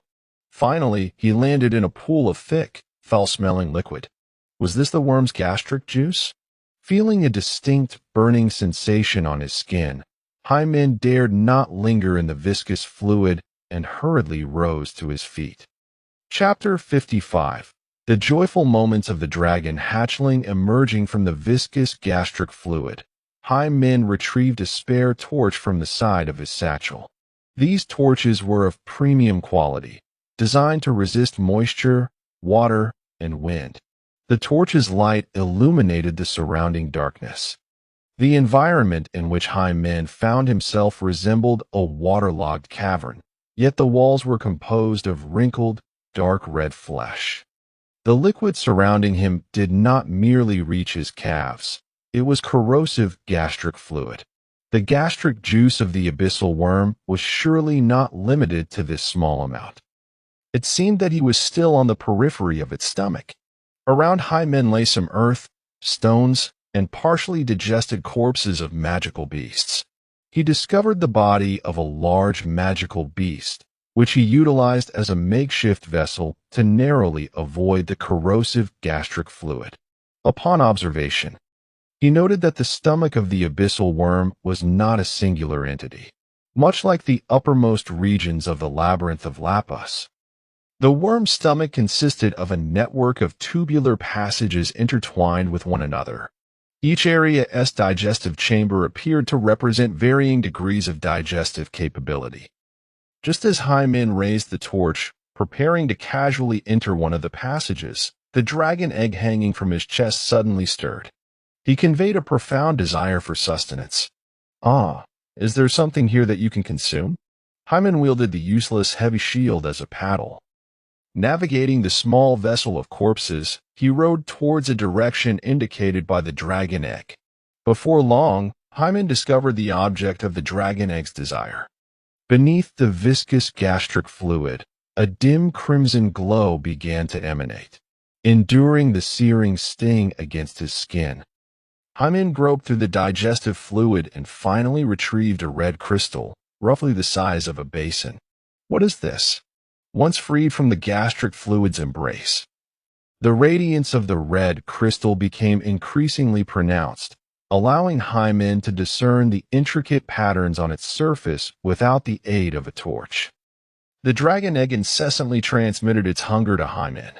He recalled a particular ingredient from his parenting manual, distinctly marked as highly nutritious, safe for children at any developmental stage. Ah, could it be this crystallized fire? You are indeed the first to pilfer food from within another's belly. Min placed the dragon egg down, and as soon as the crystallized fire made contact, the dragon egg began to voraciously absorb the elemental power contained within. Seizing the opportunity while his offspring feasted, Min pondered how to extricate himself from the present predicament. The fleshy walls of the abyssal worm were exceedingly slippery, making ascent nearly impossible. Even if he managed to climb to a higher point, the densely packed sharp teeth of the maw would pose an insurmountable obstacle. The notion of climbing out was swiftly dismissed by Min. Unless he possessed the magic of flight, retracing his steps was virtually inconceivable. Hymen then attempted to strike the fleshy wall forcefully with his shield. The dark red flesh exhibited remarkable elasticity and resilience. Neither heavy blows nor sharp implements could inflict damage. Additionally, even if he managed to inflict some degree of harm, such superficial injuries would hardly be considered significant against the colossal form of the abyssal worm. At this juncture, the dragon egg had completely absorbed the energy from the crystallized fire. The crimson glow ceased, and cracks appeared upon the surface of the crystal, ultimately shattering it into fragments. Regardless of Haemon's current sentiments, the dragon egg was undeniably satisfied. After enduring several days of hunger, it relished the rare opportunity to indulge in exquisite nourishment. Enough for multiple meals. For the dragon egg, this was indeed a moment of utmost joy. Well then, one step at a time. At least the child would not go hungry. Hymen maneuvered the shield, setting forth towards the next location sensed by the dragon egg. Given sufficient time, perhaps the dragon egg could grow and break free from within this abyssal worm's belly. But what would that be? A parasitic dragon within the stomach of a worm? Suddenly, Haemon's wandering thoughts were abruptly interrupted by the resounding sound of a colossal entity emerging from the gastric fluid. Faster than sound arrives a colossal fist, drenched in gastric fluid. The shield, utilized as a paddle, is instantly raised. The instinctual defenses of Hymen ensure that no form of ambush can succeed against him. With a resounding thud, the assailant is caught off guard. His sneak attack is effortlessly thwarted. Not only does Hymen remain unscathed, but he also does not plunge into the gastric fluid. He seems to merge with the lifeless corpse beneath him, sliding sideways over a considerable distance. Ah, you're still alive, it seems. Illuminated by the torchlight, Hymen recognizes the face of the attacker, none other than the gargantuan goblin he had previously deceived. Yet this time, the colossal goblin is marred by a multitude of grievous wounds, the corrosive gastric fluid further tainting its injuries. It may not be long before this robust goblin succumbs, becoming just another corpse adrift in the gastric abyss. A bruise manifests upon the goblin's chest, triggered by the retaliatory effect of Haemon's shield. Had the goblin not launched its attacks so unexpectedly, Hymen would have had ample time to execute his shield counter technique. That single blow could have rendered the goblin an arm short. The discomfort it experiences suppresses the goblin's violent temperament. It casts a fierce glance at Hymen before wading through the gastric fluid, retreating in the opposite direction. Indeed, the intellect of magical beasts is limited. Had it relied solely on its formidable strength to force me into the gastric fluid, it would have spelled trouble for me. Against such brutish creatures, Hymen's shield perpetually exerts a suppressive effect. Following the guidance of the dragon egg, Hymen uncovers 3 kinds of fire elemental ingredients, yet to be fully digested within this digestive chamber. The dragon egg is elated, absorbing the extraordinary energy that rightfully belongs to the abyssal worm. Bathed in a dark crimson glow, the hatchling within the dragon egg grows increasingly robust. Having thoroughly scavenged this digestive chamber, Hymen navigates through a passage resembling a tunnel formed by flesh, entering the next layer of the digestive cavity. The dragon egg continues to sense the location of new nourishment, simultaneously issuing warnings of food protection through their bloodline connection. This indicates that the colossal goblin still lurks in the shadows, unwilling to relinquish its vendetta against Hymen. Upon reflection, the gargantuan goblin finds itself with no other options. Having been swallowed by the abyssal worm and burdened with grievous injuries, its fate is sealed. It faces a solitary demise or a mutual descent into the afterlife with its enemy. For a creature characterized by its violent disposition and thirst for vengeance, the choice is entirely superfluous. Ignoring the fate that awaits the colossal goblin, Hymen presses onward. Hyman continued his quest to seek sustenance for his offspring. Within the stifling confines of his digestive chamber, an unexpected chill suddenly swept through, causing Hyman to shudder. What was that? A piece of floating ice over there. As he maneuvered his shield towards the source of the cold, he finally approached the iceberg adrift in the gastric fluid. Surprise flickered in Hyman's eyes as he beheld two women, one large and one small, curled up within the ice, their eyes closed in slumber. Nicolia Wendy? The elusive Nicolia had indeed been swallowed by the abyssal worm. And as for young Wendy, Hyman had suspected this possibility ever since he learned from the White Falcons that she had ventured alone to confront the abyssal worm. Nicolia, can you hear me? Hyman struck the icy surface. The ice was remarkably solid. He felt as though he had struck an iron plate. It was precisely this unyielding nature that had allowed the two ladies to endure in the caustic gastric fluid until now. Merely evading their fate was not a sustainable solution. The gastric fluid would inevitably erode the ice.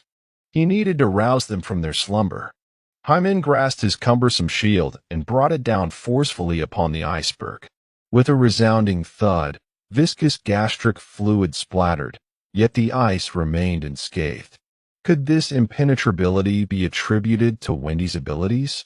Contemplating this, Hyman decided to summon the colossal goblin for assistance. With the goblin's immense strength, he was certain it could shatter the ice and awaken Wendy. With this thought in mind, Hyman stood atop the iceberg and swung his shield once more, striking the ice with all his might.